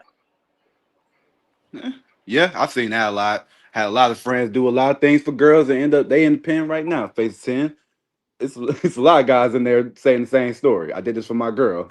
But I'm just saying that comes from, truthfully, it comes from pride. And I feel like it's just education. Like if you were truly, if our women were educated, they will understand that there's no future behind the criminal other than a hard future. I mean, it's the future, but it's a hard future. But if we're not educated enough to understand the rights from the wrongs, then we're going to obviously keep choosing either the wrong path, or we're going to sometimes luck up and choose the right path. But I understand why most of black people feel that teaching slavery and African American studies is supposed to help black children in school. I don't like I teaching think you hide. we should start earlier. I think you hiding behind that education thing because you learn right from wrong. By the time you 5 years old, your mama teach you right from wrong so you can go integrate with other students at school. So by the time you enter kindergarten in the first grade, you equipped with right and wrong. Yeah.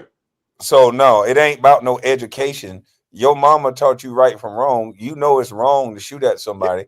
You know it's wrong to run around here and acting like you tough. But just like Mo Fly said, you'll compromise yourself for the attention and the clout of a woman, for the attention and the clout of whatever. So it don't got nothing to do with education. There's some smart ass fools in this world. There's some very smart people that come down to the hood to do stupid stuff. So no, I've seen people. I know there's many educated people in prison. They can be. I know so many black people that could have been engineers. I'm looking at them in prison like, God damn, this is crazy, bro. You literally made a lighter out of a battery. What's so crazy? You got grown women that will still deal with some of these young crazy niggas. Brothers out in the game. But it comes from self. We truthfully just need to be honest with ourselves as black people and just say we need therapy. A lot of 90% of black people. Not only therapy. We need white folks to come back to the hood. I don't care what y'all say. We have been conditioned not to do this stuff. Y'all laughing, but have y'all mamas ever said, do not do this in front of them white people? Do not embarrass me in front of them white folks. Have your parents ever said, do not embarrass me in front of them black folks? When I went to the Hawk game recently, my dad said, "Don't say I'm nigga so asking. much." I'm asking. Have your Yeah. parents ever said, "Do not embarrass me in front of them black folk"? Man, I got Nope. told that shit once a week. You've been Not for black folks. Not for black folks. I'm cool around my people. You've been Be To be honest with conditioned.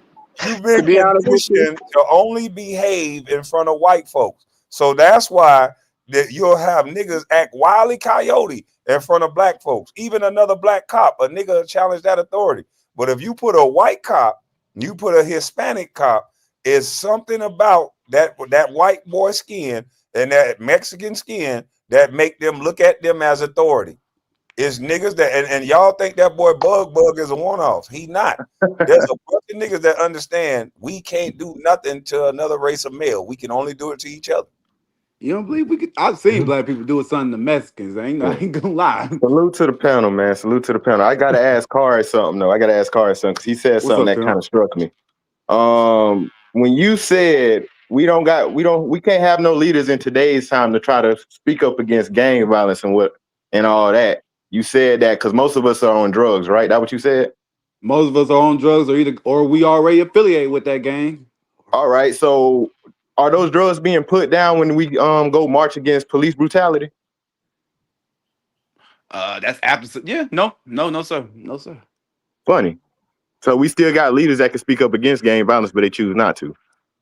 Because 9 times out of 10, we done had generations apart, but 9 times out of 10, we got somebody in our family that's in the gang. I don't even think you need a leader though. That's generations of it. That's generations of that's been passed down. So it's hard to talk against something that your family's a part of. It's like, damn, I can't. But we got family that's in the police department too. But why we need a leader? I want to add about that leadership. Hold on, Cassandra, please hit the link, Cassandra, because I would like for you to tell me what you think I'm wrong about. We always have the men hit the link, but y'all women stay silent. I could be wrong, but I don't know what I'm wrong about because I'm just asking a question. I've been told in my family, I've heard all of my little cousins was told this. I've heard other black people when I visit.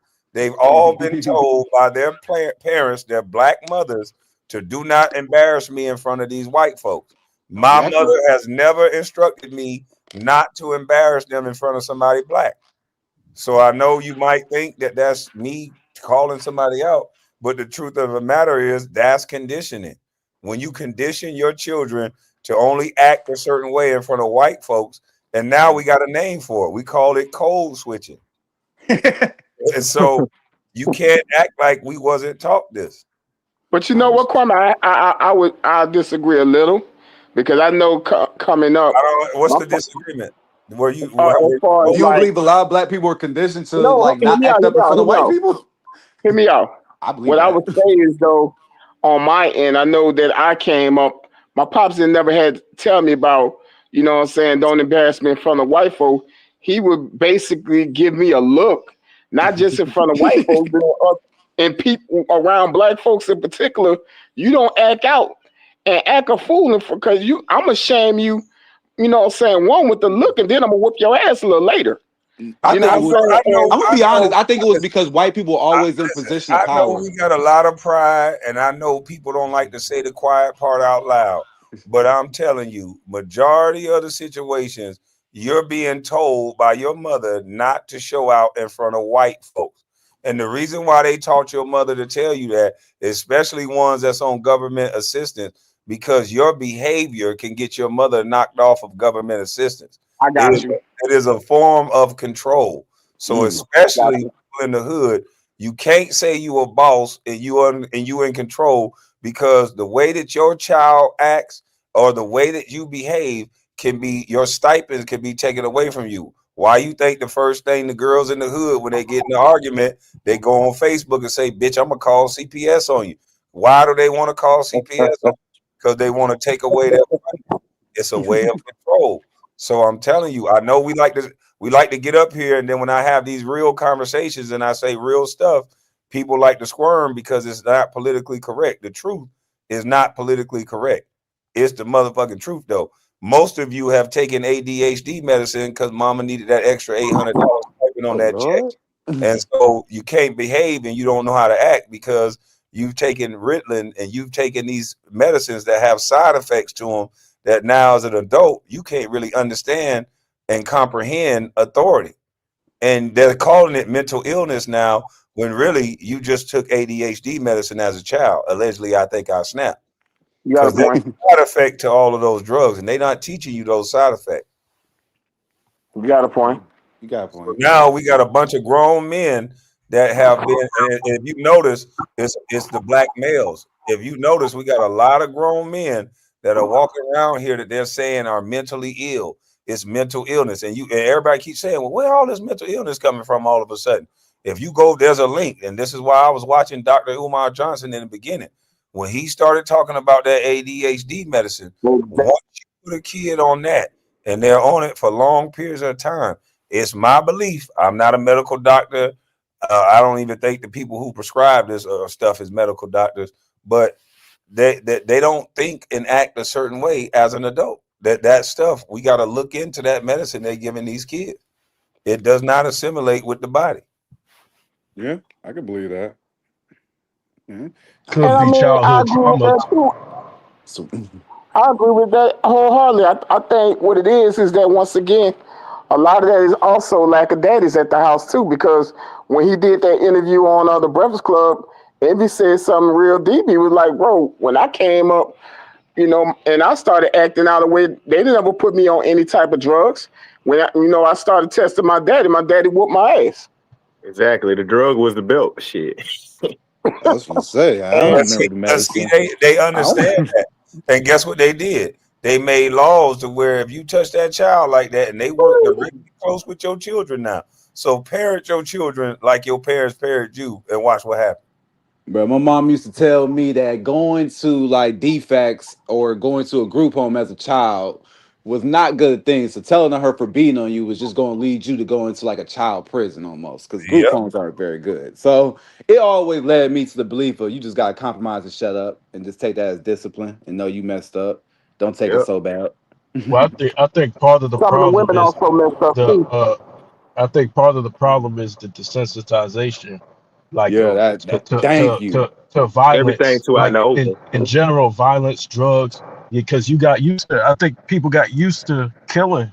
People got used to the violence, and so it That became crack a part of era, the that culture. crack era really changed the outlook of Black America. I don't think y'all see it, but I see it when they show these films like New Jack City. And, Look, it's like, it's the community as a whole.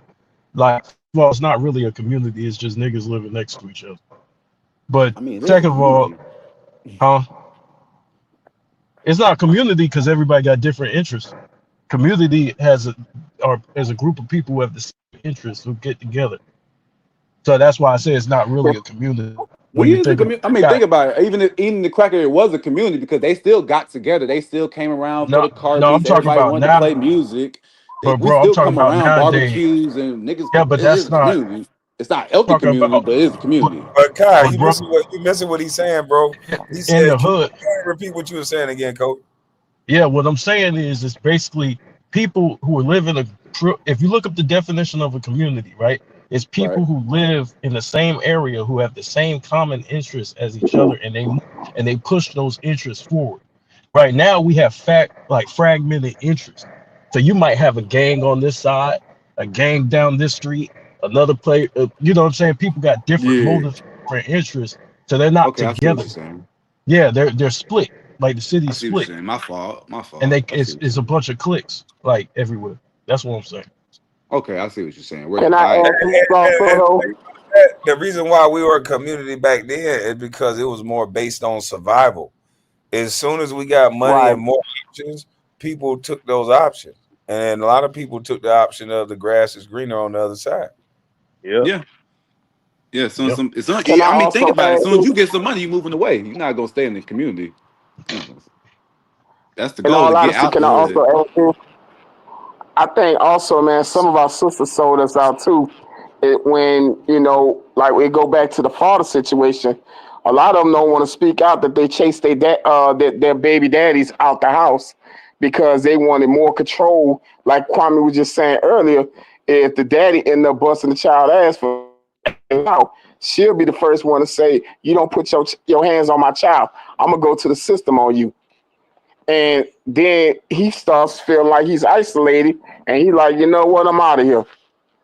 Right. If you feel like you could go ahead and raise this child by yourself, go ahead and do it. And then you see what happens. Hey, I got a Andrea D in the back. Is this a real person? Andrea D. It's only one way to find out. No, let me put an overlay up real quick. They ain't show their face. I don't remember seeing this person before. Andrea, you on the panel? Hi. Yes, I'm a real person. I'm normally in your chat under Girly Samurai Esquire. Oh, But it wanted my real email address and stuff, not my YouTube persona. So okay. yes, I am a real person, Okay. and thank you for bringing me up. And I want to say hello to all of the gentlemen on the panel. Do you mind if I give you a little bit of what I want to talk about in regards to this conversation? A little bit about my background first. Oh, go ahead. Okay, so first I want to just let everyone know that I am an attorney. I'm also served in some of the highest ranking officials in federal government as well as in my local government here locally where I am. I want to say number one, Well, as a then I Black want to say woman, thank you for hitting the panel. Then I appreciate you being brave enough for hitting the panel.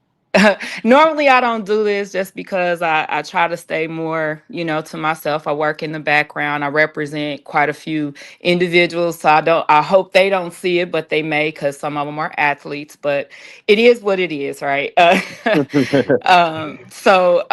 wanted to say this, number one, as an Esquire, right? I had a difficult road in getting to where I got to as a Black woman.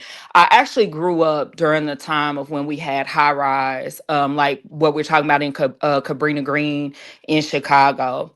Some of the roughest areas, isolated, very insulated types of crime, right? It didn't spill outside of those walls. And I've heard some of the gentlemen talk about, the anecdotes of, well, this crime was happening, or this is a crime of poverty, or this is a crime of survival, or whatever the case may be. I will tell you, my father was in the military, so my mom was essentially a single parent raising me and my brothers. Now I don't know if you can see my photo, but we do have some mixed heritage. So going up through the projects at the time was not easy. We were jumped constantly, learned how to fight. One thing that my father would send in letters was also always about education, and we always kept our heads up. Eventually, I go on. My mom ends up remarrying after my father deceased, and she went on and she remarried, and we moved out to the suburbs. And when I say the suburbs, I mean the literal suburbs. I mean with houses, front yards, the whole nine. This is not where most people would consider the difference between being in the projects and being in the hood. The projects to us was literally public housing. People who lived in houses or who parents owned homes and had yards, those people were in the suburbs for us, what we consider. So when we first got into that environment, we were so excited just to have a yard. We took every opportunity to appreciate being in that area. So shout out to my stepfather, who also passed away about 5 years ago.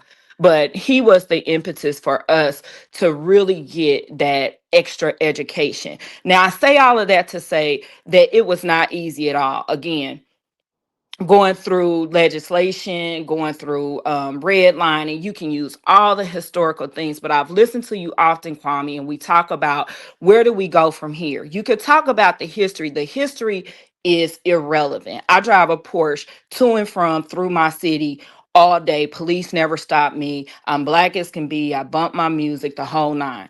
What is the difference about today and back then, where police did stop you simply from going to from the projects to what I call the real suburbs, where houses and yards were. You were prevented from crossing those lines. Well, I can tell you, I've dealt with all of these leaders. I've dealt with Al Sharpton. I've dealt with Ben Crump. I've dealt with all of these individuals, and I can tell you the one thing that is consistent is that they keep you in the mindset that you are still in 1956, that you are still Exactly. in 1962. Yes. That's the problem. It's not what we currently have going on. I do not like the conflation of certain subcultures of Black people and with the rest of us. I know several young people. I have programs for tech, I have STEM programs, all of that while I was an executive in the federal government. And I saw over 20,000 youth go through these programs, get construction trades, go on. Some of them went to medical school. Some of them have been got their master's degree, and they work in policy, they work in law, things like that. What the difference is whenever I would bring these children to the handout programs, let's call them handout programs in welfare,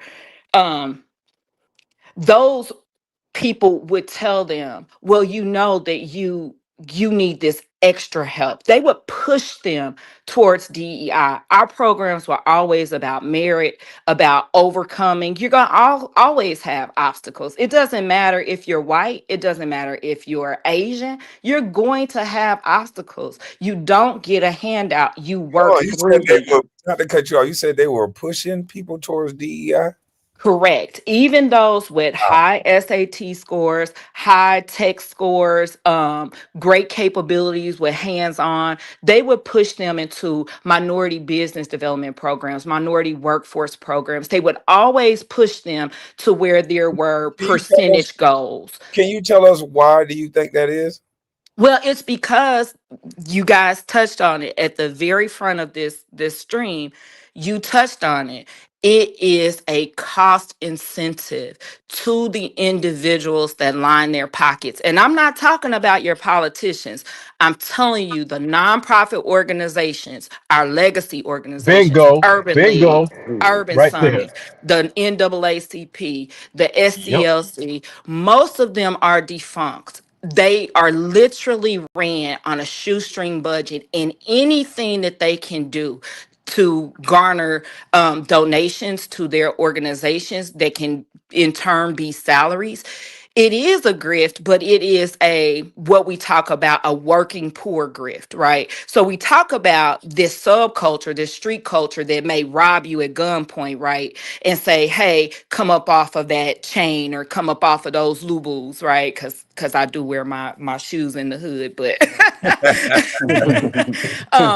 but come up. Well, that's honest, right? That's a direct robbery. What happens when they get moved into these areas of leadership, Black leadership, they're doing the same thing under the guise that, oh, if I just go and speak on a mic and I make these politicians afraid that I'm going to out them, they'll donate money and they'll redirect the money. Even though I don't have a program, I don't have vetted, audited financials, I will be able to then show that, hey, I'm out here doing it. They're going to put on their nice suits, all of that. And it ends up being how they take care of their families. And they're in debt. They're, robbing Peter to pay Paul. And this is just another hustle on another level. So what do I say? Stop relying on your nonprofit organizations and open up for-profit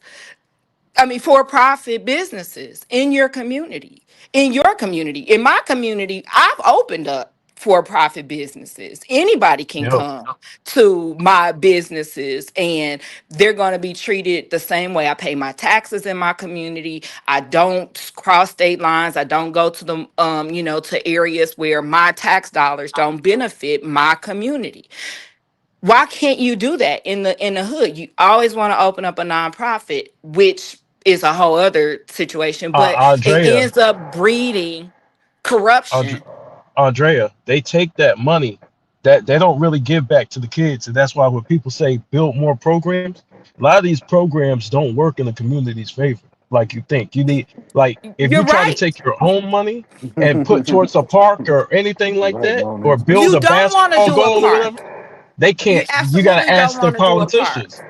Yeah. Yeah, you don't want to do They a was about to park. lock my black ass up for that. If you go Yeah. Yep. anything, you got to go through your county commissioners and people that's going to look good when they get the praise for it. You can't just go in that park and do nothing. It's owned by Yep. the city. Absolutely not. That's why you have to open up for-profit businesses. So Yep. now you go back to the 40s, the 50s, the 60s when the Black community collectively was thriving. Why? Because there were for-profit businesses. There weren't nonprofits. There wasn't reliance on county governments to provide land or buildings or resources. It was the community is going to come and buy this apple. I'm going to take this money. I'm going to pay the taxes, and then I'm going to take care of my family, and then I'm going to reinvest in the business next to me, and we're going to open up, let's say, a McDonald's, and then that way we can employ the youth and start teaching them customer service skills, how to do logistics, how to, purchase things on scale, all those things. We've lost that, and we've bought into this lie of nonprofit entities. Why? Because the grifters that run the organizations become tax exempt. That's why they don't pay taxes. So we talk about Trump, but Trump just used the laws that are in place that are available to everybody. In my for-profit businesses, you best believe I use every loophole I can, and the federal government Come on is now. Come on, very, tell it. very, She preaching. very And She you know preaching what? And you know good. what? I was to trying to small ask, businesses. but you know what it is? I was trying to ask people, why, instead of you getting upset, why don't you just do the same thing? It's not like they telling you, hey, this is only for white people. Trump was honest enough to say, look, you guys enjoy the same tax laws that I enjoy. So he pretty much Yeah. saying anybody can do it. Everybody can do it. And when people say, well, they don't teach taxes in school, you know what they teach you in school? They teach you how to read basic English. Every tax book is written in plain English. You know Yeah. what else they teach you? They teach you math and how to solve word problems. You know what taxes are? They're word problems that are written in plain English that use basic mathematics, addition and subtraction. You don't even have to do algebra. You Monte literally Cool. are talking about addition and subtraction. I taught my children, I have two children, one's in medical school, the other one is already a doctor. I taught both of them at the age of 16 to sit down and do their own taxes from their small businesses that they opened between that when they were kids, when they were younger. And they were Andrea, able what's to your read YouTube through it. channel? What's your YouTube channel? Because I'm gonna subscribe. I Damn it. don't Because you have a speaking facts. YouTube. Yeah, I don't have you a need to get a YouTube. YouTube channel, and until you get a YouTube channel, we gotta invite you back because all the ladies in the chat saying, "Can she come back?" I gotta have her back, so I gotta at least She's ask. speaking facts, Hey, man. look, she not even Supply and gone yet. demand. She not even gone yet, and they asking, can they have her back? Oh my Oh, goodness. yeah. Well, thank you. I appreciate it. I thought that the discussion this morning was so tremendous. I actually had a matter for one of my clients with the Securities and Exchange Commission earlier today. And as I was researching, I was listening to you in the background, and I said, you know what? I just got to get on here because what you guys are saying are anecdotal, but I think you take it further than anecdotal when you start talking about the collective and how can we move forward? How do we move past this? Again, I don't have a problem with police. You mean to tell me I got beautiful, educated attorneys that got work to do, sitting up listening to a little old bus? Absolutely. I actually also represent athletes, and I love your just common sense approach to real life. And this is what I've always done when I first became a athlete agent back in mid 2000s.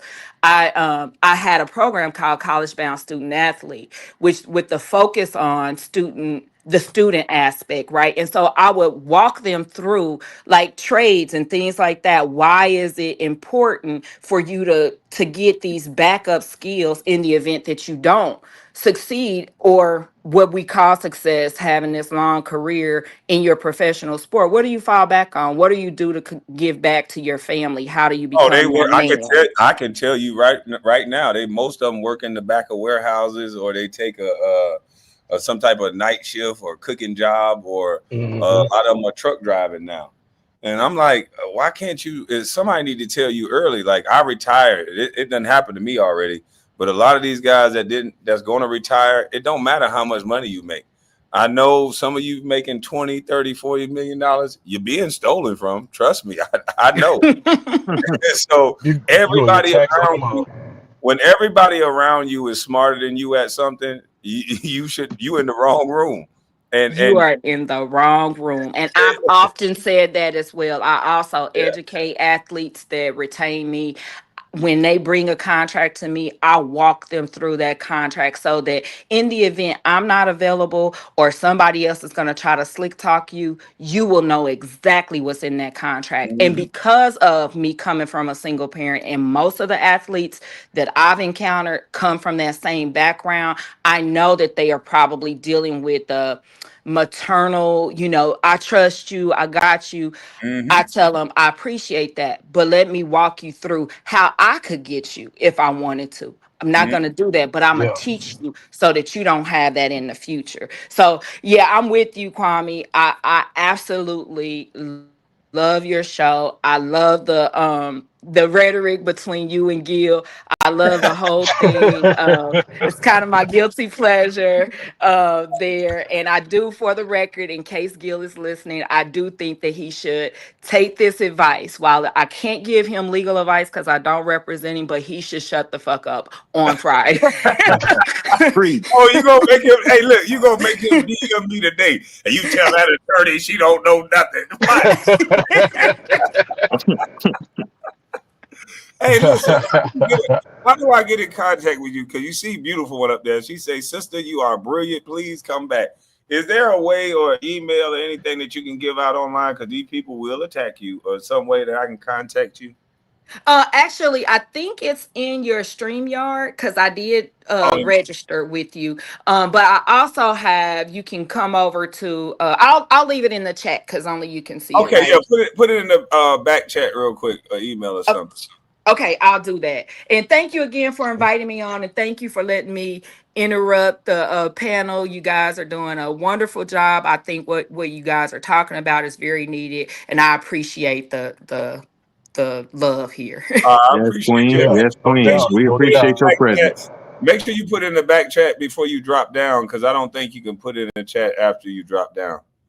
Because you don't want to put it in the open chat where everybody can see it. You can type it in right now in the private chat. Yeah.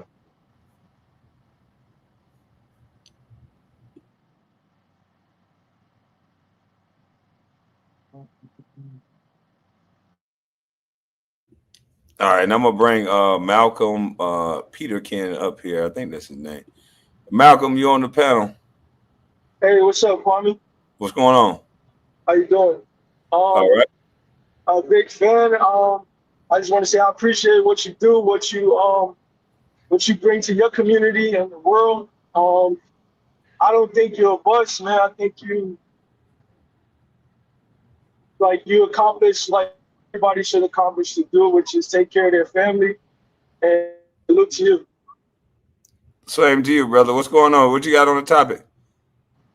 I see you mentioned to the guy, you said if he was in charge of education, what would he do?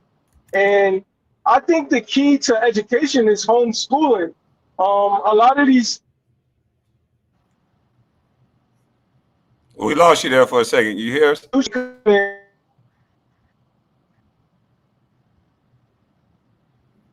Yo. What? His joint's tore up. Bernard, what's going on? Not much. Can you hear me? Yeah, I hear you. How everybody doing today? What's good? I'm doing good, brother. Yeah. first, I'm gonna piggyback off of what he said. My daughter asked Lord. me, what should I be when I grow up? I said, you should be a Kwame Brown. And she was like, who's What? that? What? Kwame Brown for real? That's I ain't gonna lie, Hey yo. I ain't man, just, listen, man, that came from left now when field, he so I said ain't this gonna shit, hold come on, you. what the fuck? I'm like, yeah, where that Hey I didn't even know man, where come that on, came man. from. Listen, man, you gonna get me flagged. That messed up the whole vibe. I'm like, yeah, This that's nigga that was trying a to get me whole flagged. Come on, bro. Come on, Be Kyrie. a You Kwame fronting, man. Brown. That bruh. I nigga ain't talking even know it was about like ain't that, you yo. I hear ain't know that? haters was Come on, like what that, the cuz. hell? I didn't. It wasn't me. Come on, man. That Don't was do me like Kai. that, dog. Don't do me like that. Bro, I ain't no pal gonna do you like that. He said, "Well, I want to be when I grow up." But Kwame Brown, I'm like, God damn, what you mean? No, You listen, want to be a baller? you laugh I right mean, when we you heard trying to that be. You want man to be a talk. baller? Like No, you trying to hey, say you look. want to be? Hey, Kyrie, you fronting, man. You laugh right when he talk, man. Come on, dog. You trying to get Yo, that came from left field. Like I'm thinking he gonna talk about education, everything. We done brought up an attorney. We done did everything right. God did His plan. The next thing you know, he just Nah, came you out of can't nowhere. just hey Like, look, you can't just say no attorney. We brought up a beautiful, fine. I'm talking about attorney. yeah, we did bring in the 10. We brought in the 10. I don't know how you got a Yeah, 10 she in here. drive a Porsche, nigga. Yeah. Yeah, see, I never encountered that in on And my she journey listen, on the and guess who block. she listened to? She listened to a bus. She said, I'm a simple lady. See, I can't believe you, Kwame. See, you got that luck of the Irish. I can't believe you, dog. Hey, let me go on mute, man. You trying to get me in trouble. Let me go on mute. Man, I'm just saying, dog. Oh man, that was a great. I think the education part she brought up was. I never knew nothing about the nonprofit difference between like nonprofit and for-profit business That at shit all. gonna That's go why over I sat there everybody's so head, quiet. I dog. swear to God, I sat there like taking notes. Like, okay, that's Bro, the difference. We need to do that. that non-profit line, how they ripping off the community, that shit gonna go over people's head, dog. Keep me Yo, at the that's hell what on the the Yeah. road. wire was basically It ain't gonna showing go us. over That's their all I head. They kept the thinking ones about. They doing heard it. it. The niggas like Kyrie, the ones doing it, they ain't going over there. Yeah. They educated. It's the educated ones that's doing it to us. They smart enough to know. Listen, I know some motherfuckers that do taxes that they'll charge a motherfucker $500 to put their general information in, and instead of giving the girl the form and say, "Look, man, look, young lady, I know you got your kids, and I know you know you might want me to do everything, but if I fill out this one part, which is just your address and your name and your date of birth, that's gonna cost you $500 to $800. Just fill this shit out yourself, girl." You know, they're not giving them that type of game because is it their job to do that? Like, just because you Nah, lazy, is it somebody else's job to say, girl, this is gonna cost you $500 to $800. Put your own fucking information right here. yeah. That ain't their job. They can make some money off of it. That's definitely a business. They ain't gonna tell you that. I'm just saying that's how lazy we've become to where we don't even write. They're literally like I know a girl that literally told a girl like, look, man, I'm gonna save you like $800. Just put you know where you live, you know your name. Why would you have me write it? Yeah. I mean, you gonna give her your social security, then yeah, you know that number, so you good. You ain't got to worry about. Yeah, you really need Right. that. But see, a lot of times the issue is like the people in power, like the people over those cities, like they're the ones blocking shit from getting done. So you That's might in the say, house oh, though. Exactly. well, Because there's not they enough playing funding. politics. I Yeah, think that yeah. starts in the household though. Hold on, it said the But revolution will not be funded beyond the nonprofit industrial complex. We got Rodney gave up some money. Oh Lord, Rodney finna fuck up his chicken wing money. She's an attorney. She represents my heart on God. I like that. I might steal that. I just steal something that stupid. See, that's that YN stuff. That was dumb. Yeah, I ain't gonna lie. I can smooth it out. I ain't gonna steal exactly what he said. and that shit I'm gonna work, you be edit mad as a motherfucker. No, it's going at And least that it'll line, start a conversation. It'll start a conversation. That's so dumb and corny that it's kind of funny. Yo, I swear. So only thing she gonna do is laugh, and I'm gonna get it going. I'm like, yo, what's that? Then I'm gonna get it Yeah, going. but you gonna keep the stupid shit going and fuck it all up. You gotta say one thing dumb. See, I know what women I'm approaching. I don't know if I'm going to approach an attorney. I don't know. I feel nervous approaching attorneys. My See, goosebumps get that's the what you just proved my point right then and there. She's still Yo, a woman. you About what did. she do. Yep, I heard about what she did. She made me nervous. Oh, you an attorney? Oh, see what I'm saying? Nervous. So if you heard that she was on food stamps, you would have felt like the man when you walked through, huh? I gotta do something else. I don't feel accomplished. I don't feel superior enough in my. Yo, you feel good because she was an NBA player. You literally are highly successful and it's publicly noted, so you can literally go. It ain't got nothing to do with that. I had brothers that I seen have girls pull up that had way more than them, and they would give them stuff. So I saw as a child that women don't care nothing about that. It was women with boyfriends. It was women that had rings on their fingers. When you have brothers that's like that in the town, you get to see stuff that you ain't supposed to see. And women don't give a damn about your money. I learned that at an early age. They want money, but that ain't gonna keep them Hey, woman. if you could lay it down, you get certain perks. If you could lay that shit down right. But curiosity, you don't even got to be able to lay it down. They just want to see. They curious about certain type of men. Some men ain't shit, but the society and the ebb and flow, it push you towards. Society pushes women towards certain men at certain time.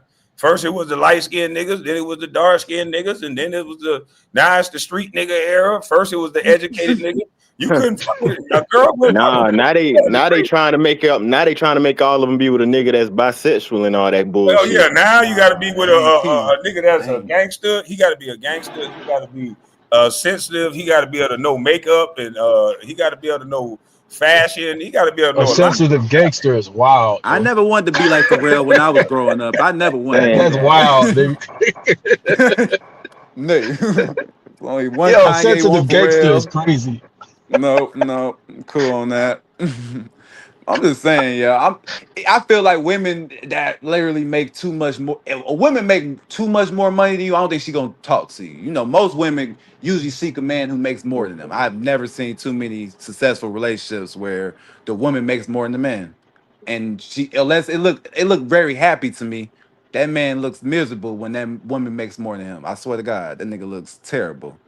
He getting like ran down on. Yeah, I ain't even gonna lie. You better have your own shit. You better have your own place, at least. Yeah, I understand that, but she made more than you, so you know what she was providing to the relationship. It's different. It's just like if you was providing more to the relationship. You know if I leave, it's gonna feel different. You're gonna feel that loss.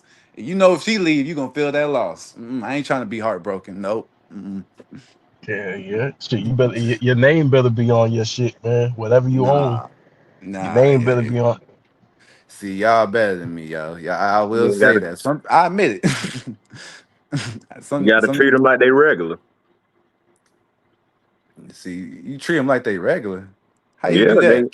They just act like don't act like you intimidated by them. If they make more money than you, what the hell? Shit, all right, you make more money than me, but I can still I'm crack not a going good to joke. ignore that. I'm not going to ignore that. I ain't trying to say I'm pocket watching, but I ain't going to ignore a girl pulling up in the Porsche in the bluff like, oh, I ain't going to ignore that. Nah, sorry. A joke can take you far. This is like Pretty Woman backwards. Nope, I can't have you. Not yet. We going to have to wait for you. Give me some time. Man, you got to get your confidence up, man. God, dog. Just tell a joke. That's all you got to do. Just tell a joke and you good. Man, we ain't going for. It ain't about that. I ain't even about. I know I can get it. It ain't about that. I want to. Wait a minute. So wait, based on her job, your heart flutter, huh? Yeah. That's why Kwame said what he said. Yeah. As soon as I heard attorney, I said, "Oh no." She ain't on food stamps and shit, so he can't get it. I mean, it wasn't about the food stamps. I mean, if she would have said CNA, I would have been like, "All right, cool. I'm with you, girl. Let's go." But she said attorney. Nah, Shit, I did it. They busy as hell though. Can't do that. She would have said CNA, maybe a little 911 assistant. I mean, 911 operator. I may have been cool with it, but not that. That's way above Oh me. dang, man, you already capping yourself off. You just. I know my class. I know I got to grow right now. I know I got to. It's levels to this game. So you feel that it's about your money. You feel less than without a little money. I don't think money make the man, but I make the money. So I feel some type of way when my girl I'm making saying, do noise. you got enough to pay your bills? Are you just living from pillar to post, or you got a secure home, a I car? got a secure home and I pay my bills, but I feel like if a woman at that class, I feel like it's certain classes. I'm How not you at know that she tier classy? She could class. be ratchet than a motherfucker that just make money. How you know that? A lotto ass bill, sexy red ass bitch that just make Yeah, money. she could be a lotto attorney. You don't know. She could be bobbing that ass and chilling. You don't know. She could I like a got nigga no like you. faith in Look, that. This is like a she could be Kardashian. saying, She give and me listen, Kardashian vibes.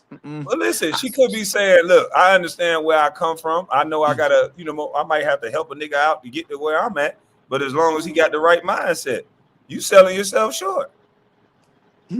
I don't know. My granddaddy Just taught me don't that. take no money from her. Like you have your own shit. Don't take no money from her. Make your Yep. own money. See, that's weird.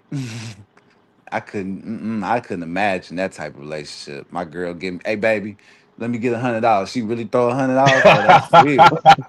For real, Hey, you gonna this be is She'll take different. it from your motherfucking ass. I know. That's what I expect. I'm ducking and dodging too. All right, what you finna do? All right, you But see, good? How you finna handle that? you ain't thinking like no builder though. If you was a builder, you wouldn't have to ask no woman to give you no money. She'll see what you doing and she'll offer it to you. I don't know. You must ain't doing what you supposed to do as a man. If a woman see what you got going on, and she might add her little extras in there and tell you what she thinks she would do. But if she down with your program and what you got going on, she gonna add to it. That's real. But Hey, I just ain't.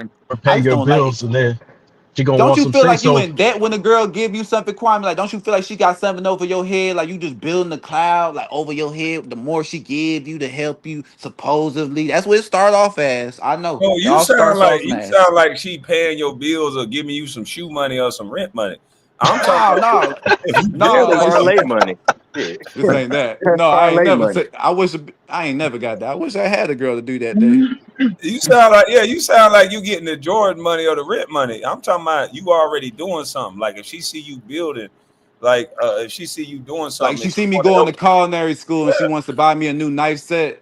And like if she you. buys that knife set, right? I know if some argument happens later on down the road, I'm gonna hear about this. She ain't that mean you a vagabond then, because you should have found out. Listen, for I real, already that mean had my own knife set. She wanted to give me a better set though. no, That was her. that mean you a vagabond, because you should have been finding out what that girl like, and you should have got the same thing, so she had nothing over you. You a vagabond. Nah, She I'm charged. saying, but I'm Hold saying, on. She charged me of being from the streets. I'm gonna try to take it to a trial. Oh God. damn. Listen what I'm saying That's though. different. That's If you different. was being for real with her and you was seesawing your girl, like she helping you helping her, there's gonna be a time, or there's gonna be something that just by you being around her, you see she passionate about something, and you see she like something. Yeah, I got no problem with that. I pay the bills. I pay. Not even about that. You just pay it forward. Hey. Are you once you get that knife set, shouldn't you be able to elevate to another level? Yeah, I mean, I may have paid a little car insurance, got her hair and nails did. I always do that. I brought some Chris Brown tickets and got cheated on. I ain't going this. I'm don't take her to traumatized, see Kwame. Chris You ain't Brown. like me.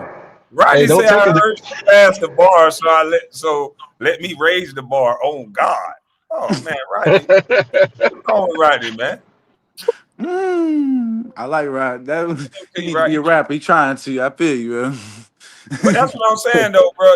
Women they enjoy helping you get to where you going. They just don't want you to be no dog ass nigga. You can't just, a lot of girls don't help niggas because when they got all these cliche sayings that if you help a nigga get some shoes, they gonna run off on you. You help a nigga build a business, he gonna get a white girl. You help a nigga. So these girls got all the power to help you be the man that you want to be. They just insecure about helping you because they too used to hearing these dog ass nigga stories. That's true. You're supposed to take a girl out, man. Take her out all day, get her nails done, get her hair done, whatever. Take her out to dinner, go see a movie. But I don't charge. I charge that to the game. They be trying to charge that to my head. It's different. I charge to the game. I know that's a part of the game. They look at this shit like, bro, You gotta treat her like a woman, man. For him. It's she gotta feel like a woman. She gotta feel like a woman. And then once she feel like a woman, she gonna do a whole bunch of shit for you. Man, women act like, women are unstable creatures. I ain't finna say the B word. I'm finna say unstable creatures. And the Man, words this of people. nigga right there talking about if she try to leave, objection. This nigga here still going, boy. Objection. See, I can't do that. I'm not like Samuel L. Jackson. This ain't what's that movie where he kept that girl chained up. I'm not that. Nah, this Man, ain't you that. just So. you just gotta not have ego, man. It's niggas out here in the world. It's niggas out here in the world. They walking around and they think based on their level of status, based on who they are, every girl want to have sex with them. And the girl that don't want them, they go out their way to try to buy her. They go out their way. Man, it's some niggas that you think really like that. For the right girl that hold her coochie cat, man, these niggas will sound like simps trying to get this one girl. Yeah, Carcino told that one story about that basketball player that one time I heard about. Man, they'll pull up to these girls' house with a Porsche, a Range Rover, and a dog, just for some sex that they ain't gonna like, and right after it's over. Post nut clarity. Yeah, that's a quick way to get played. Doing all that shit too much. I mean, we all done fell in false love before. Man, that ain't no false love. These niggas be having wives, girlfriends, hoes on the side, friends, all kind of shit. But as soon as a girl say no, they go crazy. See, one thing you can't do, you can't buy a girl loyalty. You can't buy their loyalty. You can't. You can spend all the money you want, bro. If she like you, she like you. She don't, she don't. So right. Big facts. Yeah, I've always noticed that. So I'm ain't nothing you could do. If a woman don't fuck with you, you can have it ain't no amount of money to keep her. I don't know. I've seen some of them settle out. I've seen some of them. They'll stay for a little bit, but then get low on your luck and see what the fuck happens. Boy, you better stay up. You better stay on top, nigga. I mean, a lot of these celebrities, y'all giving these niggas credit like they men like that, and they ain't nothing but some trick bag. I mean, but when you got the bag, man, I saw you at Lennox. Man, that's what the you thought I said. What you thought I said? I said, no. Lennox. That's the biggest lie ever told. With a light skin, bro. Listen, bro. I wish I had like him. That's the biggest lie ever told, bro. If you one of them guys, it's women out there, they are attracted to men for a reason. It's some men out there that make women turn into little girls just in their presence. You gotta work on being that guy, being a better man. You don't gotta work on getting a lot of money. It's a bunch of niggas that got a lot of money and still don't got no luck with no women. Hell, Did they change as a person? Hell, them niggas without no money be in their house when the nigga at work. Exactly. You with no money be exercising all on your guard. Knocking the You gotta bottom out of take her you gotta get her to take her clothes off. This nigga get her to take her clothes off in your car. Oh Lord, not in my car.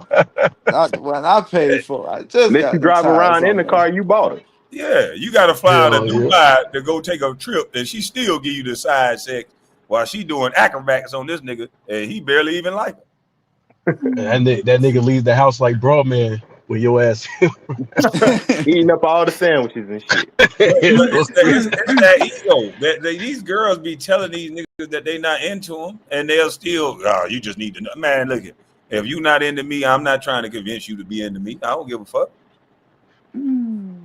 That's how you feel. It's like coming with the game. I look at it like it's your bad. You missed out. What the fuck?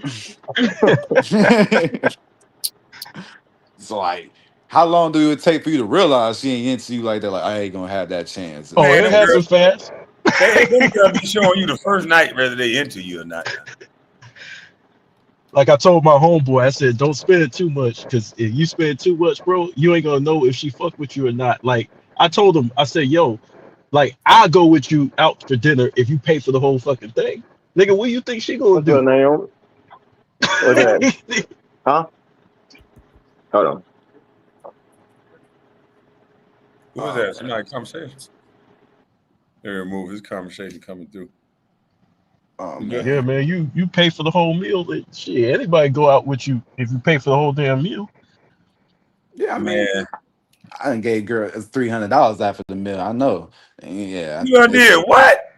I'm in Atlanta. Yeah, I expected to do something wild. Yeah, I done did it all. Man, come on, man. I was having a good night. This was like, yo, get home. No, you wasn't having no good night. You was spending money. And you was having a good goddamn night. That nigga thought he was at a strip club. Yeah, Bro, you were just you don't want to see me in the strip club, boy. We throw up at Blue Flame. They trying to cover it up, like to make sure we don't get thrown out. Because if you throw up at the Blue Flame, you get thrown out because you done apparently drunk too much liquor in there. Now they gonna be watching your ass at the Blue Flame. Y'all young niggas tell everything. It's probably somebody watching you right now. Man, ain't nobody finna do nothing. They don't know nothing about me. Nah, I'm they ain't finna gonna come do back nothing in there. but They let gonna take your my ass money. back I'm gonna up be like, in my there. money green, yo. It's good. No, but you ain't finna cancel nobody liquor license. They gonna make sure they money green too. Man, like they gonna pull up the time he did it and be like, we can prove the time he did it. He Man, always does it. hey, didn't you hear that fine ass attorney say she watched me? It's a lot of people watch me. What? Why you don't know what time I did it, and I ain't give no times and no dates. So it's gonna be a hard time proving Hey, something. look, That's all I all know. I gotta do is hear you talk. If you had a bar somewhere, anything, I can hear you talk. Well, I'm gonna say this nigga Kyrie. This ugly motherfucker that's scared of an attorney. Oh yeah. yeah. Let me go. I don't want to say nothing that you can't tell. I know she can't tell on me because I ain't hire her, girl. She gonna tell. Yeah, leave her alone. She a part of the law. This nigga here Leave her crazy, alone, man. bro. I mean, she wired for Hey, sound. I'm about to shut Hey, up. That's you all I'm say gonna you was say. She wired for educated. sound. What are you doing that she gonna tell on you about, Mr. Educated? Man, you never know. Anything could be a crime these days. I'm Oh, seeing shit. Bill Cosby went to jail Educated for something criminal. that happened 30 years ago. I don't trust nothing no more. We done found out we dealing with an educated criminal, y'all. This is an Yep. educated criminal right here. Yep, I'm gonna learn from the best of them. I got 2 generations in front of me of criminals. I told you, Oh, now crime. he gonna get his family locked up, y'all. Oh shit. That's noted. I told you that last time. Yeah, two generations. They finna go back 20 years and lock up everything. Nigga, I'm like, hey, we ain't nothing current. Ain't nothing. Hey, prove if any you can prove any times and dates. Anything was occurring. That's gonna be great. Arrested, his great uncle, everybody go to jail. It's gonna be a YSL case. Man, Everybody I from wish 99 to 2000 going to jail. Boy, I wish the YSL case could happen. Them niggas was doing shit currently telling y'all what was happening. That was different. I don't know how they thought that was gonna work out. And Hey, this nigga gonna have a family reunion in jail and shit. man, I ain't got nothing to do with that. You should have stuck to the books, you dumb motherfucker. They gonna be whooping your ass. Man, they ain't gonna remember nothing. I'm over here on the west side. I live on the bluff. It's okay. Oh, now you telling people where you live at. They after your It's ass all now. right. You telling Right the up there police with you making this shit too easy for the police. He's from the It's bluff, all right. 2 It's generations. all right. I'm gonna walk by him today anyway, dog. I gotta walk by him every day, dog. It's good. I thought you said you was educated. I am educated. That's why I ain't doing nothing. It's all right. That's why I can walk with them. I pay my tax. They my friend now. It's good. I paid my taxes. It's good. So you over there in the bluff with Rollo? I'm like maybe 2 streets down from him. Like not he like was maybe hanging out 20 with minutes away Curtis from him Snow on the though. walking distance. He was Why hanging out you with don't Curtis go Snow over there though. helping him build them apartments? Man, I don't want to be that. I ain't want to be over there. Yeah, I felt like I don't like them rats. Like I don't like being over there. He said he'll like the rats. Now, what an educated I don't that want to be educated I don't rat? like all this. I'm about to get away from Atlanta. I ain't really from here. Yeah, I'm saying, what does an educated dude give a damn about who ratting? You supposed to be making money. I am making money, but I don't want to be over there because I don't want to be anything I'm doing. I don't want nobody to have any trace of. I could put this on him because he look like he could be possibly doing something, and you know what I mean. I could put it on him. He got a back record. Okay, so but if you're doing business, what does the operating agreement say? You don't give a damn about what he's doing in his personal life. You I right. mean, unless you got that type of business where the morals and all that shit come into play. If I'm building houses with you, most of the contractors ain't shit you work with anyway. Yeah, at that point, it doesn't. I mean, it doesn't, but I just wouldn't. Personally, I just don't see Rollo as a good investor. He just doesn't seem like a. I mean, he does good stuff for his community, but I just don't see like me and him being a good. I don't see me and Haitians getting along too well. I don't know, Kwame. I always got along with You said Haitian? Something about doing business with Haitians don't go well for me. I swear to God. This I nigga don't know insulted what it is Wyclef about Jean, everybody. This nigga crazy.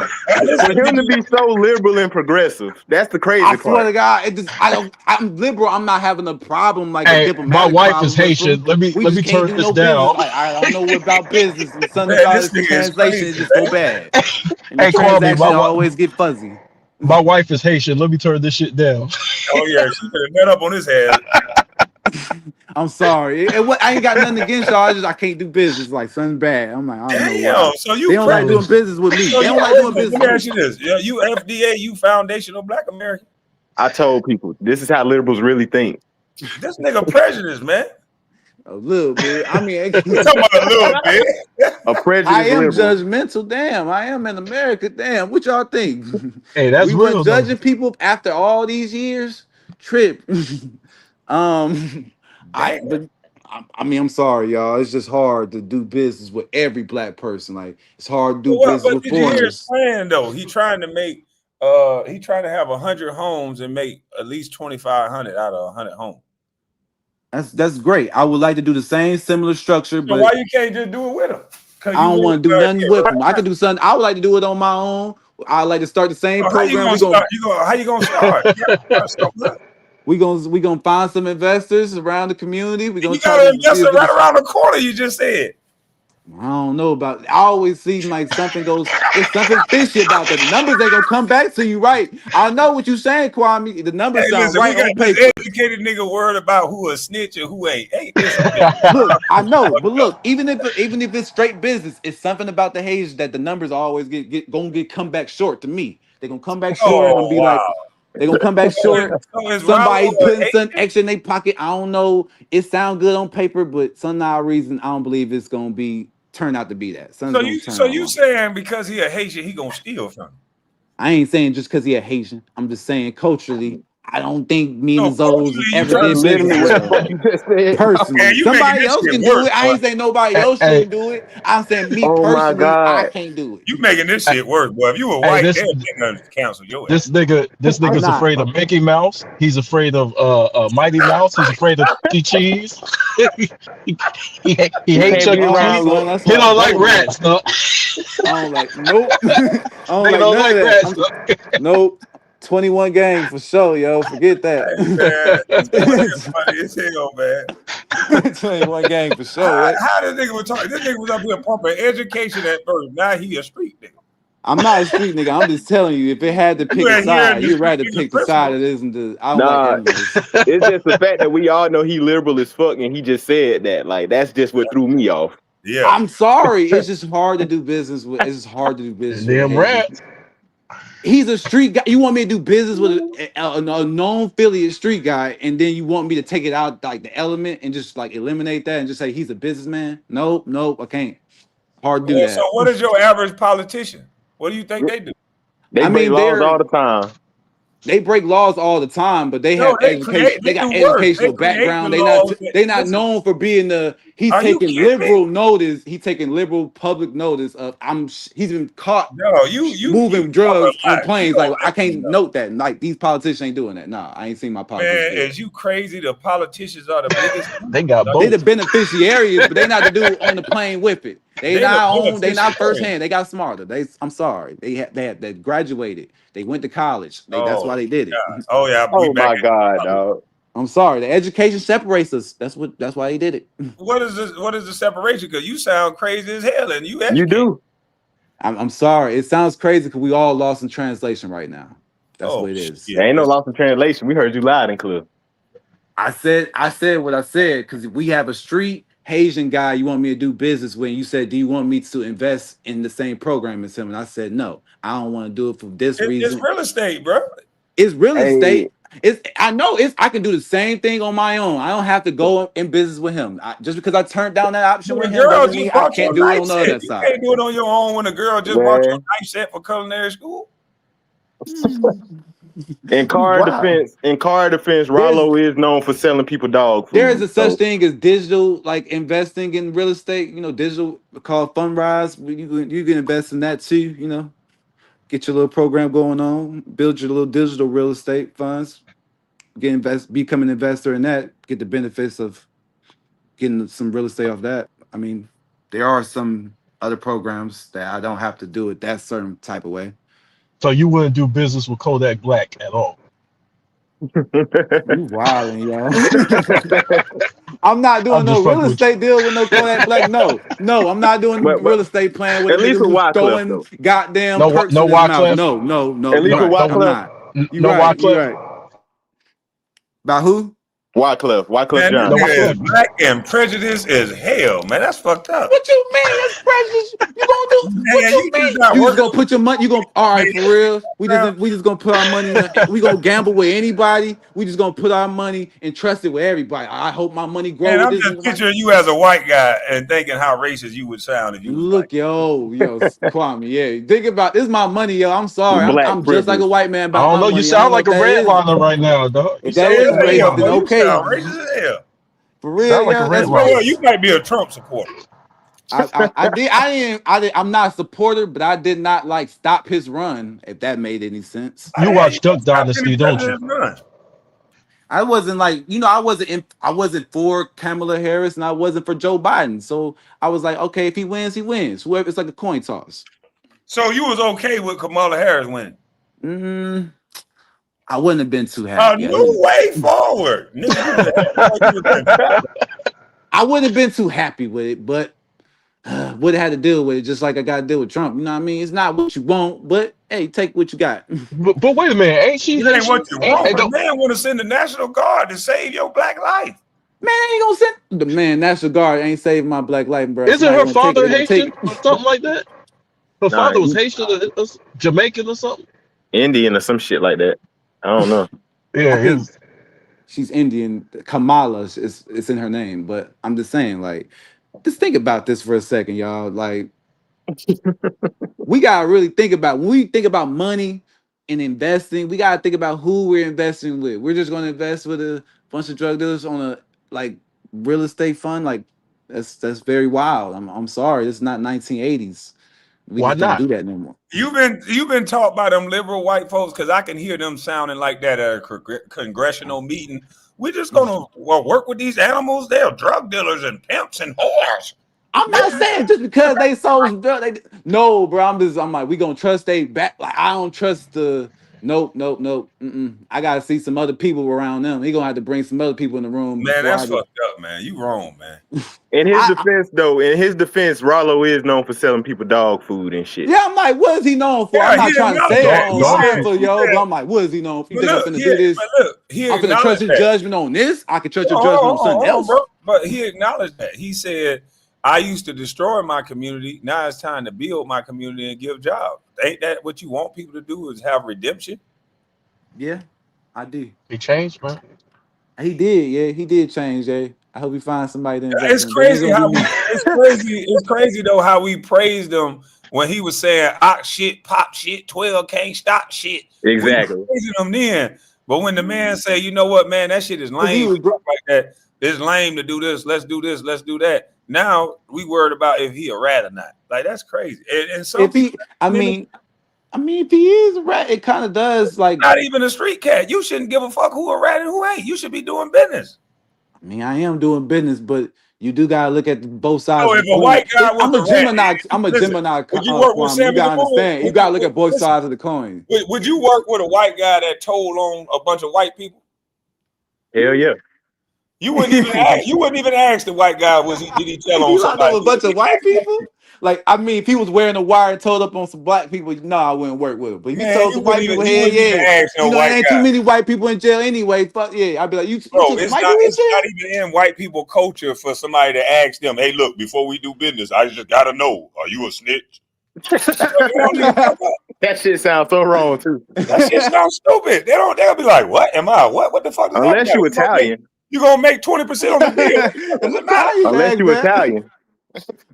I know some, yeah, they get down. Them mob, they got codes. I got code, man. Every man gotta have a code. Man, you gotta got live by movies. You don't watch. You got a goddamn red dot. You got a red box account. You got too many movies you watch. it. Man, live by good. You live by good literature. You know that, right? Even the pastors do deals with dope dealers.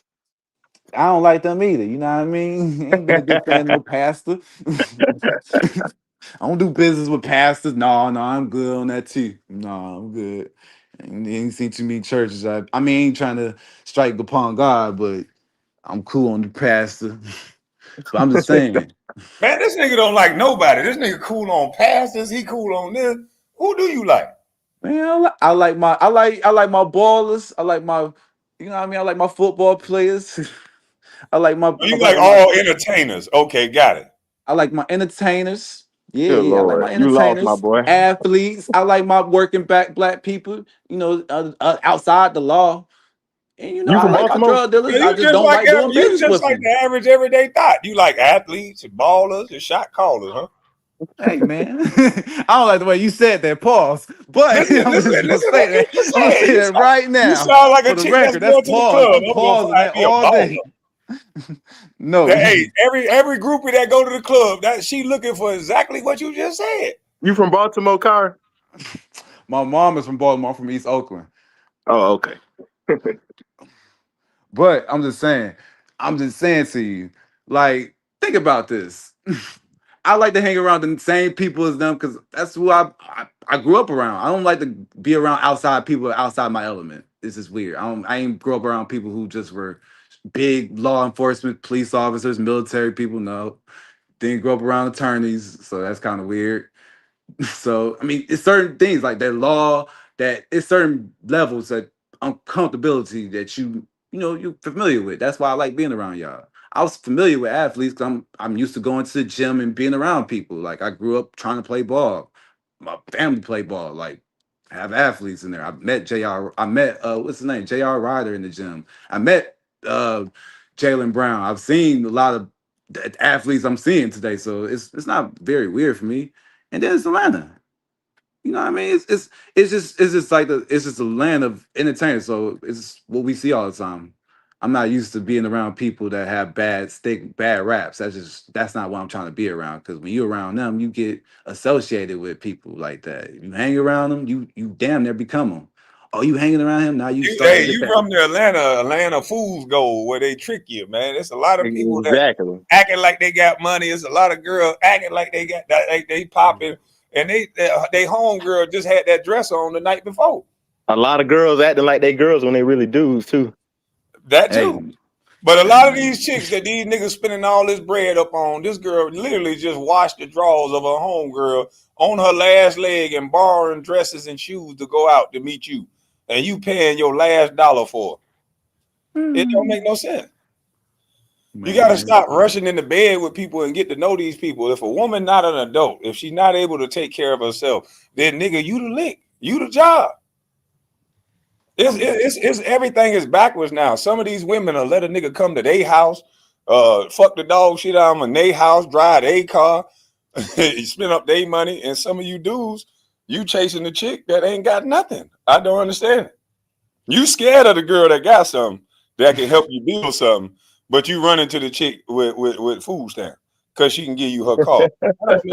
I feel like, you know what I mean? I feel needed. I don't feel like a girl who got it all need me. Or if I don't feel needed around here, then I feel like it's gonna be a cheating Nigga, you situation. don't want to hear feel me? needed. You want to feel controlled because if you if you treat a woman right, she gonna need and want you around. So why you don't feel needed Hey, based on black income? women don't feel too much emotions. I don't know who you've been dating. You've been dating too many of them light-skinned women. I knew. You I say seen. black women don't feel too much emotion. What kind of girls you been dating? Man, they not too See, you attached can to date. that. See, you a YA. How old you is, young brother? Man, I'm like, you know how old I am, man. I'm like 29, yeah. Man, Bro, see, I'm 30, when I bro. was I'm your age, 30. I I was just dating can't get older with women. I wasn't it. dating girls my age because they were too young and dumb. So you got to date older women when you're 29. What? Why? You got to go up to about 35, 36, get you an older, mature woman that got her own shit instead of them young dummies. Maybe mad. Yeah, I do You get to talking a about house. they gonna be mad? What the hell that got to do with you? I'm telling you. I thought about that. I said, nigga, do be mad. I do be mad. Like, man, I be mad as a motherfucker. Like, bro, you got some real therapeutic help. Like, I could tell you had some real trauma, trauma going on. I got to deal with now that I'm around you. You know what I mean? I can't just talk to you any type of way. That girl don't go for that. You know what I mean? Oh yeah, she may like the way I treat her, but if she ain't getting what she need, she gonna go to the next guy. I already know this. Like I don't know. That's the way the game go at this point, man. That's survival. I hate to tell y'all that. It's real. Well, as long as you afraid of them, there's more out there for me. So yeah, keep that saying. Oh, for real, yeah. It's all right. When I get on that level, man, it's all right. I got a dream, man, and I don't need it right now. It's my pick of my litter at one point. Don't worry. I got high hopes. That joker said he wanted them EBT card, bitch. EB2 don't want free food. Fuck. See, y'all niggas got y'all got the game reversed. That's what y'all got problem with. Y'all so against the government helping you. You just don't see anything helping you. Like, what the hell? Like free food. So you really want to spend your hard-earned money on some stuff they giving out for free, supposedly. And you got the car in your hand. So that's what you telling me, son? I'm just asking you. I'm trying to be on some ODB stuff and be real with you right now. Like, I can't say no to a free lunch. I ain't gonna that's lie what to I'm you. saying. Like, who turned down free meal? You instead of, would you rather pay for the same thing that I'm offering for free? Like, come on now. That's just, I'm smart enough to know I'd rather have it for free. So she do got EBT card. I don't care if she was rich or not. We can get this food free. I'd rather have it free. I'm sorry, yo. And it ain't about like she having more money than me that this like intimidates me. It's just the fact that more women who have more money tend to want to live a different lifestyle that I'm not accustomed to even wanting to be a part of. You know what I mean, you're not used to being at the yacht club. Like, oh yeah, we finna be up on the boat. Like, oh, for real, that's what we finna do. Oh yeah, we finna do this. I'm not used to doing all that, and I couldn't provide what the lifestyle she probably needs to be treated. I wouldn't know how she would need to be treated. I'd be lost. Hey, I'd be lost in the sauce. trap music in the comments talking about I was in the court trying to holler at a DA. Fuck no. I bet she turned down too. He was like, "Yep, it was over. It was over." Yep. Nah, you She was can't up. sell yourself short, bro. You can't sell yourself short. My granddaddy taught me that, and it worked out. That's the game. That's the game, man. And see, you keep hope alive, dog. I keep it real. See, I don't know if keeping it real means like you just being like obvious of the situation, understanding like the dynamics of people who have a lot probably want somebody who is on that level who have the same amount, so they don't feel like somebody's trying to take from you. Because you would, if you was making that much money, you wouldn't want somebody who was piss poor. You feel me? Like if you got KB money, like I got Kwame money. It's about You the think personality. That's why you supposed to. It's about the personality and what you know what I'm saying. That's why you put all that shit to the side. All right, yeah, she's a lawyer and she got money and she drive this type of car. You push all that to the side and really look at a person for who they is. See, it looks better when you building a woman compared to when a woman is building a man. Let me just say it like that. Let me just slow down and say it like that. See, yeah, like that's what I'm gonna say. Because like it just my Young man, where the hell did you get your way of thinking from? That's what I want to know. Where the hell you get your way? Well, I was raised by them cutthroat women. I was raised by them cutthroat old school I women. get it, and that's why you speak. That's exactly right. I had my father around, but like hold on. he was getting punked out to the game too. Hold on, let me tell you why you sound weird to me. Because you sound like everything is based off money. That's why I can tell you was trained by some cutthroat women. Because if you was trained by some men, they would have told you that everything ain't based on money. It's not. You find, because you said you educated, but it don't sound like you come from a lot of money. So that education didn't come with a lot of money. It just came with you telling everybody you educated, right? Man, you funny as hell. I'm just asking. It didn't come with a lot of money, because if it did, you would have been used to money and you'd have been knowing that it's about the girl's behavior. So if she a lawyer and she a jackass and she disrespect you everywhere you go, it's cool because she a lawyer? You ain't gonna stand on It depends on what you provide to the table. Because I'm like, I don't know. I'm so used to going through life and realizing that emotion don't solve the problems that we got at hand 9 times out of 10. So we usually can overlook something based on what we got going on. And 9 times out of 10, we can. Man, that boy on that K2, I don't understand what the hell you saying now. You said K2, goddamn. Just give it a shot, bro. Just give it a shot. Next time you see a woman with some money that's got her shit together. You telling me, oh my God. So you're telling me just because the woman, you're saying because everything is based, I'm telling you everything is not based on money, but yeah, it does matter what you bring to the table. Like, what is she providing? If she's not providing anything, then yeah, your behavior is going to be very crucial in this because you don't provide anything. So that's why money does dictate a lot of things. So you think a man with no money don't provide anything, is what you're saying? I mean, you just another nigga at that point, son. I ain't gonna lie. The M and man is money. That's I swear. Okay. That's what it stands. I was just asking that for a reason. So a man with no money, because there's no such thing as a man with no money. It's if you have a job, you got some money. Yeah, I So know that. if you got, that's why I asked you in the beginning. Do you pay your bills? Do you take care of yourself? We just talking about a normal situation. I ain't talking about no nigga just getting out of jail. If you a grown adult, you should be able to put together and figure something Yeah, out. yeah, but don't you feel like it's a certain class of women? Like, all right, even though he got a job, he doesn't have that certain class of job that provides him to be in that circle. You know, I in don't certain I don't circles. understand when you speak of class. Like, what are you talking about? Do you not know that a lot of women with money are going to dudes that don't got nothing? They probably knew him from when they were kids or something. There had to be some formal background. I don't see the rich woman going to fuck with the poor the garbage man for what reason? When she was 30 years old, they just took it up at the bar and he told all So them you garbage. so when you get your money together, that's just gonna be the end all be all. You're gonna get your dream woman, and you're gonna live life happily ever after because you got money. Well, shit. I mean, I won't say that, but be So easy to what you find say? them. I want to know because I want to know what you think. It'll be easier to find them. It'll be easier to find the one that's more genuinely for you, because you will see Okay, that. all right. Let's put that to the test. All right, Rick Ross is rich. Does he find the one that he want yet? Nope. All right, Usher is rich. He sing about love all the time. Did he find the one he loved yet? Nah. All right, Tyrese is rich. Did he find the one? He crying every day over on goddamn camera. Did he find the one he loved yet? Nope. So where do you find out that what you saying makes sense in real life? And certain, I feel like me as a man, I feel like I can see your behavior. Oh, so now that's gonna go back to you as a man. Oh, okay, all right, go ahead. I'm listening. I feel like me as a man, if I got money after all the hardship I went through, I think I could weed out a motherfucker that just like me for this. You feel me? Like if I didn't have this, you probably wouldn't fuck with me. You feel me?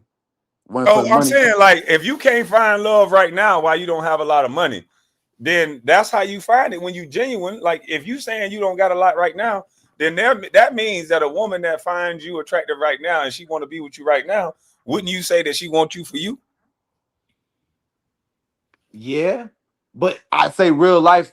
I can say real life kind of stopped her from being with me. Like, yeah, I really liked you, nigga, but real life don't stop me from being with you, nigga, because I really, I was. That nigga had to laugh at himself. Like, what? Real life stopped me from being with you. It could be real life situations where I was moving here, you wanted to stay here. It could be real life situations. I don't know. You never know what could happen. Always swing a curveball in there. I'm sorry to say that, Kwame. It's always a curveball. Never know. But I'm just saying. Man, I'm just saying you should be able to find that genuine love now on your ascend up, your way up. And that way, once you get there, you don't feel slighted. You want to put the house together. Anybody will move into your mansion that you're gonna put together. How you gonna know it's real if you got to mansion this shit? That's a very good point. I've never thought. I mean, the mansion. I mean, it just looks more representative. I felt better. I felt more at home. Oh, you just feel better. You just feel better about giving her your house because that's what's gonna happen. That's fucked up. I ain't going out like Birdman. Nope. What you mean you ain't going out like Bird? So you more gangster than Birdman then, huh? I'm not more gangster than Birdman. I would never admit that, Birdman Stunner. I swear to God, I would never admit that. But no. But I will tell you this. I will not go out like that. I will sign. I will protect my heart. Like what Pimp C said, protect your heart, 3 stacks, protect your heart, be smart. I'm like that. I believe in those lines for real. So what they gonna take from me? But see, here's the thing: baby ain't had no baby girl ain't had no He dated her ain't for had no 14 money. He years ain't and had no then got money. shafted. That was You ain't got that was kind of harsh, but yeah. With a woman with money, you ain't got to worry about a woman with money taking your money. she had money. Still Not no baby money.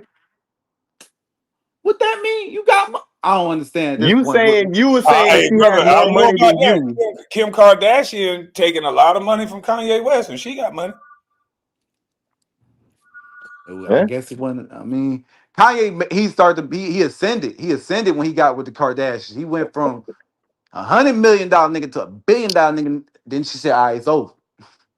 It did make sense on the math paper. If you was only after the money, it made sense to wait. Just saying. She did wait till he ascended. He wasn't like that at first. He just left Amber Rose, then he got with Kim Kardashian, then all of a sudden he ascended to $1 billion, had the mansion, everything, But you know, ascended, had the kids and everything. Then she left but after do he you not started going crazy. understand? Do you not understand that Kim Kardashian, all she had done prior to that is have sex with Ray J?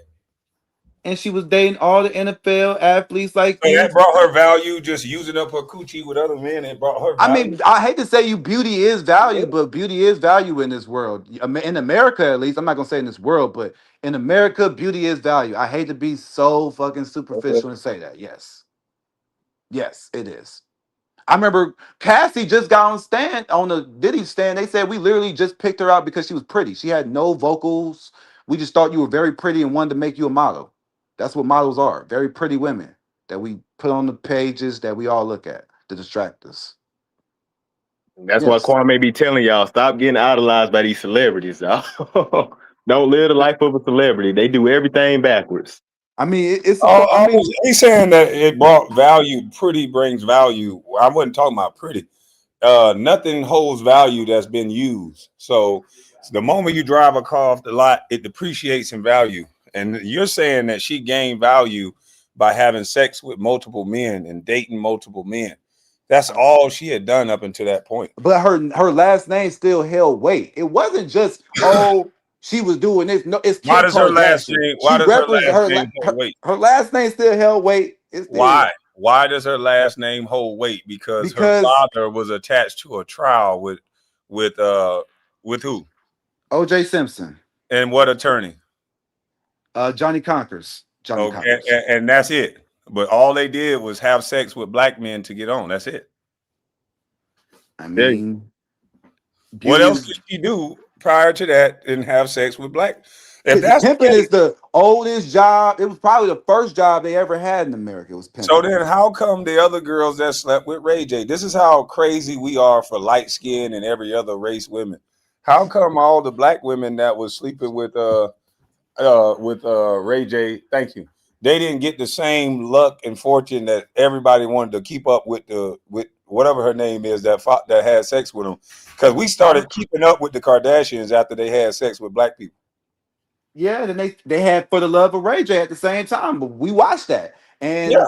Ray J did. I mean, Ray J was having, once he started getting with the black women, it felt like, okay, you're just with anybody. Because our last names didn't have any hair. He wasn't with anybody at that point, any woman whose family had any type of, I would say, celebrity notice other than like Whitney Houston, but that's like weird. So you saying Kim Kardashian was a celebrity? I mean, Kim Kardashian, and she was hanging around Paris Hilton on the Hilton But that Hilton ain't show. got to do with what I asked you. I said, are you saying Kim Kardashian? So she's a celebrity through who she was hanging with?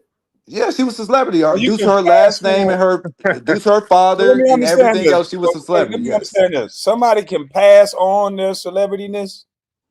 Yes, Kwame, yes. If you pass away and if you, God forbid, but if you pass away and your kids walk around, they're gonna be like, "Hey, ain't your daddy Kwame Brown? You look like him." Yeah, but that's my kids. That's my kids. We're talking about somebody that he just had sex with and that was hanging around with. She now becomes a celebrity. I mean, technically, because what is that? The last name, she kept the last name on him. Yeah, that last name hold weight. So you don't look at her as like a little thought. You look at her as a celebrity. So if you suck a lot of penis, pause, you become a celebrity. That don't make no sense. I mean, in the course of like a human span, like a person's going to live like maybe 75 years, maybe 60. I don't know how many they're going to suck, but I don't want to keep count of it. That's something I'm not going to judge. All I'm saying is, it does not make you a celebrity just by being a promiscuous woman. She wasn't just known for being promiscuous. She had the What one else was sex she tape with known Ray for? J, but she was known for being on the Hilton show with Paris Hilton. She was known as a pretty friend. Nobody knew who she was. She'd been around for a minute. Everybody knew her. Everybody was asking who she was. That's why they put out the show Keeping Up with the Kardashians. The only reason why that girl got famous is because she got bent over by Ray J. I mean, that's the only reason you black people started to notice. I swear So, to God. You're talking about my mom used to watch that Hilton show. I swear. You white, boy? I'm not white. My mom used to watch certain shows, and we only had Man, one say TV you in the black hood. people. Jesus Christ. Nigga, she was on the Hilton And show. mom never had to pay one bill, and she still cheated. Bill Gates couldn't keep a woman. Exactly. Hey, but listen. So you saying she a celebrity based on who she slept with? That's crazy to me. I mean, you know that happens sometimes, Kwame. If I was to go sleep with Oprah, who is Stedman? Who is Stedman? Who is Stedman? Man, they belittle Stedman all the time. They call him a do boy or flunky. He's a celebrity. You know who that name is. A celebrity. He's a He celebrity. basically is a celebrity, Kwame. Like he basically he ain't known like that, but he's known. He's known. Like you say Stedman, nigga. Oh, he's talking about old man. He Well, what is a celebrity? That just sounds like he's famous. He's well known by people because of his girlfriend or wife. So that would make him famous. Why do we have to add this extra thing on it? What is a celebrity? I mean, celebrity just means you're publicly noted, and it's just highly noted. Like I think everybody. famous covers that. What happened to the word famous? You're just famous. I mean, I think it's just another synonym. It can basically mean you can say both words. No. Celebrities, you watch everything a celebrity do, and you live vicariously through celebrities. That's why they put celebrity there. And they added a like button, and now it's all about who we like. Yeah, you celebrate them, you praise them, you idolize them, you praise them, and all of Cardi B fans, if she says something and it doesn't align with Gorilla fans, now you got a whole mob of people against another mob of people. It's a mob mentality. It's all designed to sell you something and confuse you. I'm not going to debate that. I'm just saying, like, because Popular would have covered Stedman too. He's popular through Oprah. Famous would have covered it. A lot of other words. This celebrity thing, we got to do away with this shit. I mean, celebrities are just people that like we just really follow. Like, I think that's what you should have left it at. Celebrities are people. Because what happens is your wife, when she calls me a celebrity, she's gonna put me on a higher level than you. You can't get mad at calling men celebrities and then having your women idolize them and look up to them, and then you want to get mad when one of them have sex with them. I'm not mad. I ain't mad. If Chris Brown had my girl, yo, I would not be mad. I mean, it's a part. I charge to the game. Wait a minute. So it's charged to the game. She not my girl. Not gonna be mad at me if I go sleep and be alone. Nope, she's not. So you get married, you get a wife, you put your trust in this woman, your family values, you pump kids into her, and if Chris Brown have sex with her, you wouldn't care, huh? Charge to the game. I mean, I care. I'd be mad for some weeks, but I'm not going to divorce her, throw everything away we had because you did that one mistake. No, let that go. Charge to the game. I know you like that nigga for a long time. I'm gonna let that go. But you better not get mad if I see you know she liked him for a long time. You gonna let that go? I'm gonna let that go. I had to let that go. Back in the day, you gotta know some of them like Denzel. I ain't gonna let it go. You better help. Michael Jordan sleep for my mama. I'm not gonna get mad. That's what they would do. They would split up. They wouldn't get no divorce. They would split up. Come get you. Yeah, you mean take one of them damn pictures with him. This nigga say, I know you like Chris Brown for a long time. I'm gonna let that go. I'm a player, yo. Cause I'm probably did 2 times worse, yo. Let it go. It ain't nothing play about that. You got you got overly sensitive and threw the girl out like, oh, I don't want you to throw it to the streets. I'm like, for that one mistake, all right, you tripping. You definitely got trained by women to always frame a decision that a man make as something sensitive. No, I know what I want. And I don't want a woman in my house that just will have sex with somebody based on their name and their celebrity. Because guess what? There's always a bigger celebrity. She'll be having sex her whole goddamn life. Damn, sure will. There's bigger celebrities out there than Chris Brown. Who's the biggest celebrity? Chris Brown. Who's the biggest celebrity than Chris Brown? The biggest celebrity. Chris Brown right now is on Michael Jackson's says. You tripping? LeBron James. No. You don't got no standards for yourself. That's all that is. Listen, when you grow up around nothing but females, and just like if you grew up around nothing but males, right? We're always going to sway the room that make us feel and look better. Men are more honest with the situation sometimes, so I'll give you the both sides of the coin. But you only learned what women taught you, which makes you a simp. Hell and you have no standard. You have Hell no no, standards. son. Bro, listen, I had to grow out of that You too. got That's no why I say standards. my granddaddy was very important in my life. He got me out of that when I I was like have my 15. father, yo. Like literally, you clowned me in front of my father last time I got No, up your here. father would have taught you standards. It don't matter if somebody named Chris Brown. If your girl decided to be with you, it don't matter about no Chris Brown or no shit like Are you that. tripping about sex? I'm cheating. I'm tripping about the girl stealing from me or something. I'm tripping more about that principle or something. You know what I mean? Tripping about All sex. that fidelity, stay faithful to me the whole So time. I don't why know. make her your girl then? You sound like you don't want a girlfriend. You sound like you just want to flooze it. Mm-hmm. Yeah, I mean, it is what it is. I ain't trying to be married. That's why the standards for me and Oh, well, you is then you're not different. educated then. You need to stop this educated tone. Because you said you come from the educated, and we all know who hold the most wealth in society, and that's the I man. know a marriage, but I'm not at the And status you where I'm trying to looking talk for all my wife. fast. I'm like, I yeah, know I why you don't care talk if so she's. fast now. I get why you talk so fast now. I get it. I understand it now. You That let nigga somebody said, talk long enough, ain't you nobody bigger than Chris understand it. Brown. That nigga said that. I said, nigga, Chris Brown's at Michael Jackson status. If she did it, No, okay, no, he is whatever. not. Stop that. Yeah, this is very intriguing. That This, nigga said, hey, y'all ladies that talking about it ain't no more real man, you's a damn lie. Cause you hearing one up here now. I got standards, and ain't no woman or nobody gonna trick me into thinking. Cause so what do you say to the women out there that's saying I don't want no man that'll cheat on me? They Oh, you getting gonna have to live with that. I'm sorry. You huh? gonna have to live with that, shorty. It's the guy. It's part of the game. I'm So sorry. that's what you say to them? Yep. Oh, okay, that's why you I saying. be having threesomes. I'm not that like. I'm not Well, like you. if I'm you not like giving you out traditions. $300, if you giving out $300 and they on food stamps, I mean, of course you gonna have threesomes. Yeah, I done did it all, Kwame. You know what I mean? I done I seen it know all. I feel you like right there. Jesus. You got to get out the bluff sometime though. yeah, bro, Hey you got to man, I do. get I out the do. I hood, go. bro. You got to come down The off that army bluff. took I me be out the coming to hood. We did Roswell good. and stuff. I go out there to Holcomb Bridge and let you see me. You'll see me. Man, you got to come down out that hood, man. You got to learn a few more. You got to have a few more pecan Yeah, seasons, bro. and you got to have some standards for yourself. A few more Man, pecan seasons. Yeah, he he need a few can't more see. pecan. He too young. Right behind the ear.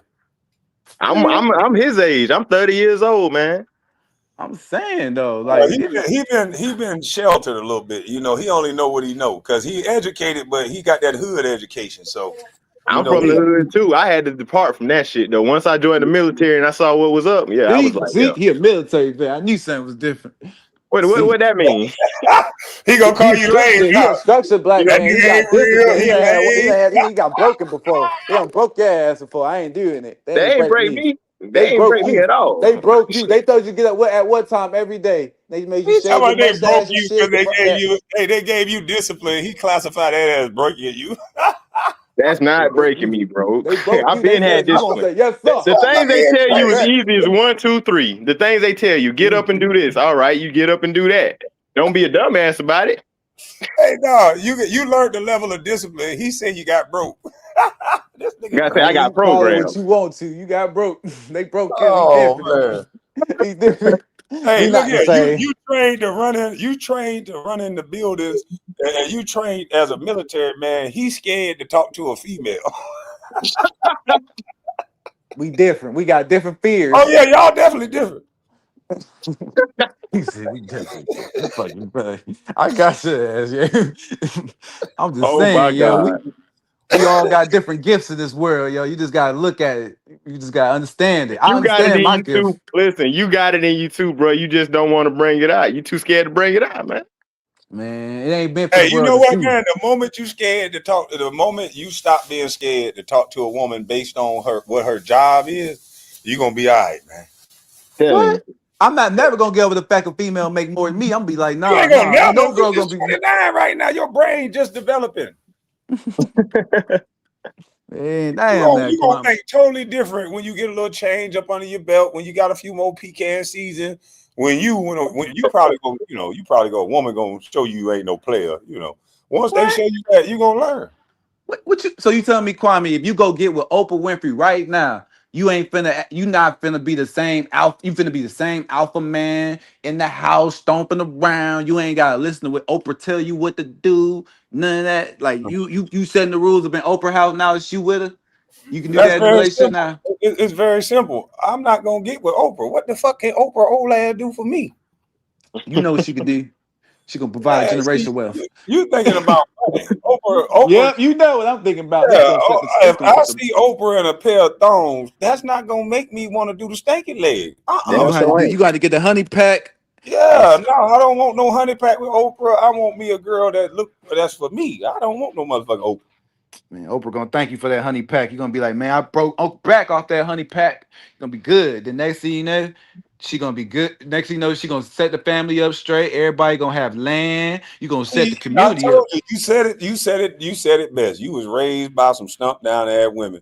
So now you want what a woman would want. You want to be taken care of. I get it. I don't want to be taken care of by Oprah or nobody. All right. I said I don't want a woman to make. I said I do not talk to women who make more than me. So obviously I didn't want. Well, that's because you insecure. That ain't got nothing to do with nothing. I don't want the woman to take care of me either. I'm over here take care of everything else. I probably you be talking to them girls crazy that you take care of, ain't you? Yeah. They love me. Oh man, so you using that money thing as a domination situation. I mean, it ain't a domination thing. It's what I bring to the table. It's my love language. You hear me? Oh, okay. So you gotta pay like you wait to get a girl like you. Man, you heard me. I come in here like I'm gangster. That just bring out the me. You caught up in this gangster shit that's fucking your mind. It brings out. That's not that. It brings out the most of y'all gangster gangsters ain't nothing but tricks. Y'all just trick bags. Y'all keep telling yourself something that'll make y'all not sound like a trick. It ain't tricking if you got it. Hey, Kwame, KB, done bought the girl a crab boy. Now she I supposed to see listen you to at the mall. Everybody, I don't care what nobody say. Everybody got to buy girls gifts, so it's not tricking. It's just love giving. So whatever you want to call it. Now it's love giving. It's a new name. It's love giving. Love gift giving. Love gift giving. That's all it is. Let me ask you this: how many girls you love and give to? So, like, is it your wife or is it just a girl you met out and then you got to love? Even that's my love language. So even in the talking stage, I may be trying to get her nails did because when I see her, I don't want to see her motherfucking ass, some broken ass nails. We getting somewhere. So you meet a girl out. Soon as you meet them, you start to paint their nails and shit. I wouldn't say soon as I meet them, but maybe within the first day or two, I may offer that service. So hold on. So in the first date or two, if I'm dating a girl and I notice in the first date or two that her nails ain't done, it ain't gonna be no motherfucking third date. That's how you feel it. Listen, think about it. If this how she started off with you, broken up, chip ass nails, if she can't say, you know what, this nigga about to see me out, I'm gonna goddamn get my nails and shit together. If she don't get her shit together for you, then boy, you wait till y'all get in a real relationship. She gonna be farting in your mouth. She gonna be scratching stuff all around you. That's a nasty motherfucker. If she can't. Yeah, I can make pretty. I can see. I mold my bitches. So you don't know how to mold them. I mold them. I'm from the land of. No, you shouldn't have to mold them. You shouldn't have. That's where you fucking up at. You shouldn't have to mold them. It sounds like you like moldy bitches. That what it sounds like. I don't want that ain't no. I don't like no moldy bitch. I don't get no goddamn mangy. Like. I don't like no mangy up bitch. I don't take no mangy. Like that. In 2 days, you meet her, her toes already fucked up. You don't think like I gotta get away with this raggedy foot motherfucker. You think like I'm gonna help her get her toes done. Man, nigga, you a trip. If she can't afford to get her toes done, I ain't even gonna deal with her. Yeah, man. I'm checking your level of education now. What school you went to? What college you went to? Man, I went to Centennial and I went to Miles College, the HBCU. You know what Fairfield is? Did you graduate? Yeah. What was your degree? Business administration. Boy, that shit sounding like the Vry. Yeah. Probably could have got in there just as easy as the Vry. I ain't gonna hold you. It was the HBCU that allowed everybody to get in. It was cool. Oh, you ain't want to Bill compete. Cosby at my You college. allowed your ass in, huh? You ain't want to compete. Hey man, I wanted to go to a black school, and I did not want to compete with these goddams. I did not want to. I know. I'm not trying to go to. No, I didn't want to compete. I'm cool. So we don't even know if you educated or not. You ain't want to compete. Hey man, it is what it is. I know. You could be a nigga that just got by. Hey, bro, I wish I would have known you. You would have had to join the army with me. Let me take you out this hood, bro. We got to get out. That's crazy. Hey, but listen, salute to y'all boys, man. I gotta go downstairs. I gotta end this live. I gotta get up out of here. We're gonna have some fun on the way back. I'm enjoying my other channel. But man, salute to y'all, man. Salute, KG. Salute, Kyrie. Man, you got a Kyrie? Yeah. Man, I'm gonna pray for you, dog. Oh, that's how you feel. I appreciate that. All right. Salute, salute. Hey, man, I appreciate everybody who super chatted. Appreciate everybody in the chat. Appreciate that young lady, Adrian, Miss Attorney. I got your email. I will be emailing you. Matter of fact, let me make sure I got the email. I wrote it down. Let me make sure I got it. Somebody stole it, but I will get it. But appreciate that. I will be back. I'm gone.